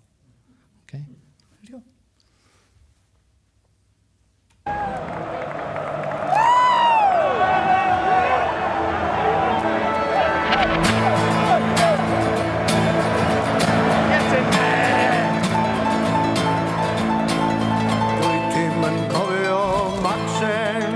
Does neb yn nabod o, mae 1,600 o flynyddoedd yn amser hir i'r co. Ond aeth Magnus Maximus o Gymru yn y flwyddyn 303 yn gadair yn gened i'r gofod a heddiw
Thank you. Just to finish off, the title of the song is Amawahid, you may have heard that, which means we're still bloody here. Thank you. Thank you, Marion. I think that's a good description also as a message to the European Commission recently that we're still bloody here. We don't go anywhere. I think we're going to go to the next panel, but if you could sit there for a minute, maybe we have time for a couple of questions still from the audience, because I'm sure there could be something interesting. We heard so different situations from Catalonia and Galicia, where you promote the language in tourism, to in Greece, where it's forbidden and you can risk your company if you use the language. And then an overview also from Switzerland, from a valley, a good message from Romedi saying that we should not become we should not be doing the manual work for the luxury tourism that drives the Ferrari and the Gucci bag that Marion came with. But is there a question or? Yes, Gösta. Yeah, he's coming with the microphone. Yes, it's a question to Eugenia. We saw how important the political support is, and I think when I visited you, one of the problems was the missing political support and the whole marketing of the region. Can you say something about that?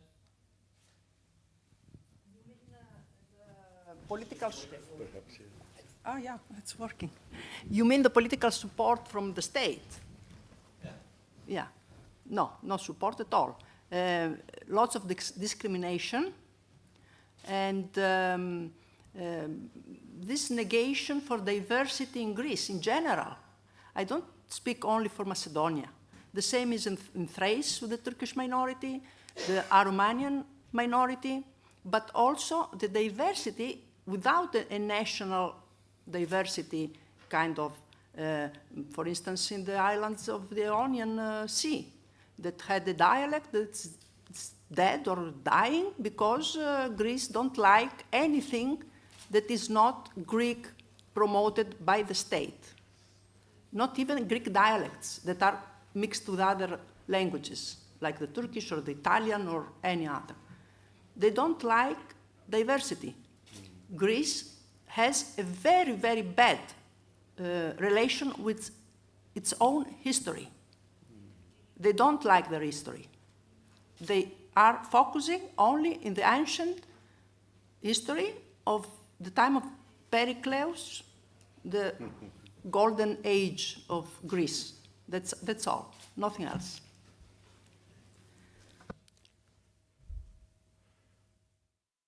Okay, thank you very much. If we can take questions after the next panel, but then sorry, there was a, yes.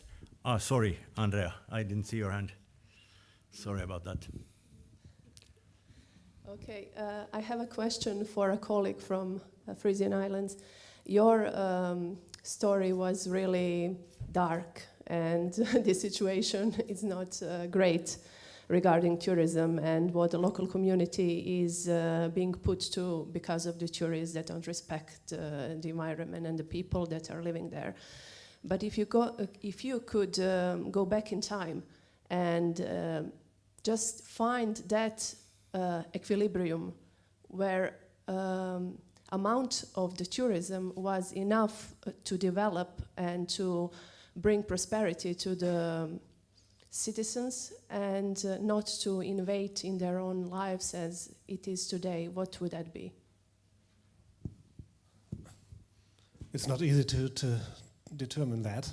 I think in time it's something around the 1957, 60s that on the island of Sylt it functioned, and even then it was in some kind overcrowded. We did not have the great hotels and so on, but the family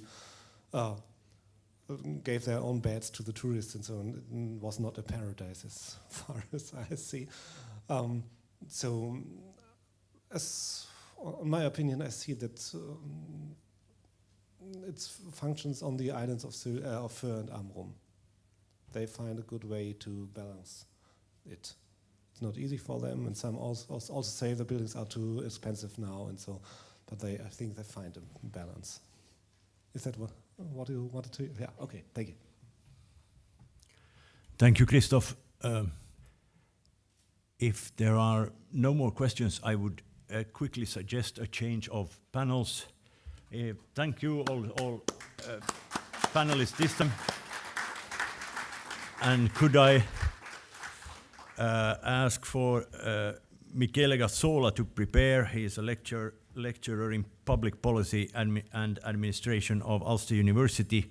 And at the same time, while he's preparing, ask the following persons to come up to the panel: Shunan Nikrina, Bridni Hangoil, Istvan Horvat, Bane Bansen, Mark Jimenez Aguillo, Anna Jugna Nordgren, and Andrea Vukelic.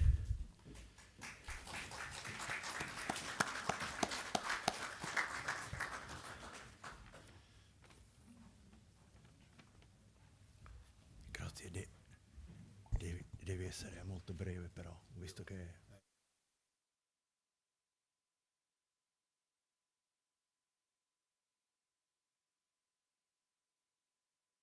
Aspetta, prendo la...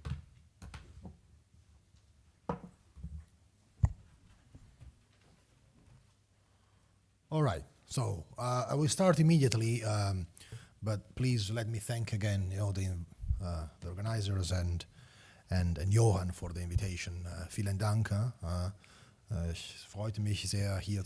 Thank you very much. I'm privileged and honored to be with you today. I have the privilege to present some things about some observations and conclusions about the relationship between minority languages and economic growth or development, and some things that I was planning to say were already said this morning. So, Johan, this will allow me to save time.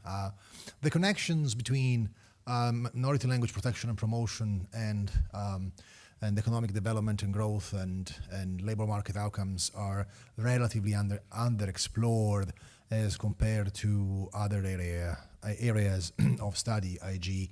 Minority language rights or minority language, sociolinguistic situation of minority languages. However, there are some interesting results that I'm going to present very briefly for lack of time, focusing on the challenges actually, and perhaps interesting ideas for further discussions taking place today and perhaps tomorrow. So at the moment, we can identify some papers dealing with the value of minority languages in the labor market, which is not exactly the topic of this panel or this conference. And there are some reports or paper about the value of minority language, or actually activities in the minority language and GDP.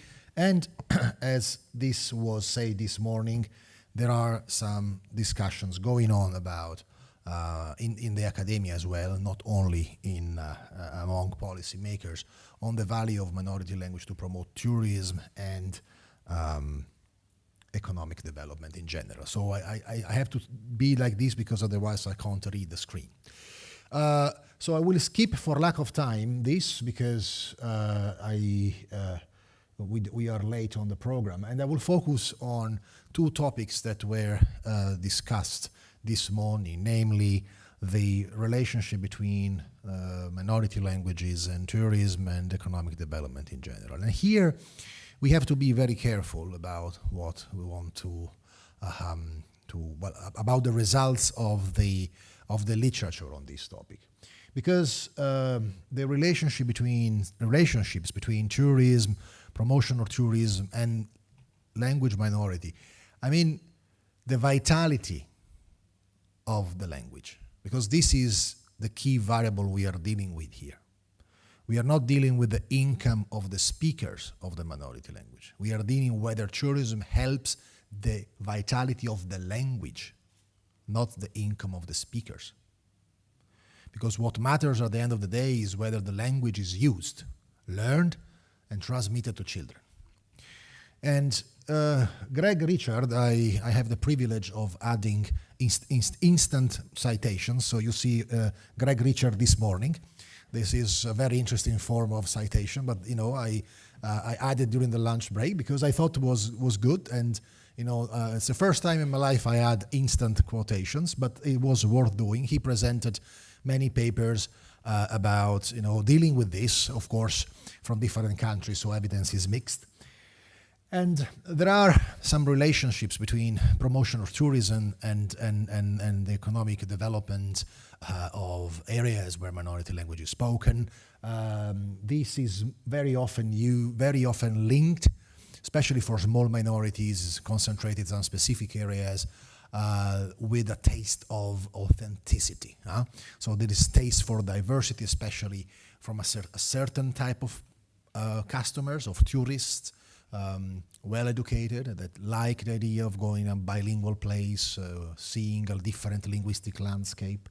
So the idea, as was mentioned also this morning by other presenters, is that we are we are interested in, as people, no more only in things we buy, but also in experiences, and therefore providing, going to an area where minority language is spoken can be something that gives you an authentic experience or something different. And this is what is called, the cultural identity dimension of tourism, which can actually, yes, bring about new tourists and development to some extent. Minority languages, however, are they really used with tourists or not? Well, it depends, again, probably Catalan, yes, in Alghero.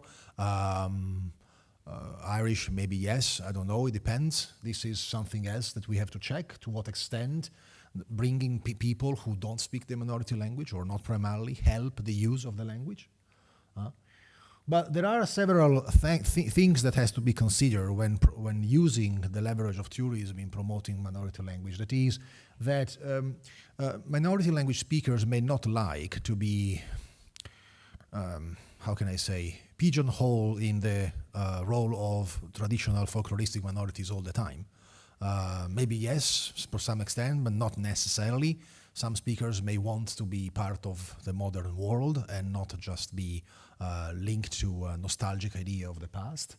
Sometimes there is, and this was happened that, Walsh has said there was lack of attention to the linguistic skills of tour operators, bringing tourists in some areas of Ireland. And in other contexts that in other areas, or regions, areas rather, that I've studied in a recent report I've written for the autonomous province of Trento, tourism was even negative for the vitality of the minority language for many reasons.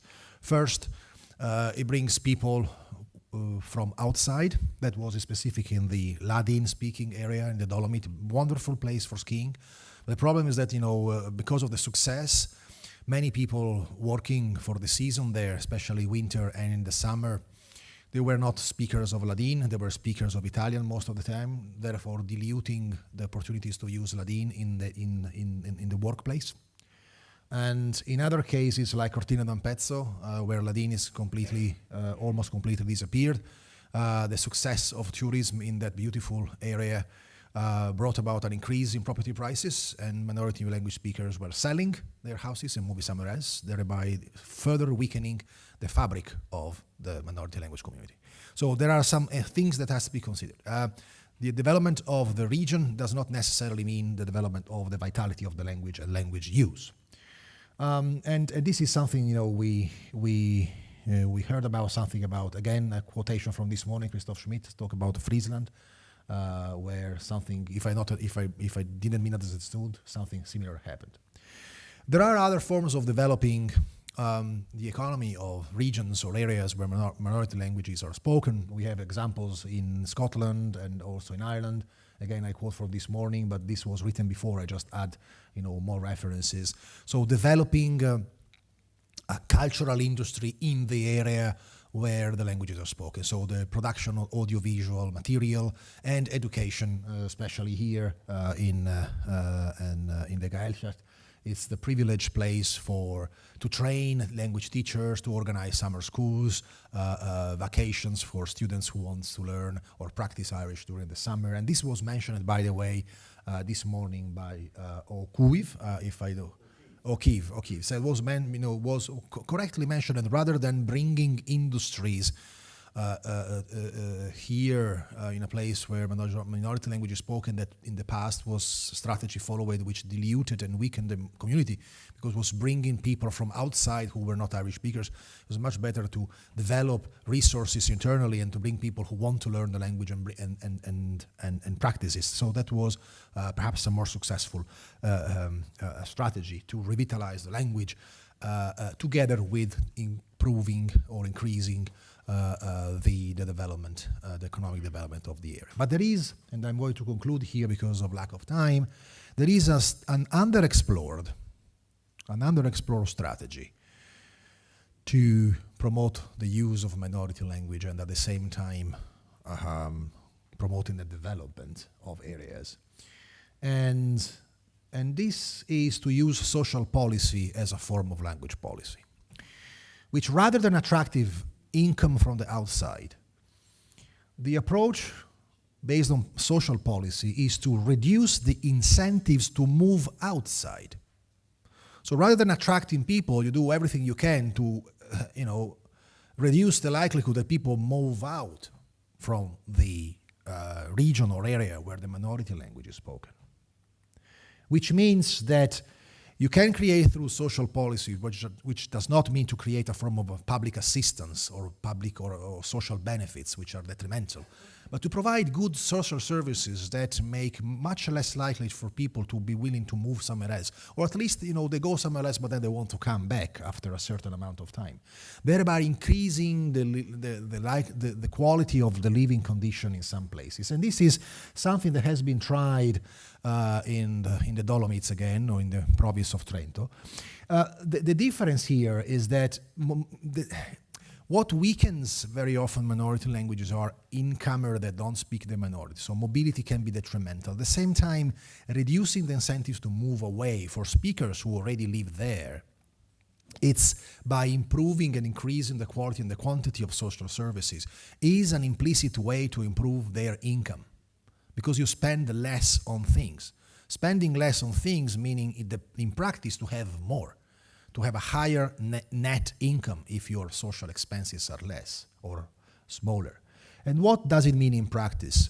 Well, in the municipality of Lucerna, which is the last one where the Cimbro language is spoken, the municipality developed a program called co-living, according to which prices of real estate were heavily subsidized and reduced for 4 families, bringing therefore their children there or making children there. They had to subscribe a contract that they commit themselves to stay there for a certain amount of years and engage in the activities with Cimbro language speakers.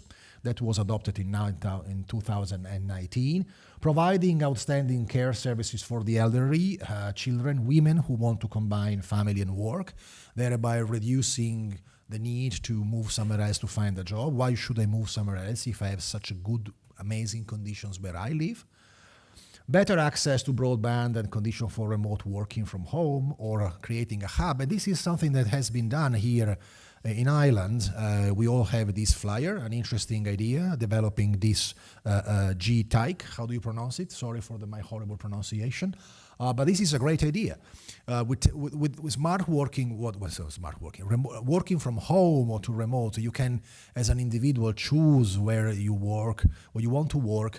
You can work in Dublin, but you can work in Galway or even in a small Irish-speaking area. Well, promoting this by creating the conditions for people to come here or to stay here because the working conditions are cheaper and good, it's a way to to remove or reduce incentives to move away, even attracting people here. And, well, depending on the country or the situation, improving roads and frequency of public transportation, high-quality educational program for children. In the case of Lucerna, for example, there were high-level education and even Saturday morning in the Cimbrian language, which were, by the way, attended also by children from families who were not speakers of Cimbrian. So this is an approach which is still underexplored. Probably, my feeling, but it's just a feeling because we don't have a lot of evidence yet, is that can be, in combination with other approaches, can be promising, especially now that the internet makes available many opportunities to work from remote. So to conclude, Johan, and yes, I am within the 10-15 minutes. So the relationship between economic development and protection of minority languages is not always clear-cut. It can be, the economic development can be to some extent even detrimental when it dilutes the community or it pins down to a nostalgic representation of a lost past. But there are, however, strategies that worked, and this morning we heard many examples. And my suggestion for discussion is to explore further the potential impact on social policies on the promotion and protection of minority languages. Thank you very much for your attention.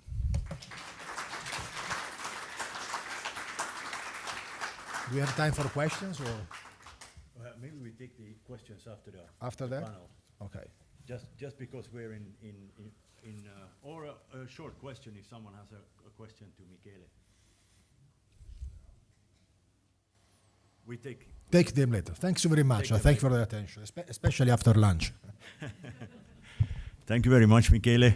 And now we move over to the part where you have concrete projects that promote what everyone has spoken of, promote the use of the minority languages, especially in the private sector, so that people know that they can use the minority language in stores and when you go shopping. But I first give the floor to Shunan Nikrina from the host or the co-host organization Udaras Nageltahta, and she's the manager of language planning.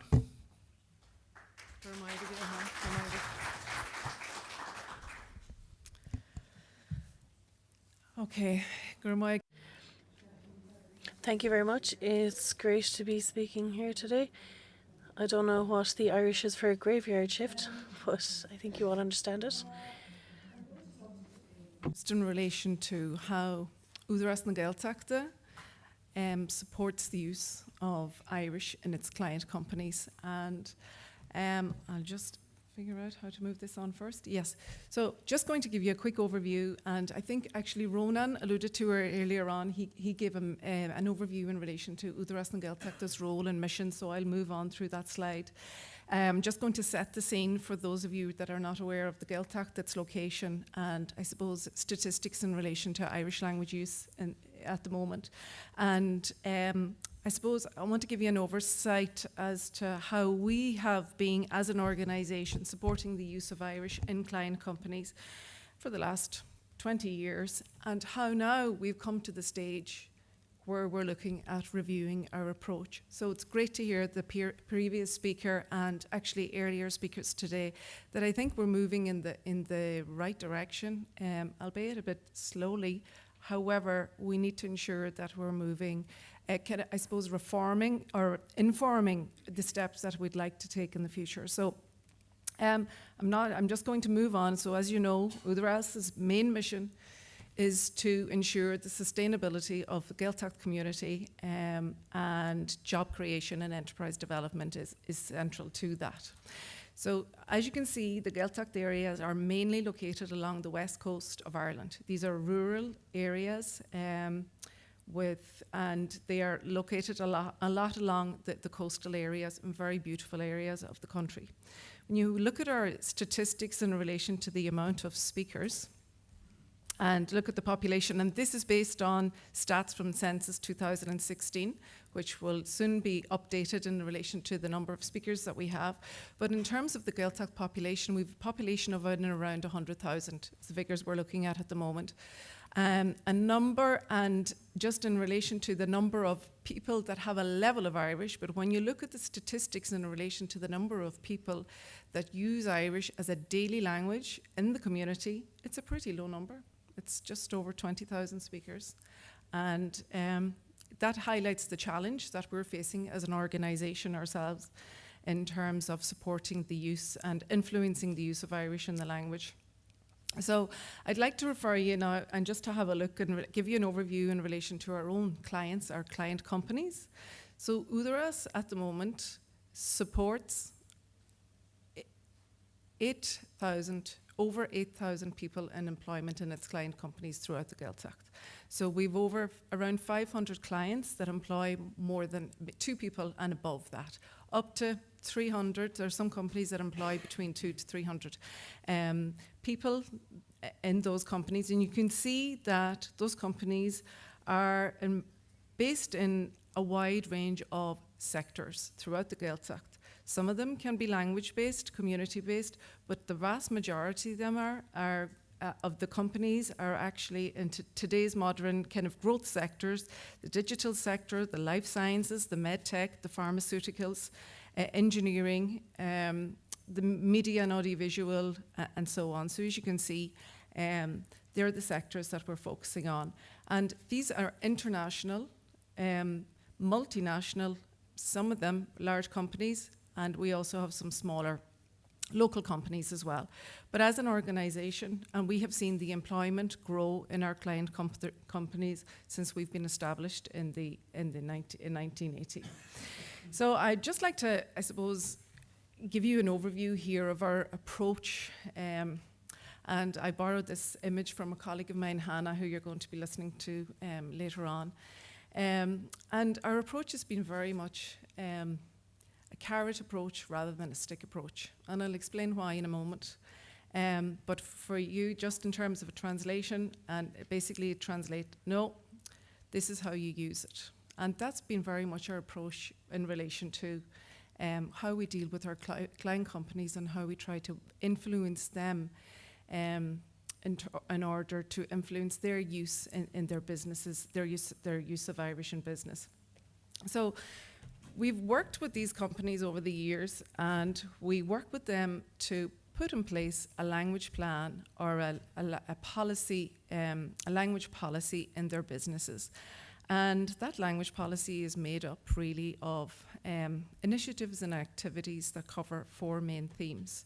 And focus on very much traditional methods, i.e. the written language, so signage, in their business, both internal, external, I suppose in the written, and also in supporting how they support their employees in the spoken word, and that Irish is offered as a service by these companies when they're approached by their customers. But remember now, those companies are dealing with customers on an international basis. We've also worked with them in relation to recruitment and training, and we ask that companies give a positively discriminate towards recruiting people that speak Irish, that live in the area, but this has become a challenge in itself, which I'll talk to in a moment. And also, we focus very much on advising companies and supporting them to recognize the importance of the community that they're based in, and to support those local communities, and in implementing activities that does that. And I suppose it just lists out there the type of supports that we provide: advice and guidance. We give them examples of best practice, how to use Irish in business. We support them in terms of providing them with translations, translating from English to Irish, and providing them with information in relation to where they can find local services in terms of translations, in terms of design, and so on. And also, we promote jobs that are offered by these client companies. And we promote that by, as well, in terms of we fund them, we cover their costs, because we're asking them to do something. What we're asking them to do really affects their pocket. because it costs them extra to advertise in Irish, costs them extra to run Irish language classes. And that's not how we view it, that's how they view it.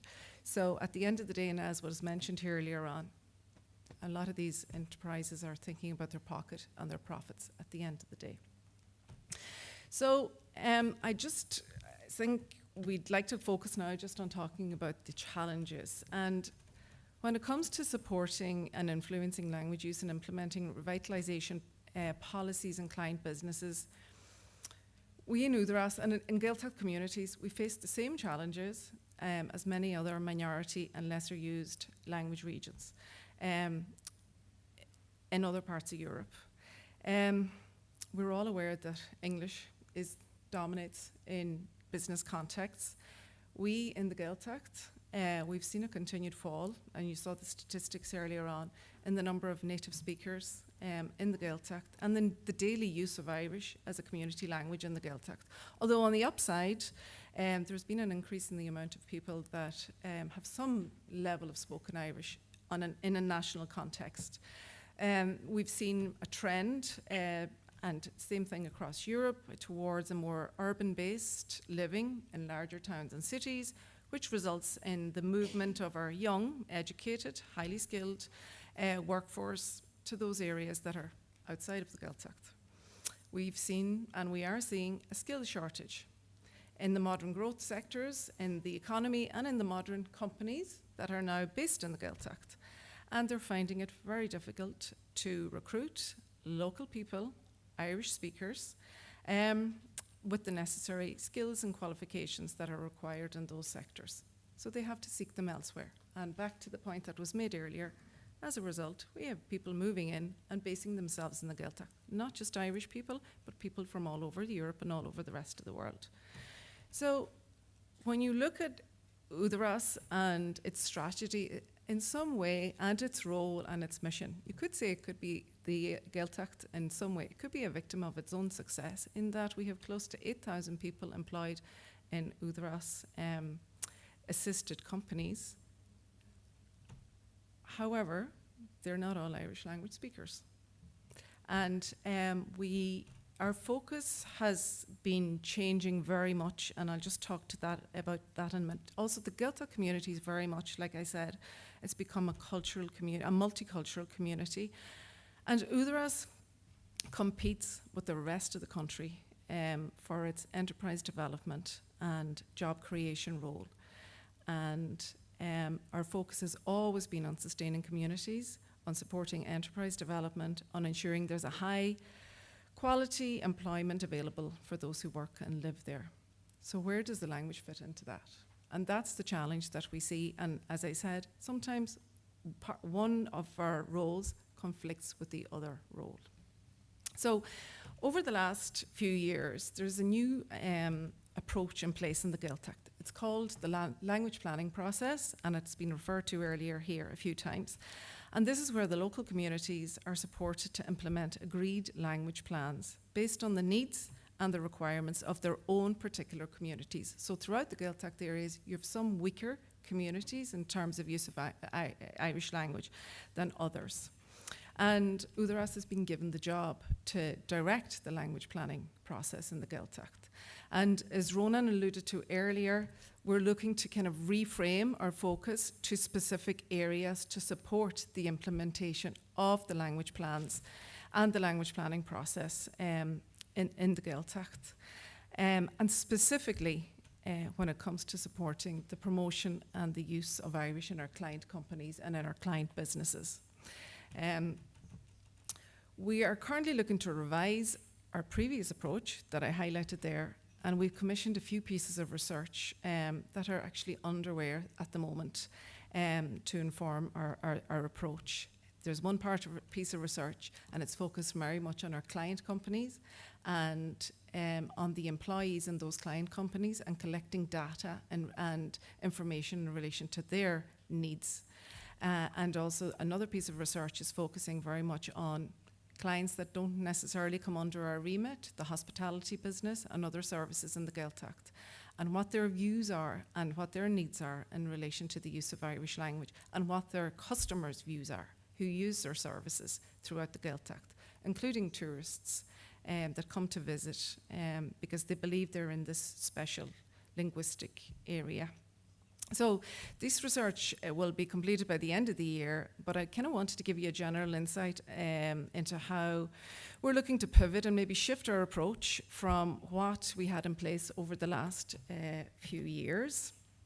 So I think you'll see we'll be moving away from a more traditional and internal focus on supporting language use in our client companies, which was very much focused on communicating and dealing directly with management and trying to encourage management to make changes in terms of language and to use more Irish in business, be that on signage and marketing and promotional material and so on, but very much an internal based focus and moving more towards an external based focus. And by that I mean supporting the employee, supporting the person that works in the company and supporting them from their work life to home life and value life and to their own personal development and support to ensuring that they can access all the services that they require in terms of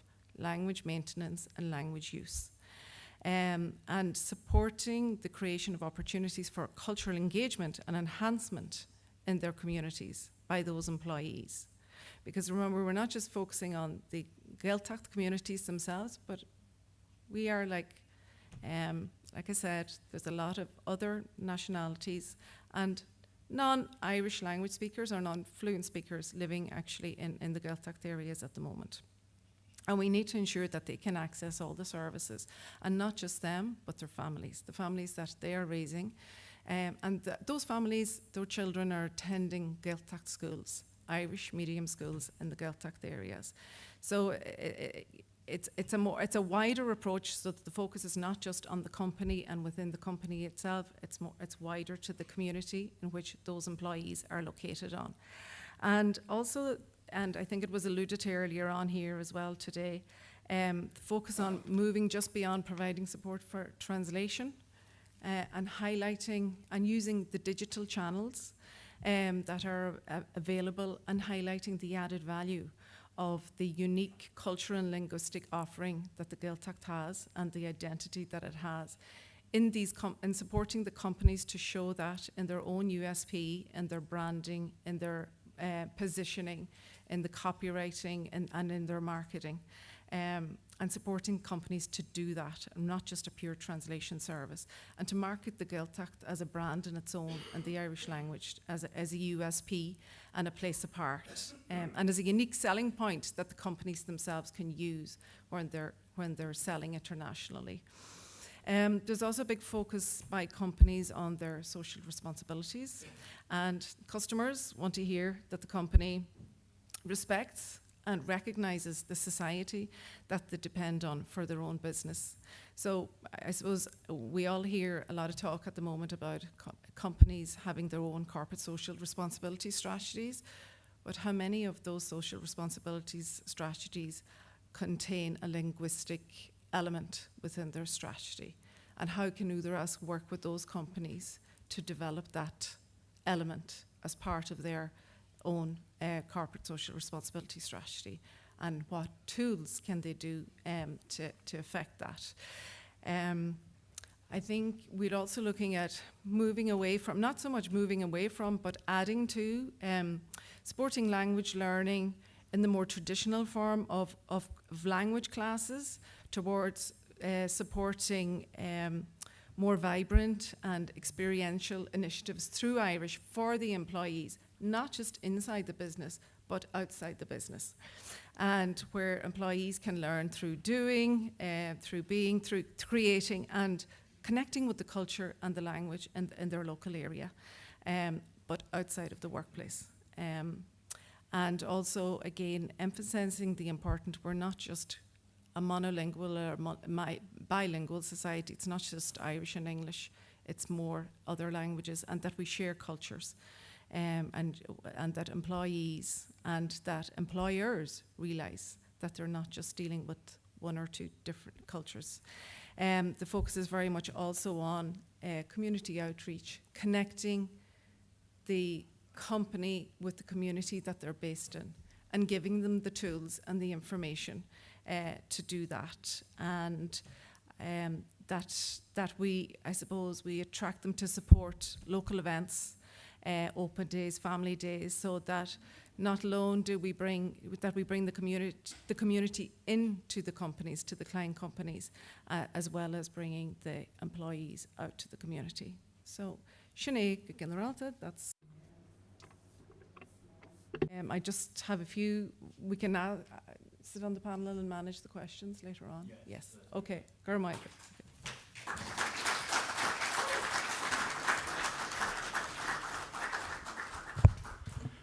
Thank you, Shuna. And we continue in Ireland, also here on the West Coast. From the city of Galway, in fact, is Brittany Knowle. Brittany Knowle. Yeah. Cannoli, okay.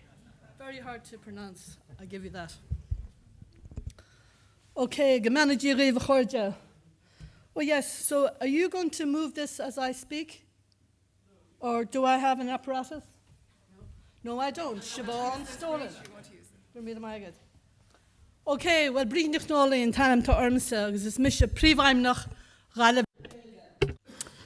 So I'm not going to keep you very long. Brittany Knowle is mine off. Yes?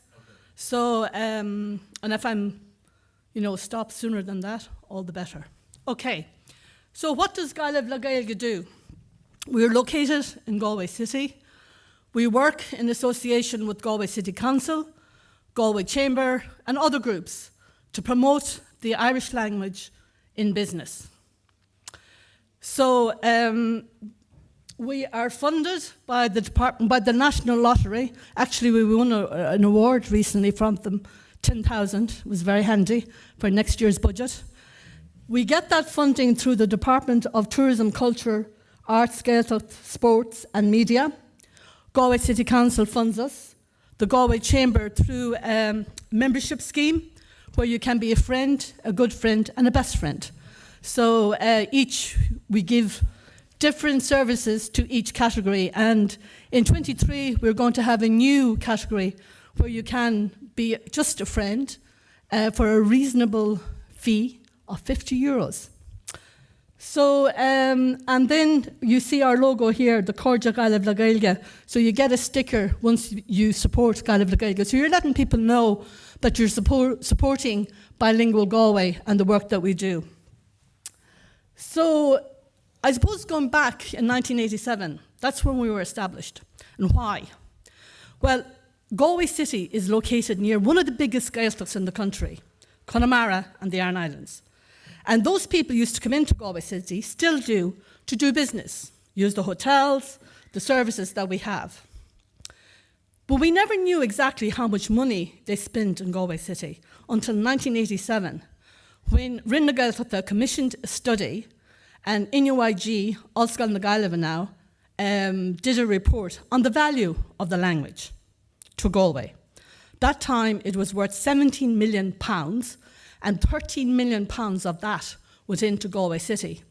And because it was the business community that were benefiting from this expenditure, the two former directors, Dr. Padar O'Flaherty, Yunajak Rostej, and Pádraig O'Begliach, a former director of Gaillimh le Gaeilge, went to the Galway Chamber, because that's the umbrella group, of course, for businesses, and actually said, right, what are you going to do to actually acknowledge this expenditure?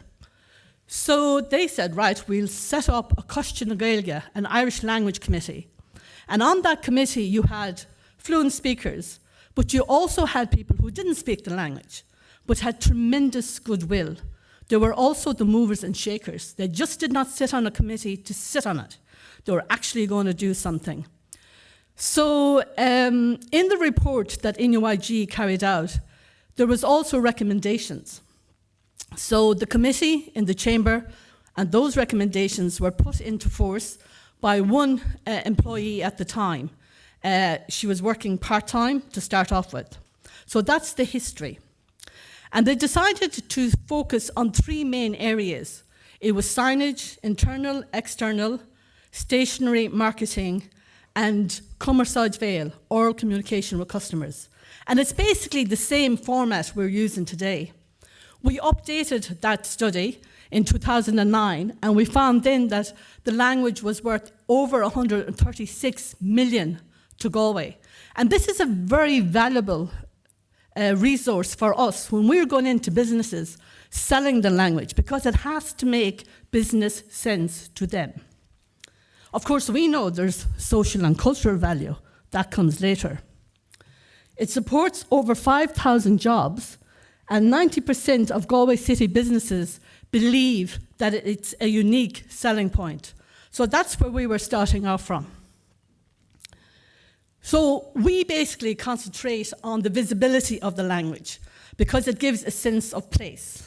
And we provide practical supports to businesses like a free translation service, and we come up with suggestions on how they could incorporate the language at their pace. At their pace. Not how we want it, but at their pace. The reason we concentrate on the visibility of the language is because of limited resources, but it does have great impact. One of the best projects in cultivating a bilingual landscape is on Costa-Lugan-Macha, the Language Place Names Committee. And we set that up with Galway City Council. We also have the Irish in Business Service, and I'll talk about that a little bit later. We have the Gradam Joseph Yokurti Awards, and they're Bilingual Businesses Awards, which celebrate and applaud all the great work the business community do in Galway City. And we also have social events. We do have a bit of crack with the language as well.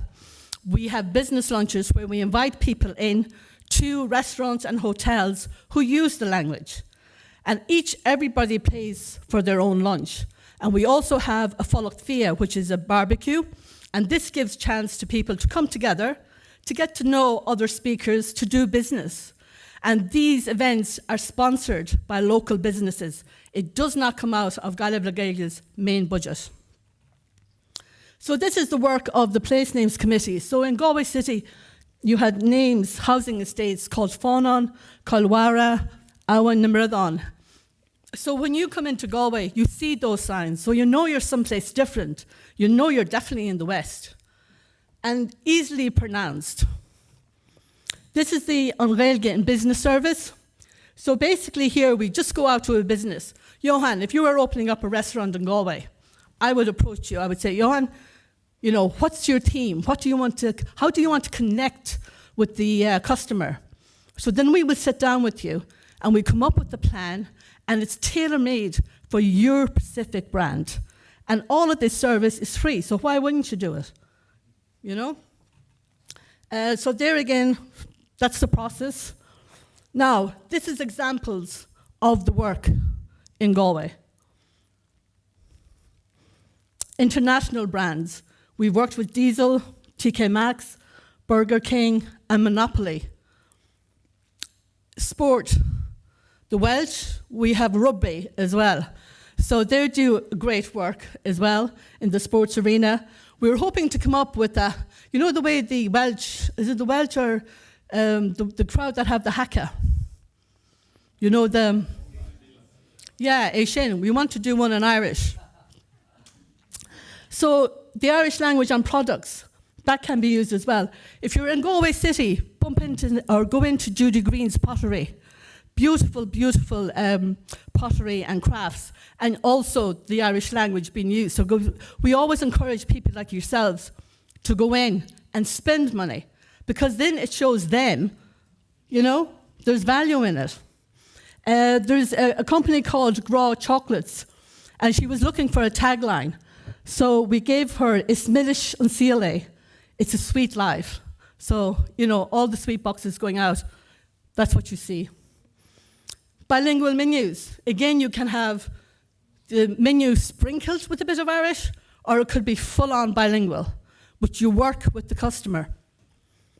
Now, this is the award, and it's 20 years this year, very successful. It's sponsored by the Galway Advertiser and TG Cahir. We also have Mulchgill, Udras na Gaeltachta, and the Galway Chamber.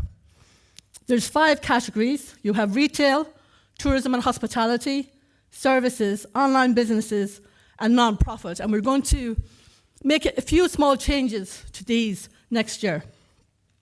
And again, there's a business package to the winners, over 26,000, and they are supported by all of these sponsors. These are the winners of last year. You had Plomos, and there's a little story with Plomos. I worked with his father in Galway taxis, and he used the Irish language. His son started to open up a business on Dominic Street. And he says, I remember my dad working with Gaelic le Gaeilge on Galway taxis, so I'm going to use an Irish name for my restaurant. And we had nothing to do with it. But it was great to see the mindset changing and it going from Glúnaháin go Glúnella, from one generation to another. KD Auto Parts were the overall winners. You had Tribe Press, who published books in Irish. And this is Irish Sock Society. She was a Polish lady who came into Galway, set up a business, and embraced it, running with it. These, again, a few photographs, and the publicity that they receive and the profile that they receive because of the use of the Irish language. So we also organise events, like I mentioned, the business lunches. The business lunches shut down during COVID, but we moved it online. So we had Líonú Arlína, where we met with people, connected with them to practice their Irish. And we had 10 at each session, so everybody would get a chance to say a few words and to practice their Irish. And again, you have the barbecue, a great occasion to actually thank and say Guramila Mahagi Munch na Gaillimhe for using the language and embracing it and seeing its value. So that's usually sponsored by Stewart Construction.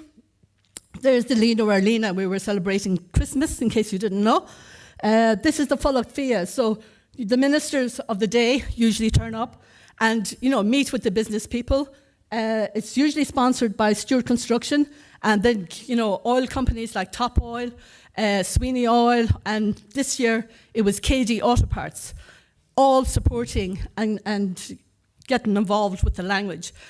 Siobhan mentioned the language plan. Yes, we have a language plan for Galway City as well.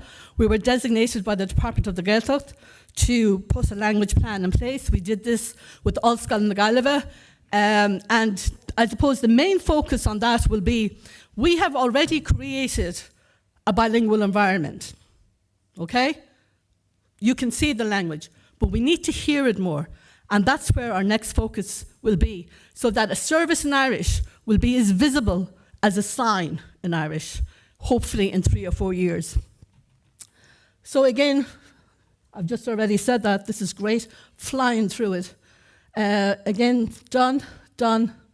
Okay, so this is one of the measures we have in the plan allocated to Gaelic le Gaeilge, and that is to list all the businesses and services in Galway City that provide a service in Irish. So we will have that on our website. It'll be like a fabulous shopping mall with all things Irish. So when you're coming into Galway, you want a restaurant, you want a doctor, you want a dentist, you go into the site, the name is there, the business is there. If you want events, it's there as well. The challenge will be, and I was speaking to one of the waiters here today, I was saying to her, how would I know you spoke Irish? And she said, well, I speak English. And I said, no, say something in English. No, I don't know. So it's important that there is some way of doing that. Dunnes Stores, for example, they don't like wearing any other badge except Dunnes Stores. But there is one place called the King's Head, another good spot for a meal. What they do is, when they hear people sitting at a table speaking Irish, they will actually say, send down the Irish speaker to them. So that's how they provide their service that way. This is on the website, so you'll see that. We have a new strategy, and I'm finishing on this. And the strategy, the last strategy we had focused on gaining bilingual status for Galway. We accomplished that. The next strategy, the focus is on implementing a language plan. And that I will be able to come up here in 3 or 4 years' time, again, God willing, and say we have 60% of businesses who provide a service in Irish in Galway City. Sinead.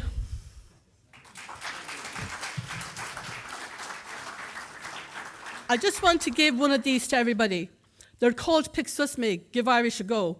We launched these during the Volvo Ocean Race, and that was really focused on tourists, to encourage them to have a bit of fun with the Irish language. So we got them sponsored, of course, but then the businesses liked them, the restaurants and the hotels, so we actually sold them. So we have our contact details at the back here, and then you have hello, written in Irish, and then written phonetically. So you have a bit of fun with it. So I have one for everybody in the audience. Right. Thanks. Thank you, Brit. I know we're running behind also, and it's yeah, there's a question.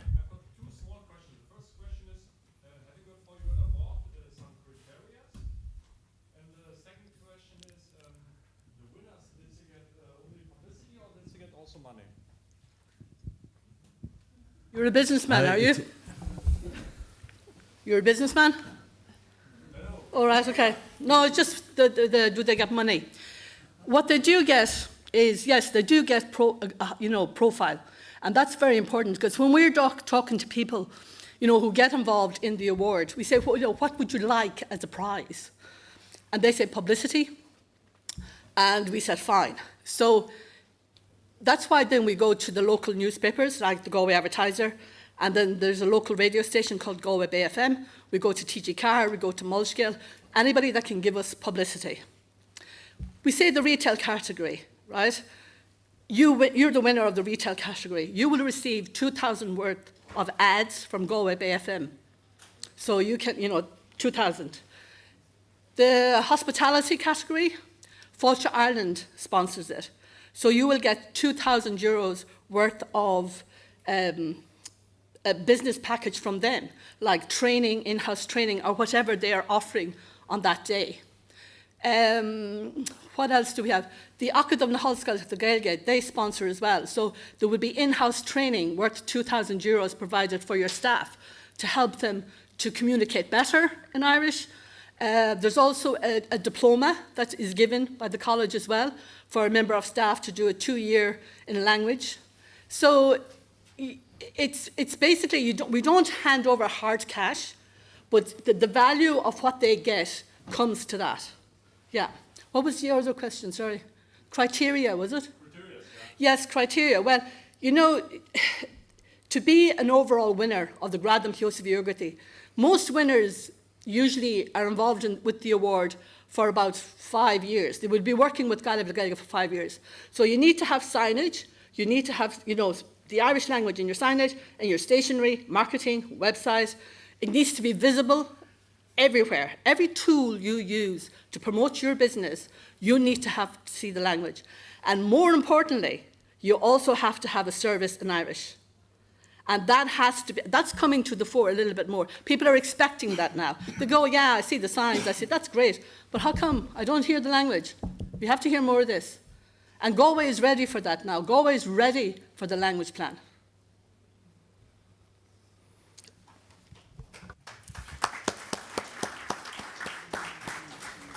Thank you, Brid. I think if just the technicians and interpreters manage with one more, I would, before we break up for coffee, which is here to the left, I would take Istvan Horvat, because it's more or less the same subject, but in Transylvanian cities, about how how the client knows that the seller speaks Hungarian. Istvan is director of the Romanian Institute of Minority Studies. Thank you very much. In 2 days, future ex-director, so practically I'm not renewing my mandate, but thank you anyhow. Okay. Well, first of all, that I should start with the trivia, because usually people have to start with a joke. Did you know that in the eve of the Second World War in some American cities, the name hamburger was forbidden by some authorities because of fear of Germans, and they suggested that it should be sold with the term of liberty sandwich? Well, actually, this doesn't work too much because the same product sold as Liberty Sandwich, and those who had courage to to maintain the name hamburger was having more success in selling hamburgers than those of selling Liberty Sandwich.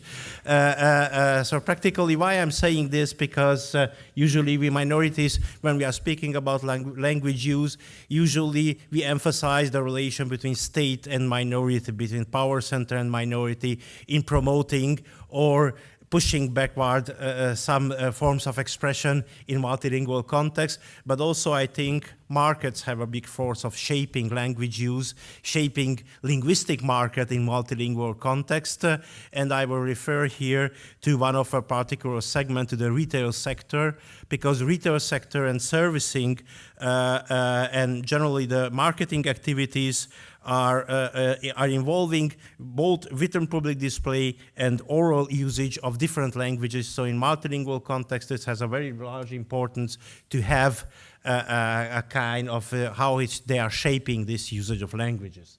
And of course, in these circumstances, I will present a case study from Romania, and briefly I will enlarge it more than this particular case of igen tessék, yes please, Dapoftic movement. So very briefly, Hungarians as a community are very strange in terms of language use, multilingualism.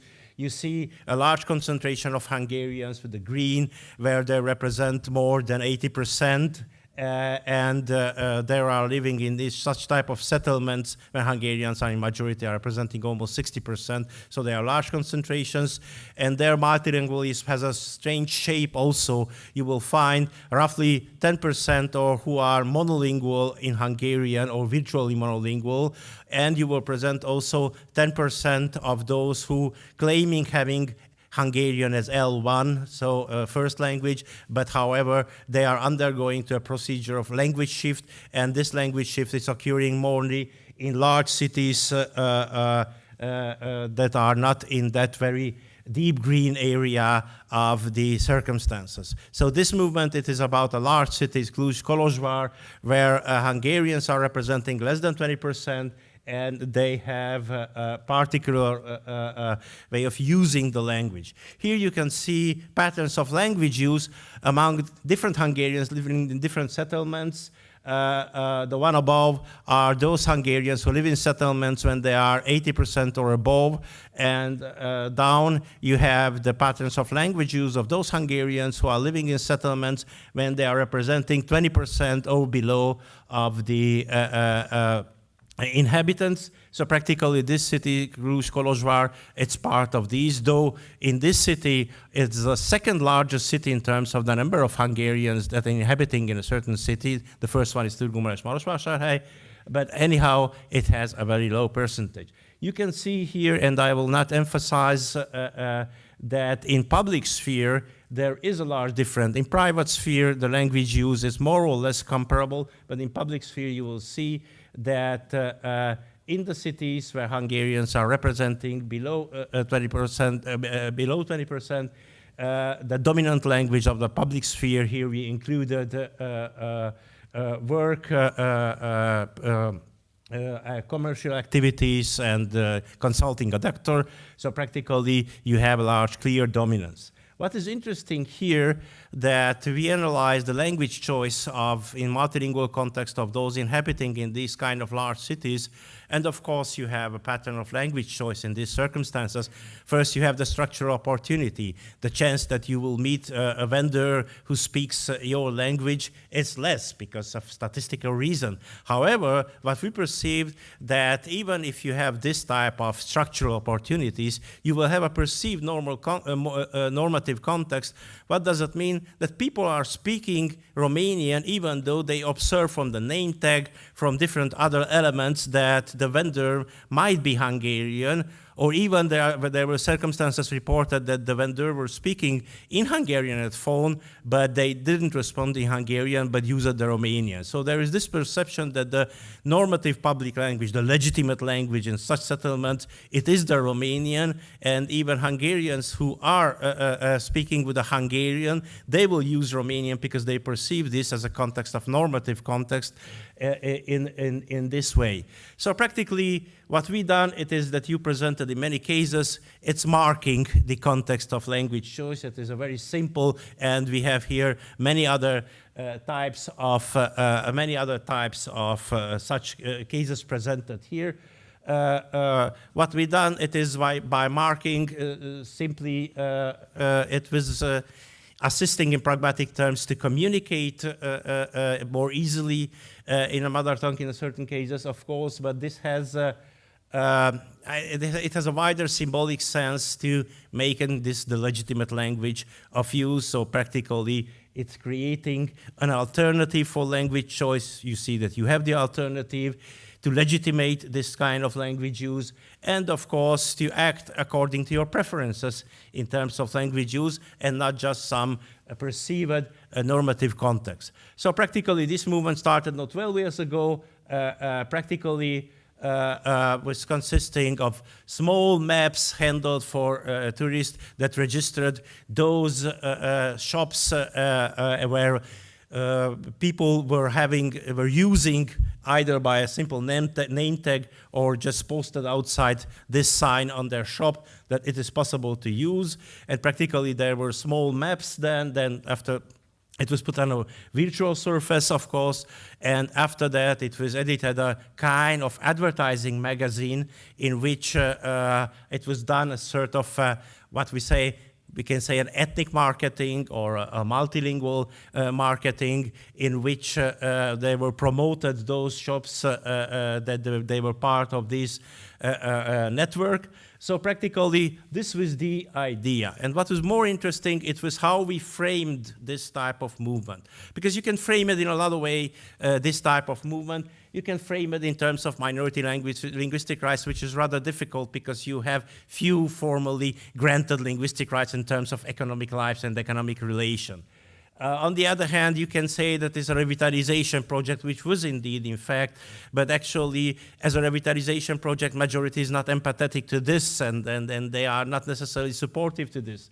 But if you say that in a much more technical terms as a culturally sensitive marketing, enhancing the opportunity, creating more comfort, attracting more tourists, Cluj-Kolozsvár is a city where the largest segment of the tourists are coming from Hungary. So practically, if you are framing in this way, you may have success, you may have cooperation, and indeed we had circumstances in which Romanian restaurant owners were hiring in each segment of time somebody who speaks Hungarian and uses this tag in order to attract these persons. So practically, it depends very much on framing, because if you are cooperative, you might have success with this. So practically, this type of promotion was worked very good for several years, but let me show you something and it was advantageous, of course, and it was functional. We had more than almost 500 businesses in different Transylvanian cities. It's meaning 500 business owners, but having more locals depending on the restaurants or shops that they were controlling and keeping on. And what is interesting, why this does not continue? Because markets are shaping the language use, and I will continue with not necessarily the failure, but somehow the structural changes that intervened and created a shift in this. What were what are these type of changes? Well, actually, Romania, I mentioned we started 12 years ago. And as Romania became part of the European Union, as the markets are opened, the whole structure of the retail market changed.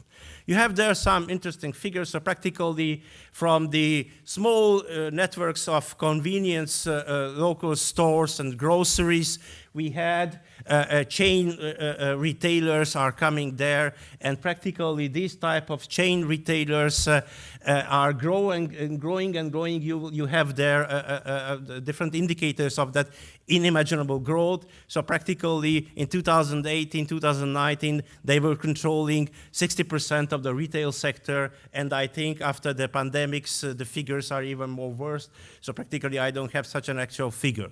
What was interesting with this type of retailers, when we contact them and trying to promote this type of sign and in any way to use it among their personnel or to do everything else. They simply responded that according to the company policy, badging and displaying a support that potentially contain controversial issues, it's forbidden by their company policies. So practically multilingual marketing was not at their threshold, and simply they consider it as that it's a kind of potentially controversial issue. If you put there, I would say, okay, don't use this badge, use Romanian and Hungarian flag. They laugh me in the face, you know, Romania historical conflict with Hungarians, come on.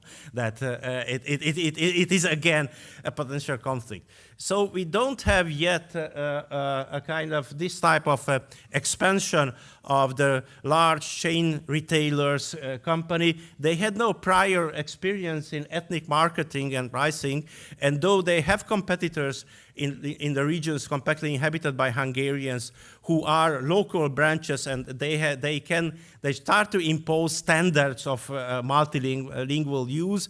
Usually they are not able to compete with their pricing policies, and practically it's seeming that in itself the existence of chains that use multilingual marketing and even in a certain sense ethnic marketing in this way, it is not sufficient competition for these large retailers to promote somehow strategically elements of multilingual marketing, not ethnic marketing, because you will see that it's something different, but multilingual marketing to be promoted. In some cases, some elements are promoted, but in some cases, no signs of linguistic landscape that are strategically bilingual, or elements that are marking the context of conversation, of language choice in different circumstances are not promoted. So practically even in those parts where Hungarians are in majority, you will find a circumstance that is radically changed from small convenience stores where Hungarian was widely used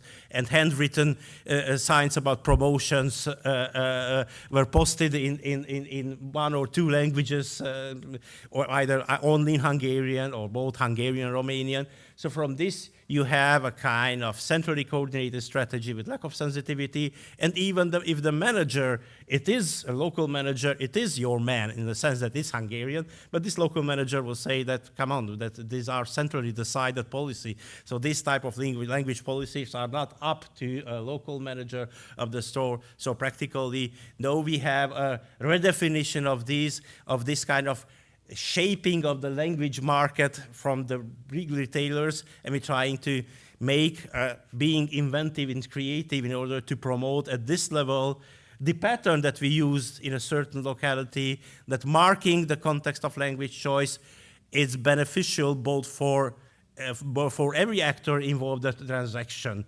because it creates greater comfort, it creates added value to the service. So practically, you can benefit of this, and it is a win-win situation. So practically, this type of igen tessék, yes please movement was a success in circumstances with a certain type of market structuration, with a kind of network of SMEs, of small and medium enterprises operating the whole commercial sector. But however, was kind. So this was a point that the local chains were acting in secular, and the Hungarians are majority. They beneath the multilingual marketing, they have this type of ethnic marketing. However, I was trying to finish my talk with a joke, and I remembered that in 10 days we will have the World Hello Day. So I will present multilingually Hello that is working for all Central and Eastern Europe, and to see how multilingual is Central and Eastern Europe. Servus. Thank you very much.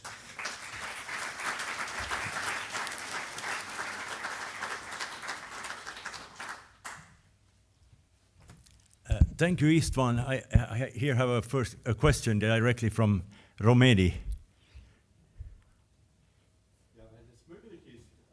Mikrofon. Kannst du für die Mikrofon warten? Can you please hold off until the microphone has been handed to you so that you can be interpreted? Thank you very much for the presentation. I do have two questions for you. Number one, do those strategies also exist in parts of Romania where the German-speaking minority is located and would hence create a multiplicity, a three-language context? This would be my first question. My second question is a minor question.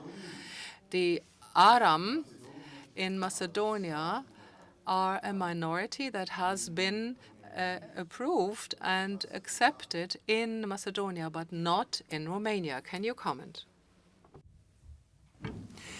Yes, first of all, the German language as everyday language is not anymore, unfortunately, characteristic for Romania. You have only small locals where you have this type of language use, and many Germans who are returning for a period or even for a longer time, they are exercising their Romanian. Actually, I just make some historical research. The bilingualism between Germans, even when Transylvania belonged to Hungary, the German-Romanian bilingualism was higher than the German-Hungarian bilingualism. So practically, they are coming back home to exercise their language. So it's in market circumstances, it's not specific. And usually German is viewed not as a local minority language, but a kind of world language. So practically, it's changing its status. So practically, it is you don't have this type of everyday situation where communities are competing for their language being used. Yes, about Aromanian, I know the decision of the Council of Europe that Aromanian is a separate language. Romania's official decision, it's Aromanian is a dialect of Romanian, and such as it is not a separate language. I know very well, and you know it very well, in sociolinguistics terms, as Einar Huygens defined, a language is a dialect that has its behind an army. So practically, Aromanian doesn't have an army, so practically Romanians say that it is just a dialect of Romanian, and in Romania it's not recognized as a kind of separate language. But who knows what the future will bring? Moldavian used to be a separate language compared to Romanian. And Beas is a separate language compared to Romanian, though I can speak in all three of them. Thank you. Thank you. Let's break for a coffee break, and then we come back to the panel. The coffee is served here to the right. We start after the coffee break with Bane Bansen's video.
I ask Bane Banse to put on his video.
Okay. Bane? Where is Bane? Bane, du bist an der Reihe. Okay. Ja, hallo. Vielleicht sollten wir. Maybe we should hold off until everybody has returned back, but you might allow me to begin. I would like to thank Johan most warmly for this fantastic range of high-quality contribution. It's a fantastic agenda. We are reaching from Romania to Barcelona to Galway to Finland to Frisia and further afield. I would like to use the opportunity to venture out to the border area between Denmark and Germany, to the city of Flensburg, where the cooperation between Denmark and Germany has been subjected to wars and conflict for many centuries. This is all over now. The war, excuse me, the peace in the border area has arrived. The German minority is cooperating with the Danish minority. There are projects, mutual joint projects that are being established together. It's an ideal place and an ideal time. However, once you leave the minority area behind, where all members speak both languages, German and Danish, on both sides of the border, if you leave that small little country behind, or that region behind, then you will find that in Denmark, the number of speakers of German is decreasing drastically at school level, at university level. Those Danish citizens who wish to learn German is decreasing drastically. At the German end, the Danish speakers have been in a minority very, very long, and it is not a very popular language for Germans to learn. So the result is that people speak in English. I took a little video of a success story. It's a story of a Danish baker who 10 years ago came to Germany and settled in Flensburg. And he was very successful in selling Danish bread and cake. The customer can come into the bakery and speak Danish. The funny aspect is his baker shop is called the Danish Bakery. It's not a German and it's not a Danish title. So the interpreters at the back of the hall can take a little break. I am going to speak German and English and Danish, and there are subtitles as well when I show the video, so our interpreters can actually take a short break. Thank you.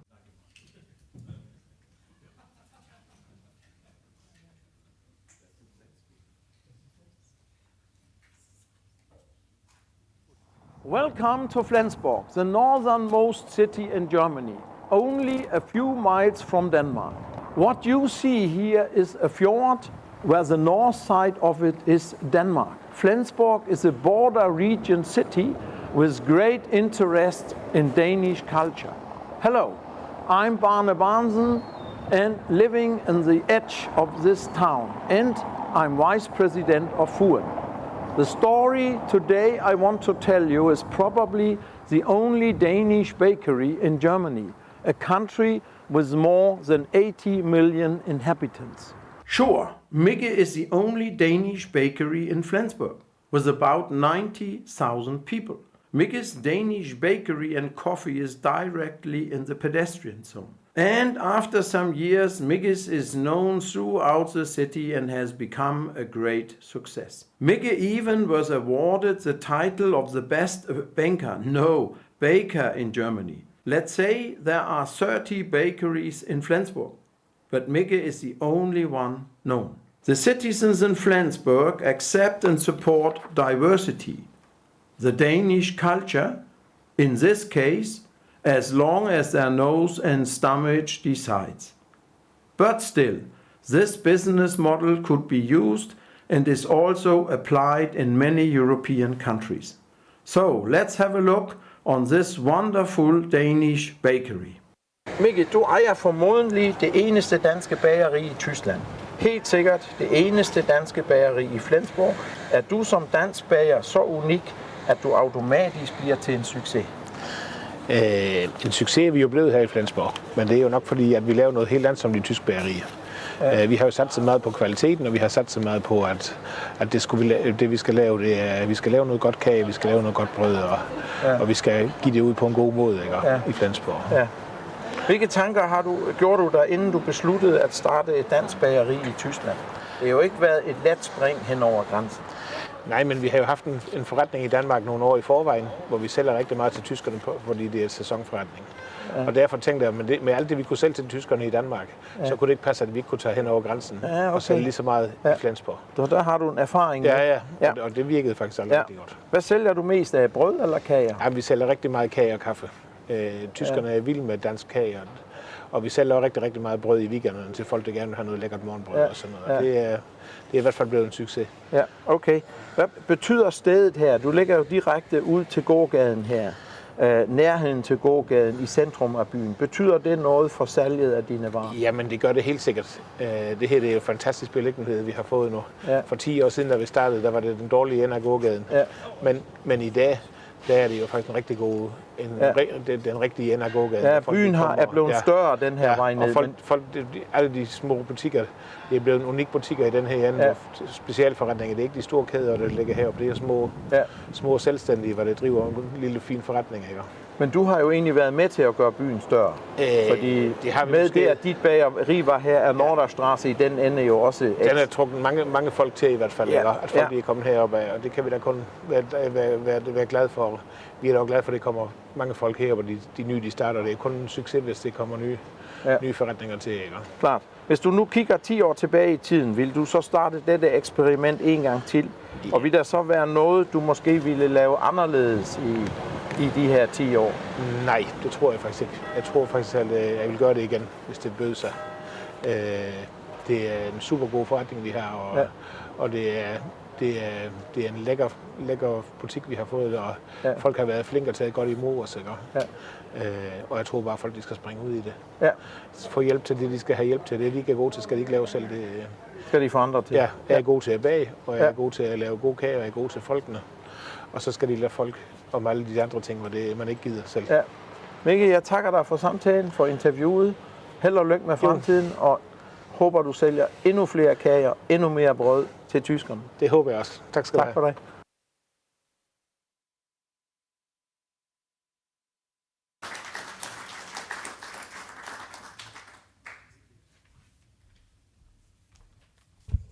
That was an impressive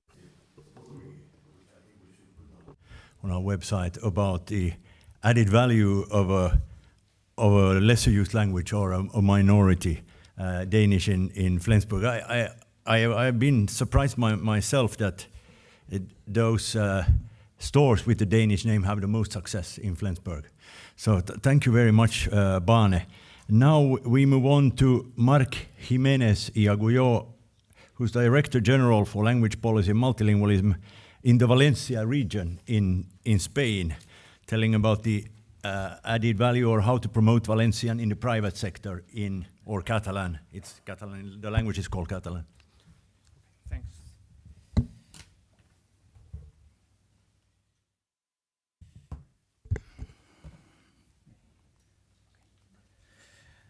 Hi, I am Marc Jiménez Agulló, Deputy Director General of Language Policy, and in my presentation I will develop an idea about Catalan in the private sector in Valencia. We go fast because the time is ready. Presentation start point. First of all, I need to show who are we, where we come from, and what is our situation. The Valencian is in the eastern part of the Iberian Peninsula. 5 million people live there, and we have 2 official languages.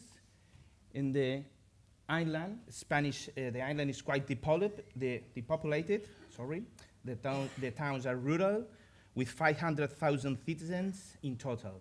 In these areas, Spanish is the historical, official, and most commonly used language. The coast is more densely populated, with people concentrating in cities. 4.5 million citizens live in this area, mostly in 2 large cities, Valencia and Alacant, and with Catalan is the historical and official language, but use it unevenly as the common language.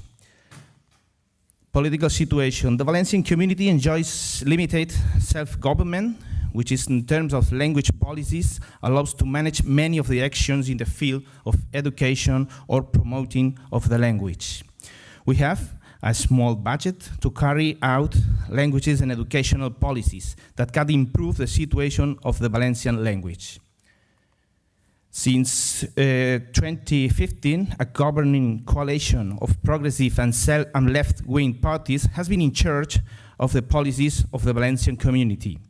And this responsibility affects the areas of education, culture, and sports. The responsibility for the promotion of Catalan in the social and non-university spheres lies with the Director General of Language Policy, which promotes the regulatory development that promotes the use of Valencian and guarantees the right of citizens and the daily use of the language. And in 2015, we started policies of linguistic rectification, both in the use made by the public administration and in the circumstances that allow the improvement of the social situation, with the aim of increasing the presence and use of Valencian in all areas of society. And how can we do it? I present the first option.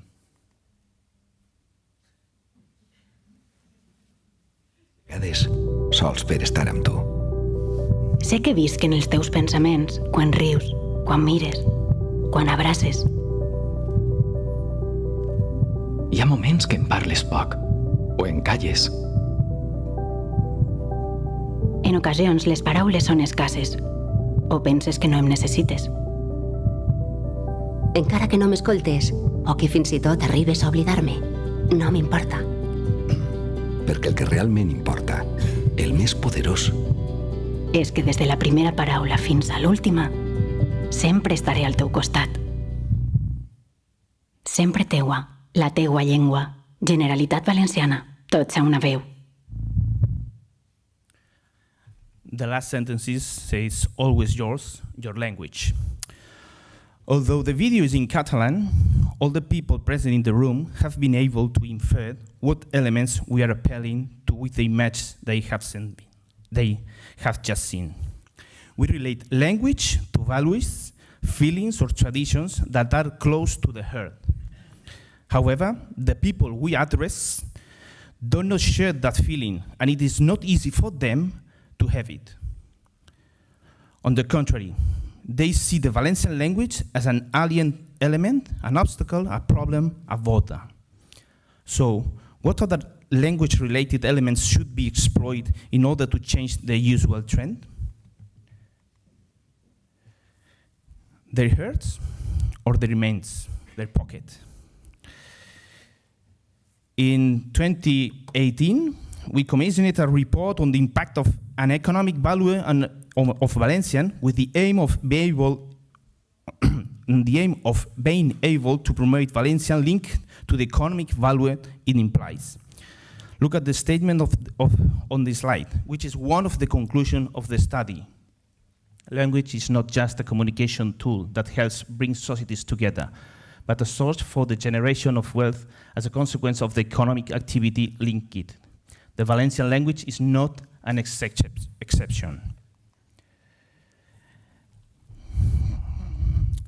The study delimits 4 productive areas linked to the language. Activities directly linked to the language industry. These sections include institutions linked to the teaching of Valencian, as well as companies that offer translation and interpretation service, linguistic assessment, etc. Cultural industries and media, but use Valencian as a vehicular language, publishing companies, music, audiovisual, and performance art industries. Activities related to the educational field, in which the language is a key element to their development, and they are aimed to promote the use and knowledge of Valencian within a multilingual learning environment. In this group, the use of Valencian is considered in every educational areas of regular training, that is from nursery school to the university context. Service for the promotion and knowledge of language of the public administration. Activities linked to the linguistic promotion in a direct or indirect way. The slides show the jobs, the employment that different sectors represent, and also the gross value added, the wealth generated during 2017, both in absolute values and percentage. Language industry, culture and media industry, in internet media, where I want to highlight the internet media that generated 713,000 euros in 2016, and that continuing group up.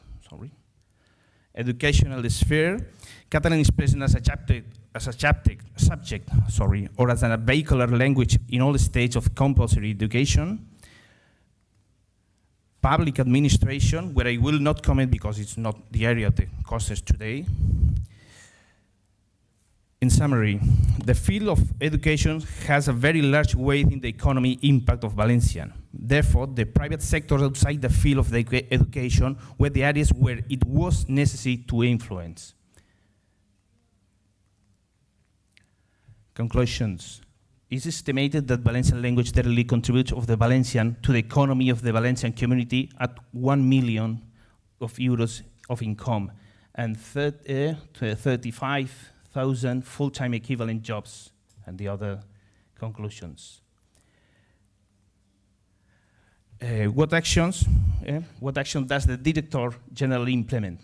We approve public funding basis audit in following sectors. We put into operation different lines of public funding. That is, we decide to support the actions of society, associations, and the private sector, so they develop activities to promote the language. All the sectors that we have a funding: music field, civil associations, dual projects, bookstores, theater, cinema, etc. All the actions with an idea. Language that coexists with more hegemonic, strong, and powerful languages must demonstrate that their defense is not only a matter of feeling or justice. They also represent an economic value that can benefit all citizens, both speakers and non-speakers of the language.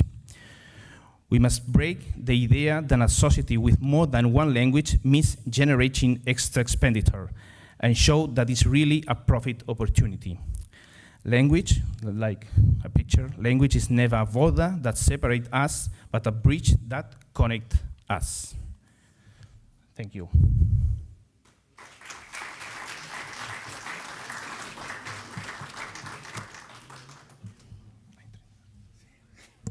Moltes gràcies. Thank you very much, Mark. We're moving from Valencia to my home region, the Swedish, or bilingual Finland, I should say, and Anna Ljungner Nordgren, who's international officer at the Swedish Assembly in Finland, and also vice president of NPLD, like Trina, who you met earlier. We have a good cooperation with NPLD. Both of their vice presidents are here today as speaker. And I give the floor to Anna Ljungner Nordgren, and she can speak more about her case. Tack Johan. Päivää, goddag. First of all, I would like to say how happy I am to be back in beautiful Galway. I was here roughly 20 years ago when Finland was about to reform our Language Act, and we wanted to get inspiration from Ireland. So thank you, Fuen, for choosing Galway for this important forum. I'm here today to talk about a campaign that the Swedish Assembly of Finland carried out some years ago with the aim to get companies to use more Swedish in their everyday business and in their signing.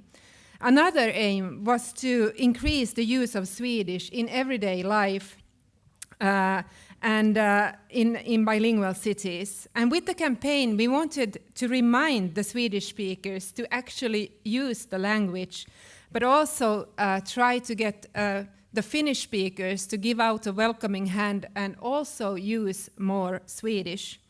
President Tarja Halonen was the patron of the campaign, and that enabled us to get the necessary funding from different foundations, but also from companies to carry out the different activities within the campaign. I was planning to give you a brief introduction to the linguistic situation in Finland, but since time is running out, I just want to mention that Finland has good language legislation, and the linguistic rights are guaranteed in both the Constitution and in the Language Act of 2003.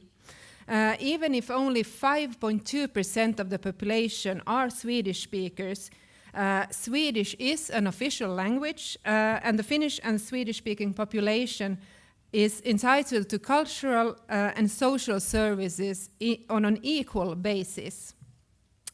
The main rule is that you are entitled to use Swedish or Finnish in your contacts with bilingual municipalities, authorities, and with state authorities. The Swedish language education works well overall. It's dynamic and vital, and every child in Finland has the right to attend daycare, preschool, and school in its own language, either Finnish or Swedish, and this applies for the whole country and is seen as the mainstays of bilingualism in Finland. Swedish-speaking Finns, they start to learn Finnish in schools from the first grade, while Finnish-speaking pupils have lessons in Swedish from 5th or 6th grade, and the language lessons are compulsory. So when we in our campaign wanted to encourage Finnish speakers to use Swedish more frequently, it wasn't a hopeless act, since everyone in Finland has been taught Swedish and should at least know basic Swedish.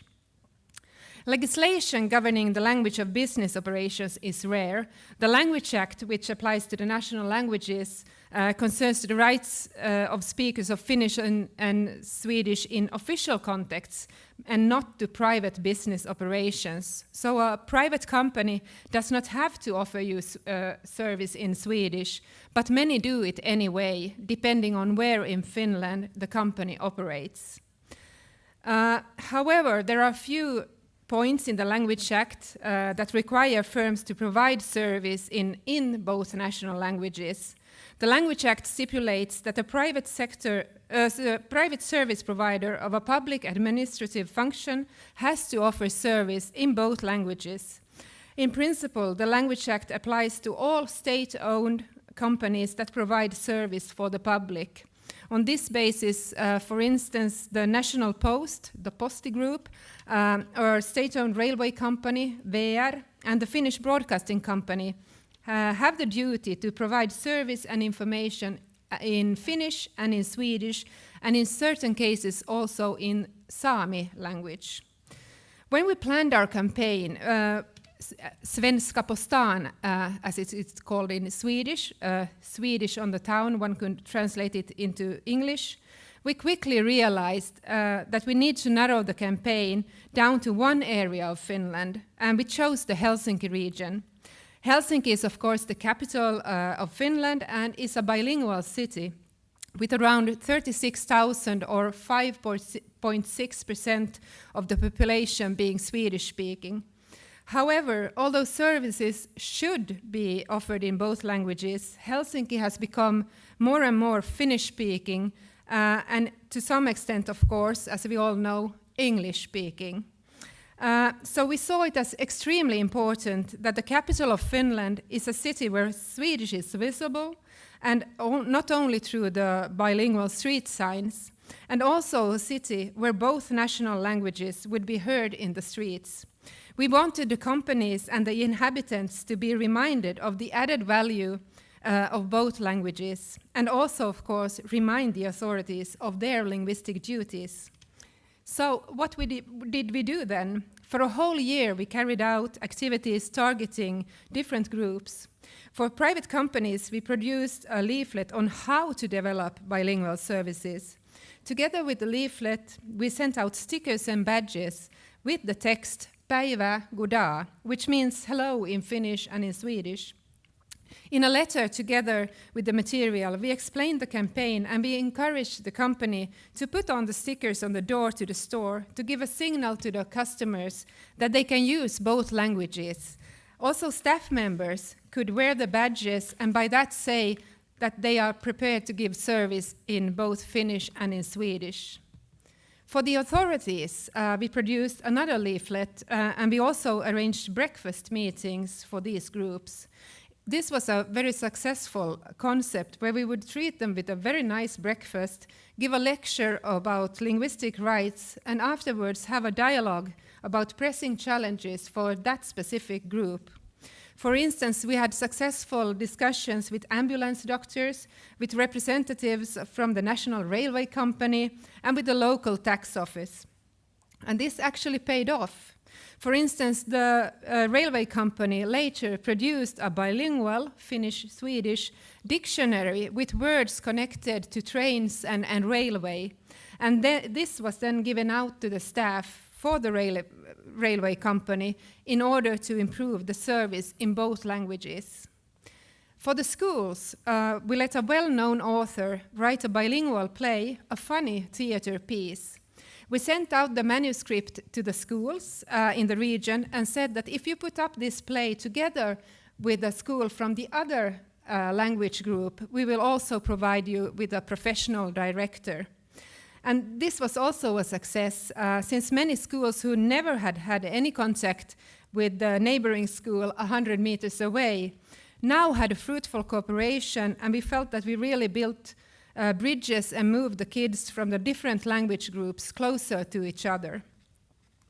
Role models are, of course, also key. So we sent out a letter to celebrities and well-known persons, both Swedish and Finnish-speaking, within our society, and asked them to become ambassadors for our campaign. We didn't offer them any money. It was just a polite question to take a stand for Swedish and for bilingual Finland. And this resulted in numerous interviews where famous people just happened to mention how Finland's bilingualism is worth protecting and what their own relationship to Swedish is. We also produced a magazine in Swedish, which were distributed together with the largest newspaper in Swedish called Hufvudstadsbladet. And our magazine included info on the campaign, articles about Swedish in Finland from different angles, but most of all, it was a reminder for the Swedish speakers themselves to actually use the language. Otherwise, we cannot expect others to do so. We also had TV advertising. We had big billboards all over Helsinki, and the trams were covered with the slogan Päivä goddag. And we produced free postcards that people could pick up from restaurants, pubs, and theaters. And in addition, we also arranged several seminars and discussions on the topic. So what was the outcome then? Well, we conducted a survey afterwards, and that showed that the campaign was very well received, especially among the Swedish speakers. We noticed a high rate of articles and news pieces in Finnish-speaking media, and we noticed that our campaign gave inspiration to others to promote Swedish. For instance, student organizations created their own small campaigns at bilingual universities.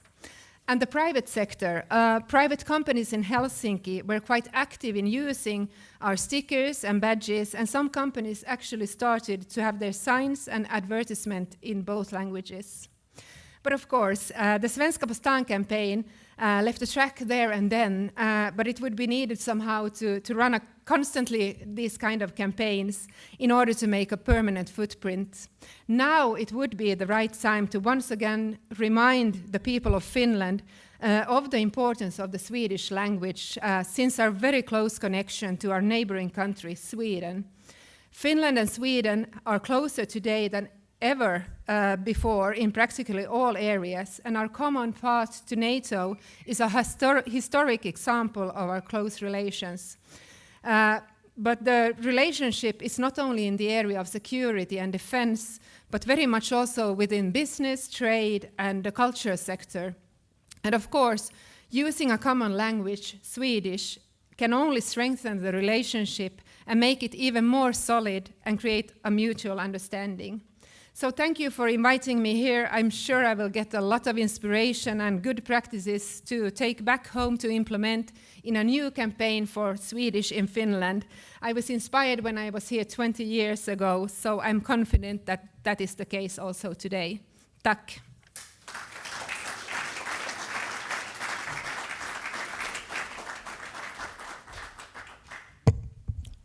Tack ska du ha, Anna. We come to the last presentation of this panel, and we're moving south again to Croatia, where I have the pleasure to invite or give the floor to Andrea Vukelic, who's a consultant in the Serb National Council in Croatia. Please, Andrea, the floor is yours.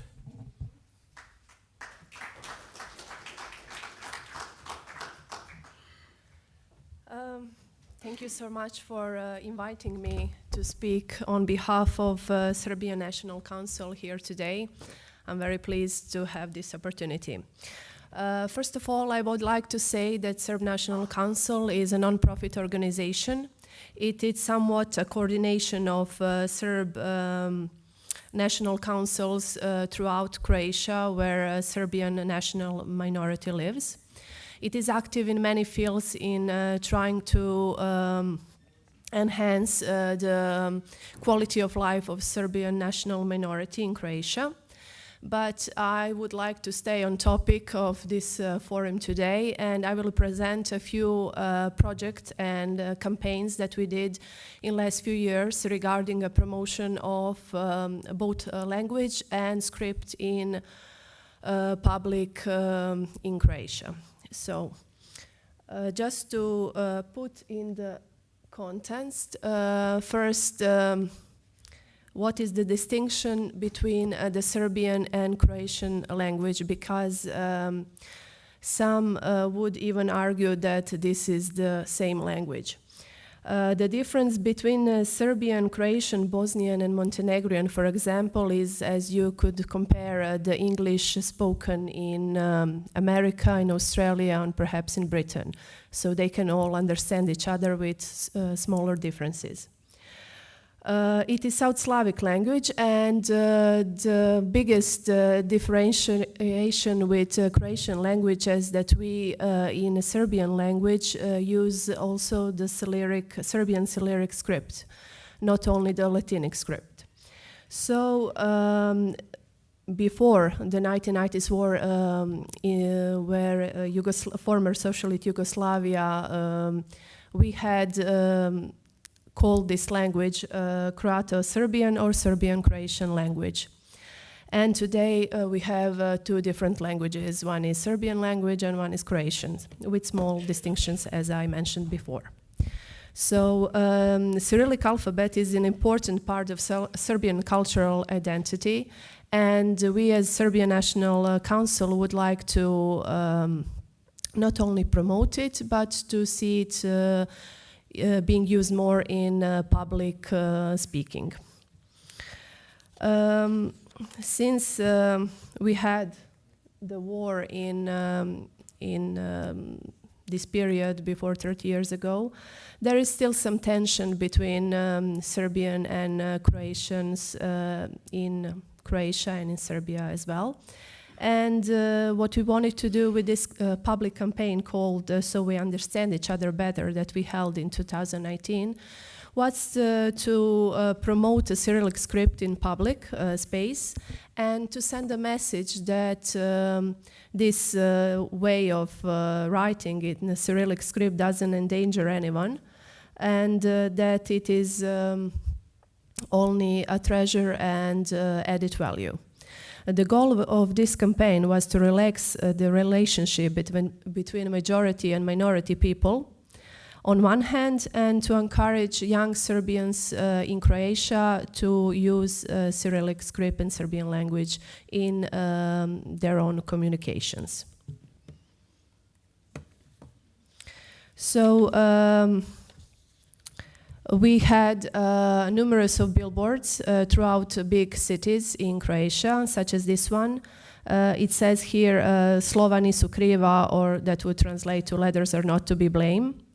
With this campaign, we were calling people for dialogue, for understanding and reconciliation and peace, because we have a constitutional law for preservation of national minorities that says that we can have bilingual signs wherever we have more than a third of Serbian people living in a community.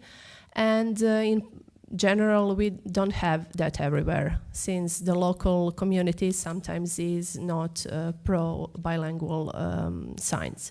So this campaign was a way of trying to relax the tension and trying to engage younger people into not being afraid or not to be calculative when speaking Serbian language, just to be free to speak it in everyday communications. Other billboards were towards the football. As we seen today, everyone likes football, so both Croats and Serbians are really good in football and like to watch football matches. So this billboard was introduced because also wanted to normalize the relationship between the Serbian minority in Croatia, because a while back we had an incident where Serbian minority was attacked when they were watching a football match of Crvena Zvezda, which is Serbian football team. So this was this billboard had football both written in Latin and Cyrillic script. Also, we had billboards around the election slogans of presidential candidates, because we hoped to correspond to current social moments, such as president elections. So we translated the slogans of three presidential candidates in Cyrillic, even the ones that are against usage of Serbian language and Cyrillic script. So the campaign was pretty goodly perceived in majority in Croatia. We had a few minor incidents, but we believe that the campaign was really good and that we benefited, the Serbian national minority benefited out of this campaign.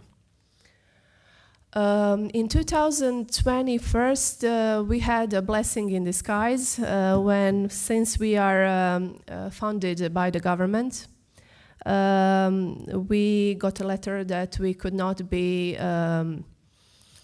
founded our projects that are marketed towards the business, towards entrepreneurs, and that we could only found campaigns and projects that are towards the language and the culture. So then we decided to put our heads together and to see how we can use our language and our script and our cultural heritage to promote business and to promote entrepreneurship. So we decided that Cyrillic script and Serbian language could be a good way of just giving local people additional value and a reason and a way how they could spread to another market in the region, as for example former Yugoslavian market or the market of Eastern Europe and the Balkans, which in some countries also use the Cyrillic script, not the same one as Serbian, but similar. So we recognize the market niche for the members of Serbian national minority who can, using their own language, Serbian language and Cyrillic script, can make some new touristic products or some new additional part of their offers to the customers. So we implemented a few smaller programs in the last 2 years that have been perceived very nicely, and they have good indicators in the employment rate and impact on social small towns and where they have been held. First example is Women from the East. That is a project that we did in cooperation with the NGO Negoslavčanke, which is a women association, local women association. And the goal of this project was preservation of Serbian culture, customs, and traditions in the eastern part of Croatia. And with this project, we wanted to empower women to use local culture and language in raising the quality of their social lives. So we did a lot of workshops, poetry reading, cooking workshops for them, and the possibilities were for them to use everything they learned during this project to start to offer this kind of service to to other people, like in a way of some kind of touristic service of this particular area. So we had different workshops, like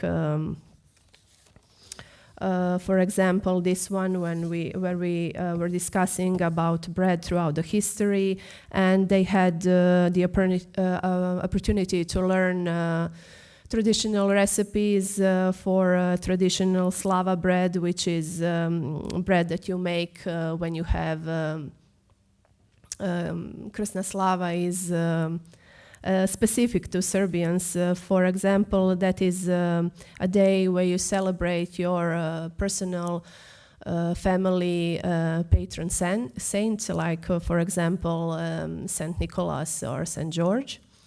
Or we had workshops like Serbian court from a woman's point of view, where they could also learn a lot of new skills in making jewelry and stuff like that. The second project that was very well perceived was a project in cooperation with Naše Ognjište, another NGO. The project was called Dalmatian Serbs from Head to Toe. The goal of this project was to preserve traditional folk costumes and production of local souvenirs that are based in tradition of the Serbian people living in Dalmatia. So during this project we did reinterpretation of traditional patterns and motifs of these folk costumes, and we did a new visual appearance for this NGO we modernized it and gave them sewing equipment. So many ladies from these villages were trained and employed not only during the period of the projects, but they started to make local souvenirs, and they can now have their own small shops and produce costumes, shirts, and stuff like that. So this was a really, really nice project for us, and we see a big impact on the local community. Also, one more similar project to these two is project in cooperation with Serbian Cultural Society called Prosvjeta. The goal of this project was to bring Serbian heritage to young people. I will hurry up. So we had numerous lectures and culinary shops on traditional dishes. Did a lot of different activities that were surrounding Serbian culture and Serbian language.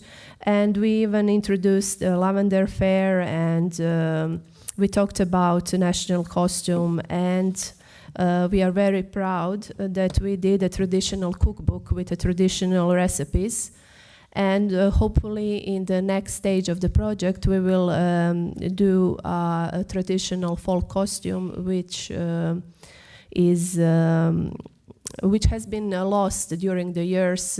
We don't have any male costumes, so we only have a female. So we are trying to find old photographies and old books where there is a description of how that looked like before. And also we would like to do this cookbook in a Cyrillic alphabet as well.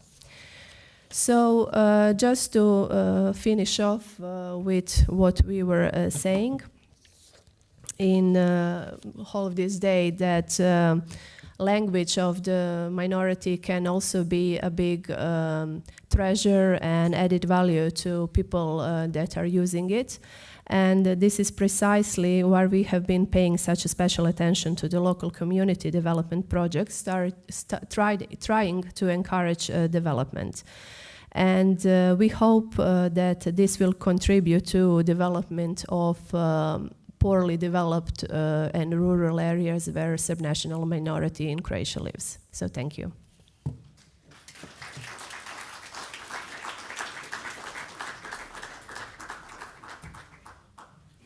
Thank you very much, Andrea. I propose now, because we have very little time left for the interpreters, that most of the speakers will be present at dinner, and they will also, some of them will be present tomorrow, or most of them tomorrow during the excursion to the Aran Islands, that we move directly to the last panel so that they also have a chance to have interpretation.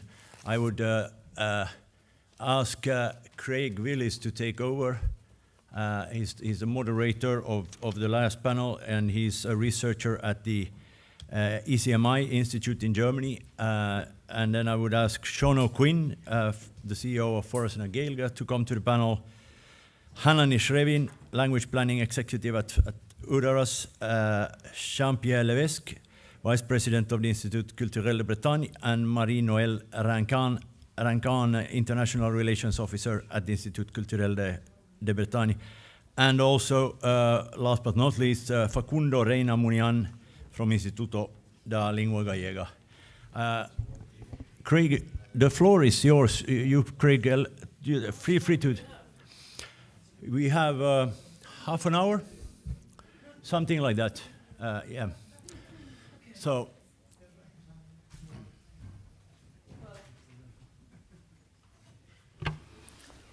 I guess welcome to this last panel, which will focus on youth, and will pick up on many of the points that have been mentioned during the course of the day, but specifically with the youth in mind. With the time in mind, I guess we will move quite quickly through a short overview and introduction from each of the panelists, and then move to a couple of subtopics related to these. Okay. So if you want to go ahead, Sean, yeah, sure.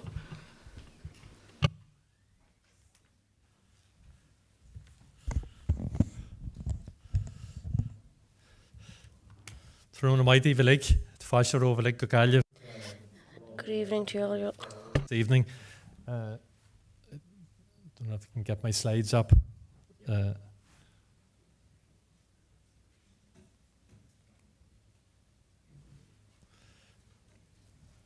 While I'm waiting for the slides to come up, I just say the focus of this session is target the youth, regional identity and languages for young people.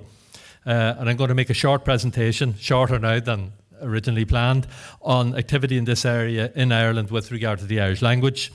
The role of youth provision in a minoritized language context in relation to Irish language in any event is probably threefold. To provide youth entitlement in Irish, to youth provision as an extension to the education process outside of the formal school setting, outside of formal education, as it were.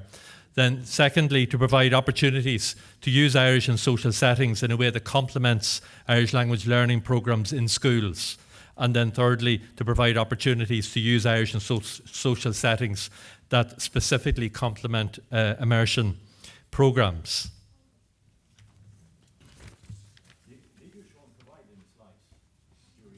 I think it. Yeah, they come. Yeah. Yeah. So I'll just move quickly to. Yeah. So my organisation, Forest na Gaeilge, is the state organisation for the promotion of the Irish language in 2 jurisdictions, in the north of Ireland, which is under the governance of the UK government, and then here in the south of Ireland as well. In most of this talk, I'll focus on the south of Ireland. As regards both governments, the approach to the Irish language on language-based use provision is probably ad hoc.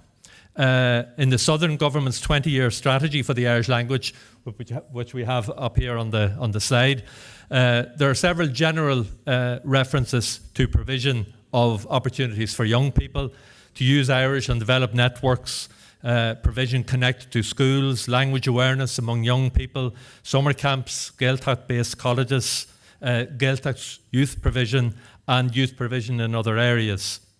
And while there is grant support provided for a range of voluntary Irish language youth organisations directly from government or through Irish language state organisations such as our own Forest na Gaeilge and from Údarás na Gaeltachta, the most obvious gap is a lack of a government youth strategy for the Irish language.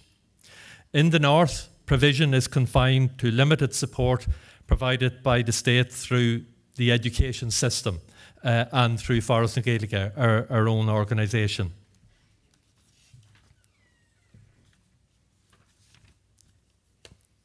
So Forest na Gaeilge provides funding for a whole range of activities for young people through our various funding schemes. You can see some of them here. We have summer camps, youth groups, various types of sporting camps and so forth. Just some slides, pictures from those. We provide funding for a range of lead organisations, 6 in total. 2 of these organisations make specific provision outside of schools for young people.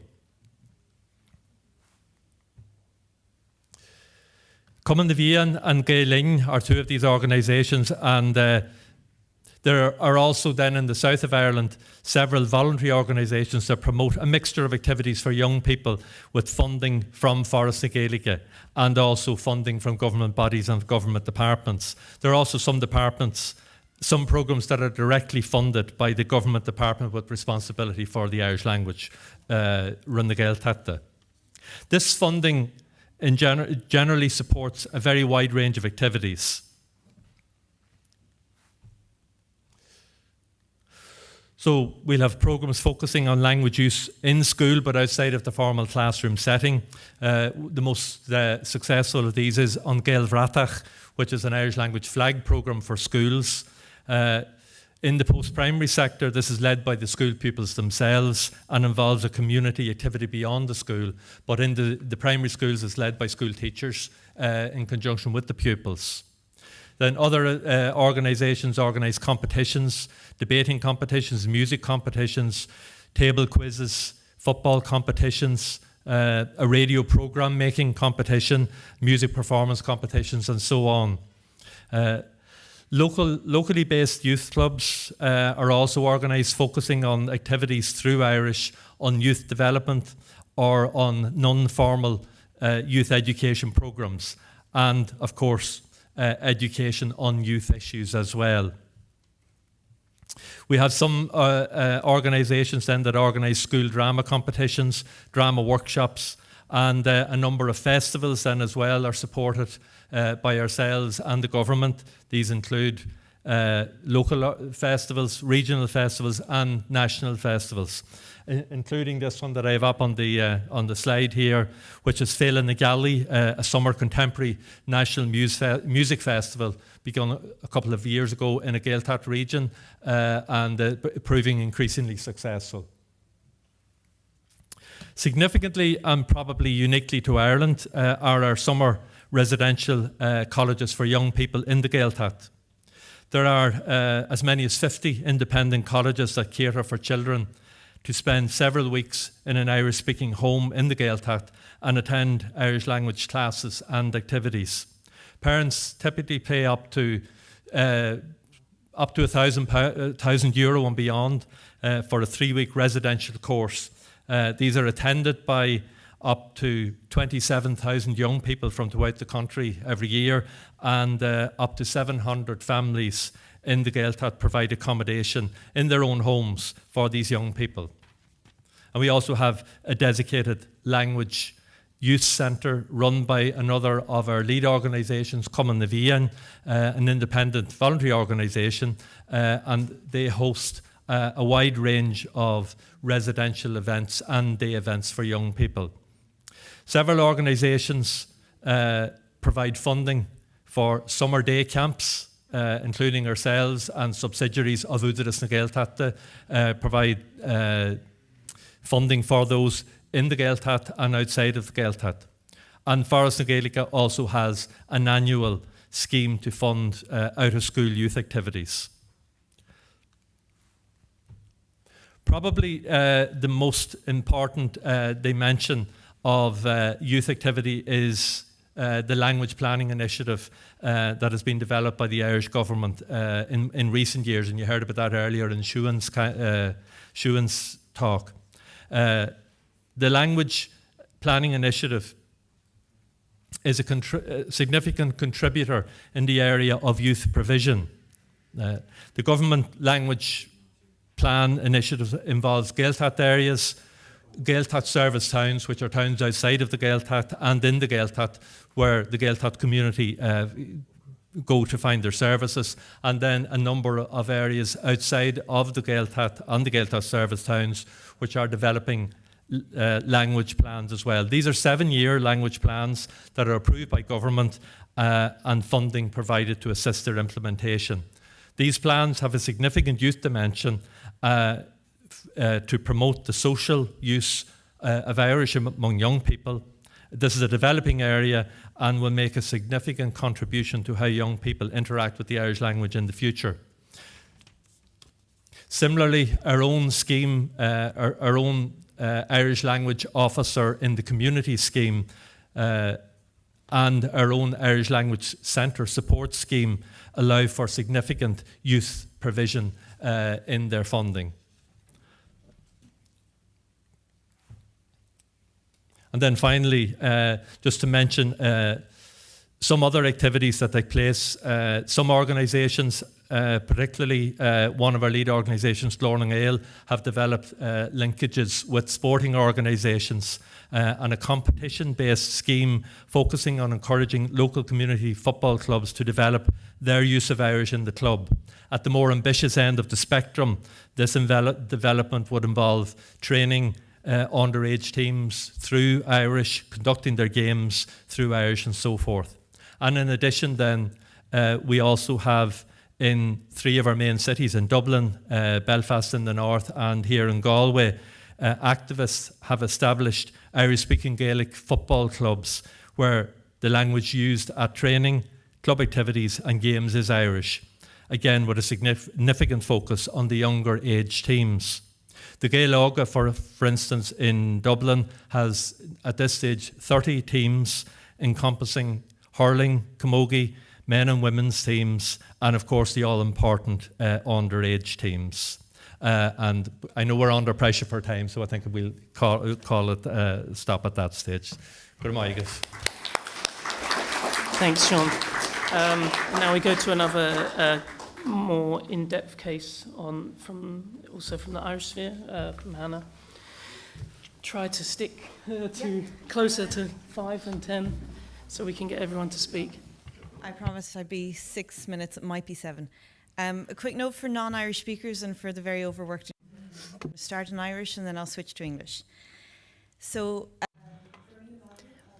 Thank you very much. And as Craig says there, my name is Hannah Nírevin, and I am working as a language planning executive in Údarás na Gaeltachta.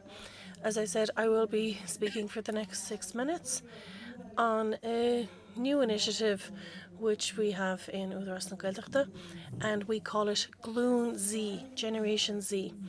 And the main aim is to empower the Generation Z in the Gaeltacht, and we want them to be strong and encouraged to speak Irish. From the amount I've said, from Siún and everyone behind me, I believe that you have an understanding about the Gaeltacht area, so I won't go into that in depth. But I want to explain the reasoning behind this initiative. Lunch, and as Sean has just mentioned now, the importance of young people in any language revitalisation effort. Sorry, I'm trying to work out how this works. The importance of young people in language revitalisation efforts is widely recognised and is largely unchallenged as well. It's also something that's been at the heart of language planning efforts in the Irish context, which we've heard about a lot today, including the Irish medium education movement, the founding of Irish language youth organisations, some of which Sean mentioned, and also the focus on youth involvement and empowerment in the language planning process. However, as Joshua Fishman recognised in his 1991 work, which I'm sure everyone in this room has heard of, simply recognising the importance of a certain field doesn't necessarily lead to achieving meaningful change in that field. And in fact, as it's clear from this extract on the screen, it's often those key areas which are the most difficult to influence when it comes to language ideologies and language practice. And through our work on the ground with Gaeltacht communities, Údarás na Gaeltachta recognised that there has been historically a certain amount of disparity between the work which has been put into this target group and the time invested in it versus the results that we've achieved from it. The thing is, it's much easier to focus on using the youth and using that target group to achieve our language planning goals than it is to nurture a vibrant and a multifaceted youth culture in which Irish is organically the medium rather than the goal. And this is where this project I'm speaking about, Glún Z, comes in. Glún Z, by the way, is the Irish for Generation Z. So that's the age group we're talking about. And Glún Z is essentially a new approach promoting the Irish language through youth culture amongst Gen Zers in the Gaeltacht. The project stems from research that Údarás na Gaeltachta commissioned in order to develop a greater understanding of youth culture in the Gaeltacht and the factors that drive and influence that. And this research focused on 3 main threads. The first of which, the nature of culture and identity and the meaning behind it for young people in the Gaeltacht today. Secondly, language use in terms of youth culture, so amongst friends and other peer groups on social media and in those physical and virtual spaces in which we're all living and interacting today. Thirdly, then, recognising new opportunities to nurture youth culture and relationships through the medium of Irish. And what made this research a little bit different as well is, rather than the traditional method of talking to old people about young people, we went and we spoke to young people about themselves and about their peers. So we gathered data from young people all over the Gaeltacht through digital diaries, through in-depth interviews, and through workshops. And we also spoke to influencers and content creators who are actually popular amongst this generation currently. to try and figure out essentially why they're popular. The research then, there we are. The research shows that in terms of Gaeltacht youth culture, young people's needs are not being fully met. And despite the fact, and Sean mentioned this as well, despite the fact that there's a reasonably strong youth culture through Irish outside of the Gaeltacht, young people within the Gaeltacht don't necessarily relate to that, or they don't necessarily see themselves as part of that. And it's also clear, and became clear in our research, that young people in the Gaeltacht desire more opportunities to socialise with like-minded peers. So the Glúnzi research recognised 4 domains where vibrant youth culture could be better cultivated and supported, and they're on the screen now. So content and creativity, social and play, school and aspiration, and meaning and society. So within those 4 domains, we recognised 8 opportunity spaces to develop in order to nurture confidence, pride and ownership amongst young people in their own interest areas and in areas which relate to their specific identity as young people in the Gaeltacht today. So as you can see on the slide, these opportunity spaces came from the young people themselves. And they encompass themes that you might see in more traditional language planning efforts, especially the language of opportunity, pride of place and those kind of themes, but also more innovative or more creative elements. So platforms by us, for us, number 2 there. This obviously speaks to creativity and to content creation via social media, as well as youth empowerment and youth ownership. Engage through doing and spaces between allows for activity and activism, as well as recognizing the multifaceted nature of youth culture in the modern world. And just a last sample, number 8, Gaeltacht of the mind. This idea, I suppose, echoes the changing and evolving nature of young people's Gaeltacht identity and their participation within that identity and within that community.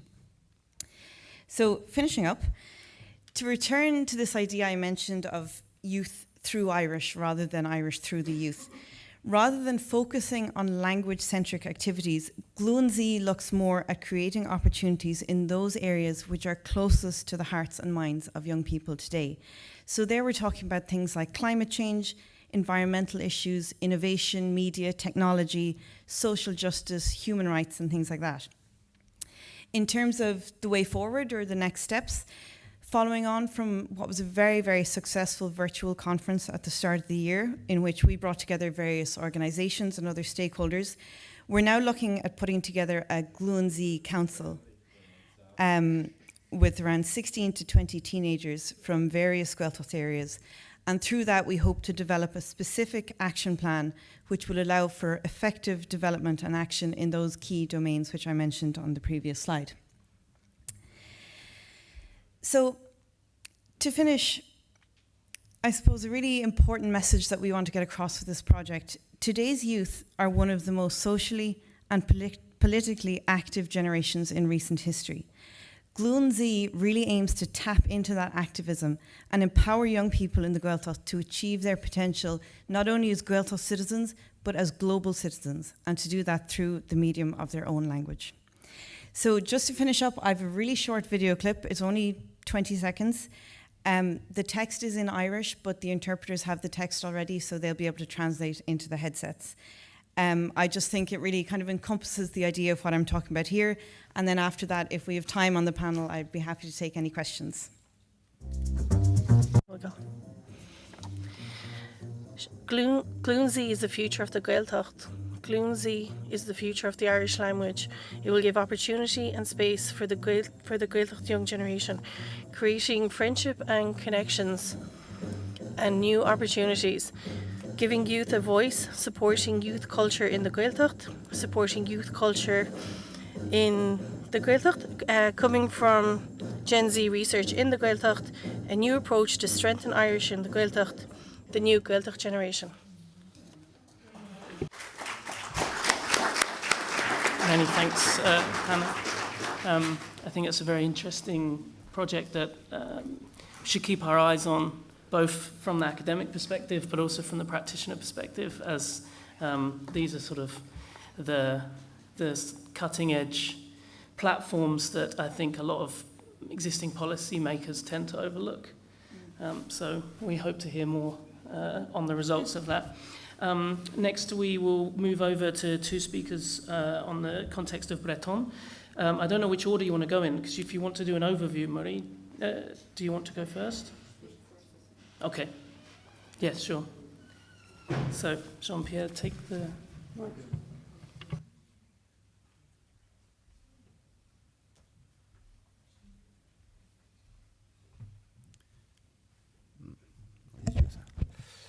Thank you very much for your invitation.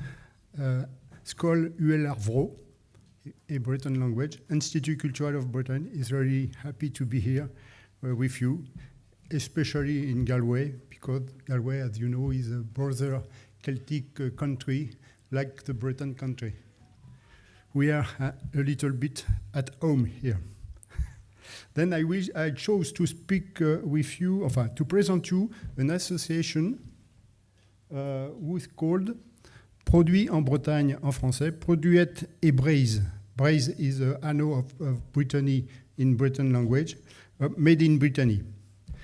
It's an association really, it's an example from minority, I think, because in Europe, I don't know other organization like this one. This association has been created in 1993 by 5 economic leaders who gathered under one brand, donc Sea Lighthouse, you see the logo, more than 100 companies, yet so diverse.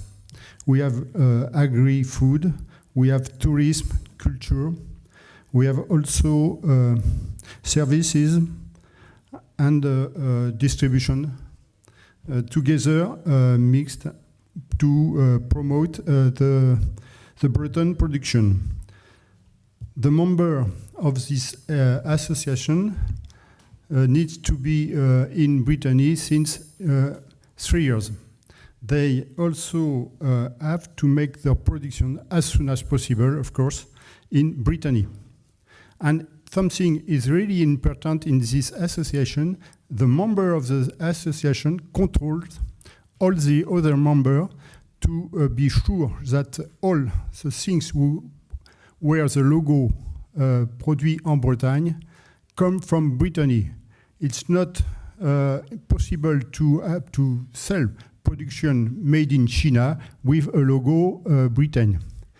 It's really important because we need to have or to conserve the confidence of consumers.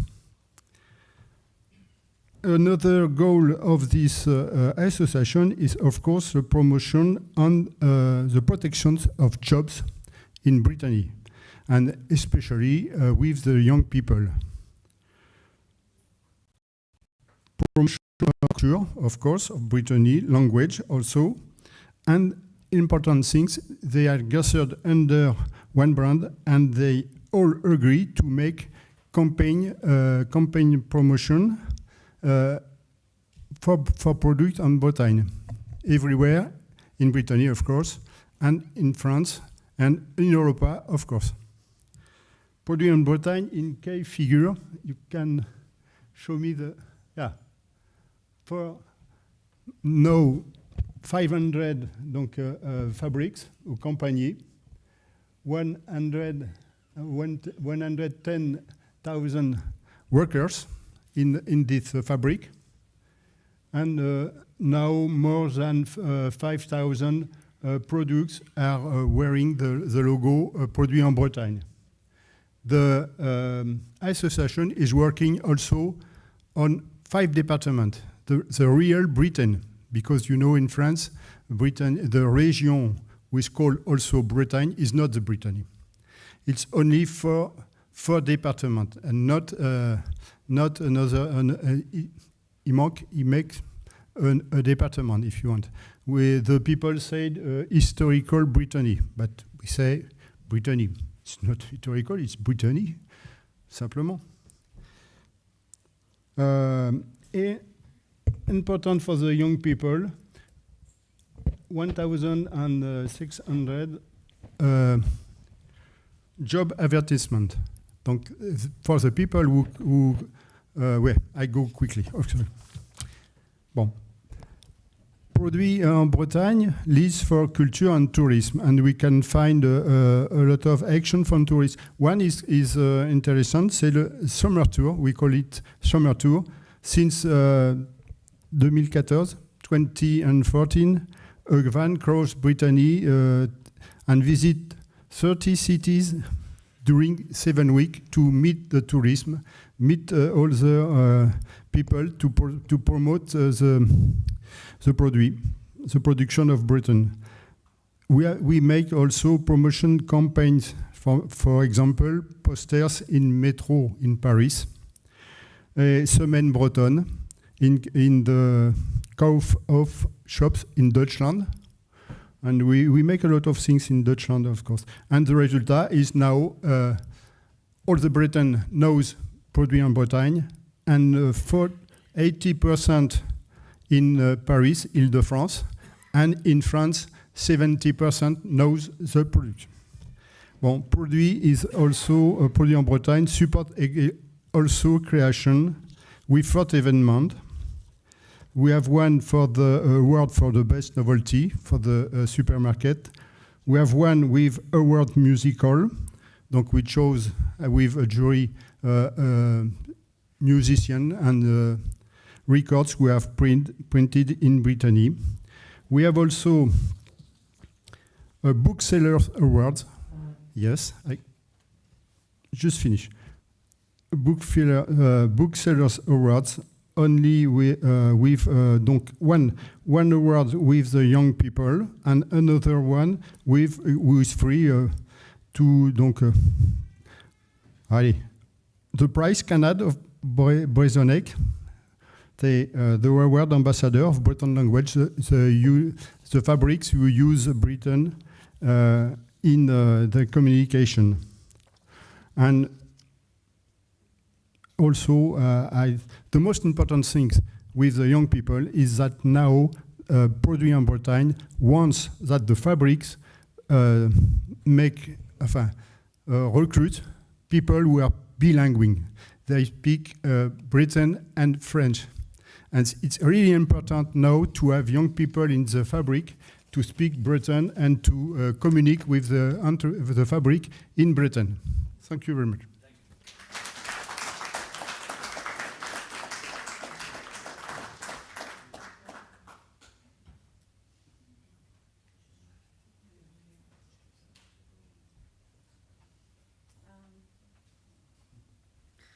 Tema de rol, trugare evit besanguesta brescia diwar ben brezonek.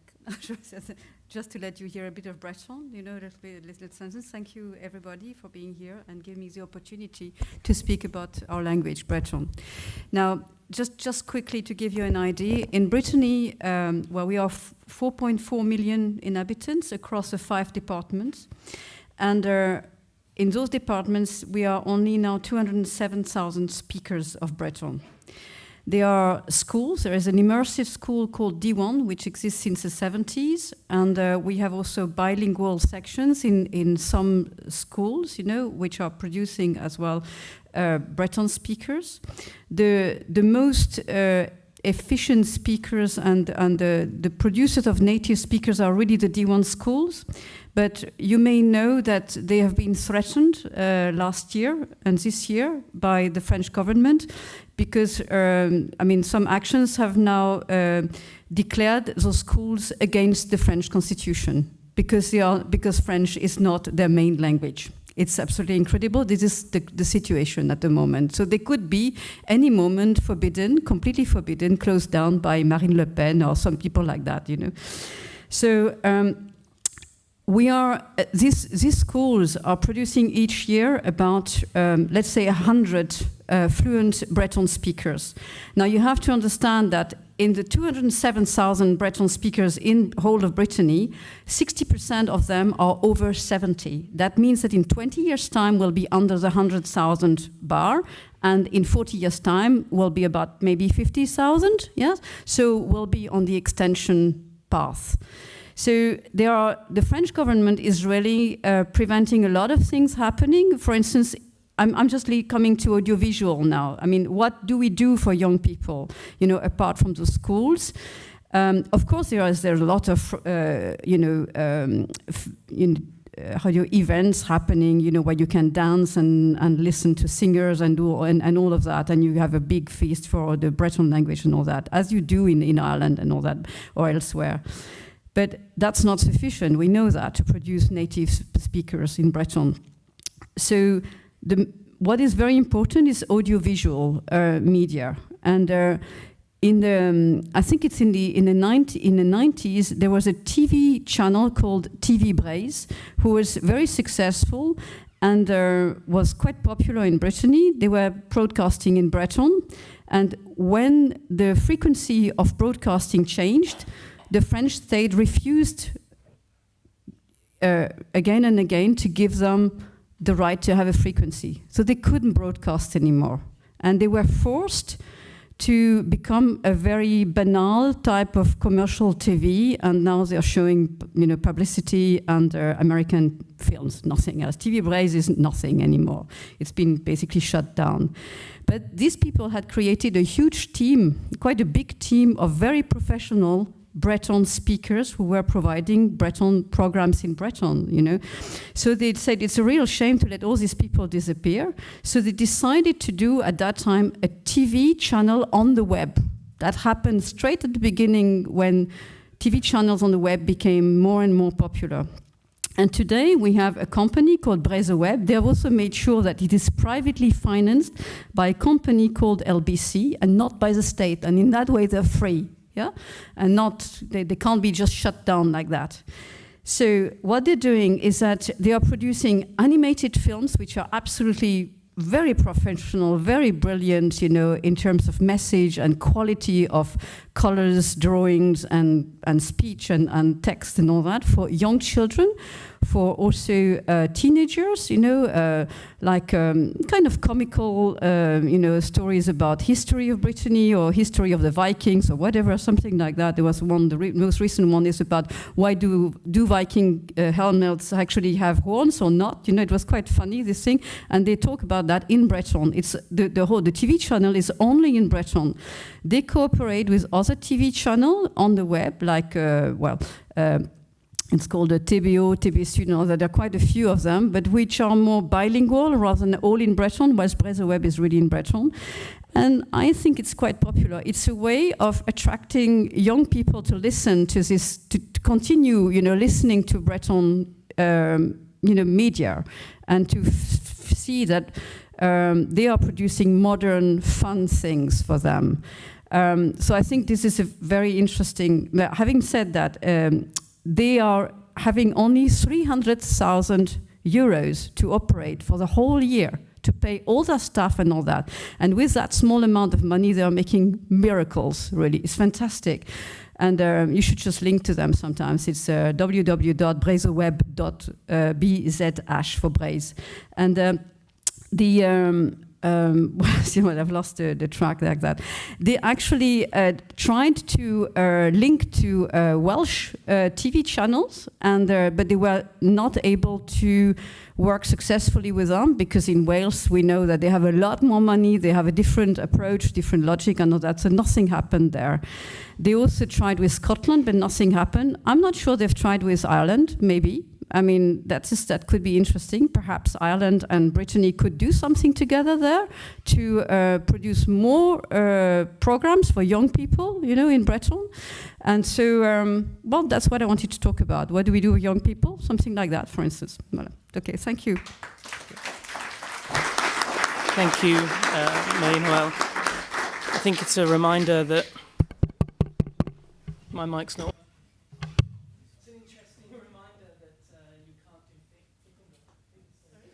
No, it's okay. I'm just, well, Facundo's walking up. It's an interesting reminder that the private sector can step in when there's a lack of public sector, but really you need both for a successful sphere, particularly in media, but across spheres. So final speaker, Facundo, talking more on the Galician case. The floor is yours. Good evening. As the last speaker on the last panel, actually was thought more than a talk than a presentation. I'm going just as Craig asked me, very short introduction on the case in Galicia. Well, very briefly, comparing to the last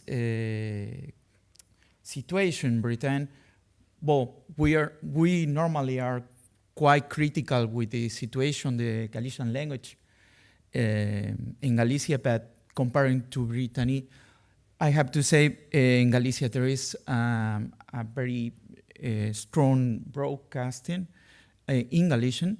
We can talk later about the continents and they developed in the last 30 years, but the reality is the TVG, the Galician television, is transmitting in the national language of Galicia, in the radio and the television, regarding about the education system. All the education system in Galicia is in Galician. There is, of course, the possibility to study in Spanish, but there is no problem to study Galician in Galicia. It's the main language at the university. Talking about the interface between language and tourism and business, well, I don't know, because the time I don't know to add anything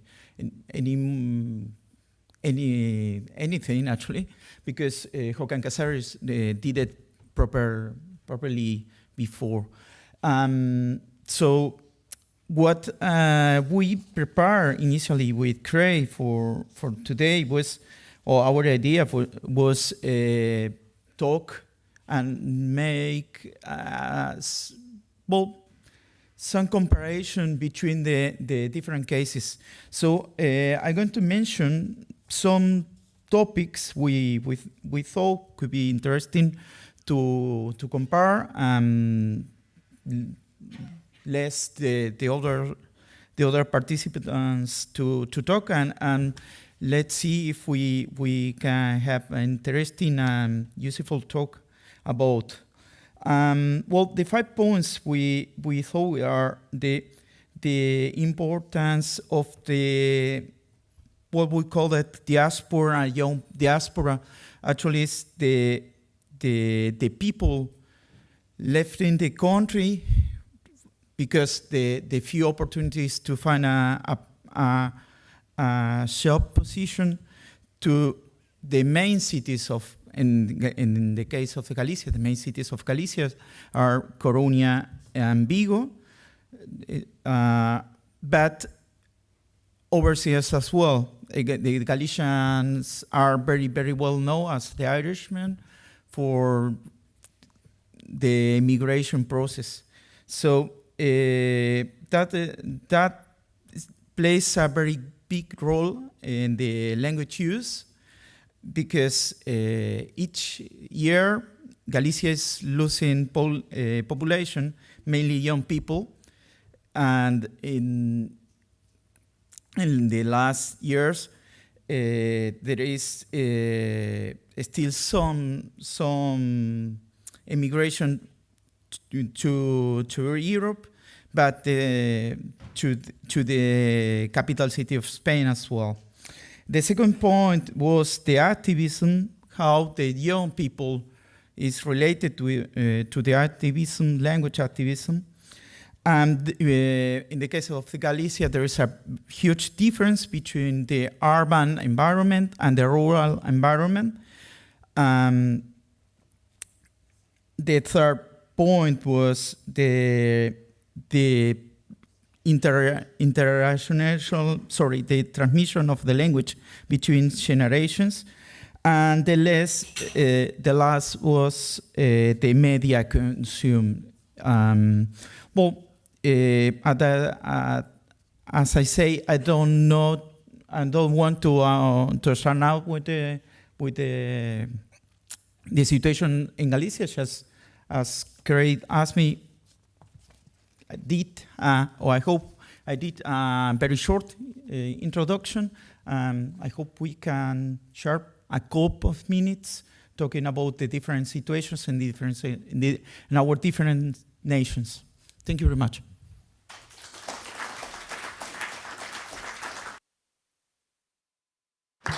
I guess we're out of time for any discussion, no? Because the dinner starts in 6 minutes.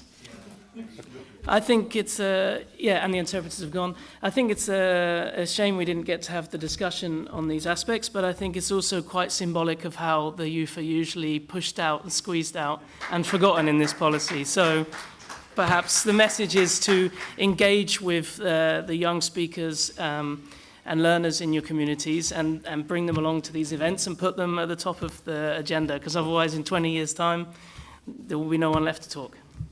So thanks to the panelists, and we can continue the conversation over dinner and in the bar. Thanks.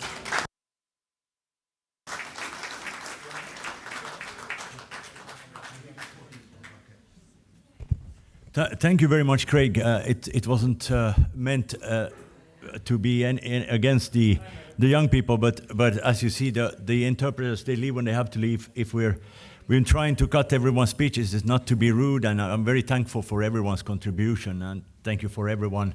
It's been extremely interesting, but maybe we were too optimistic about having too many speakers, but thank you for all the good work, and thank you for listening until the end.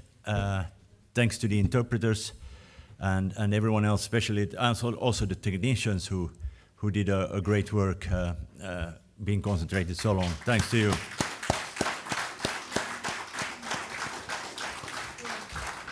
Thank you.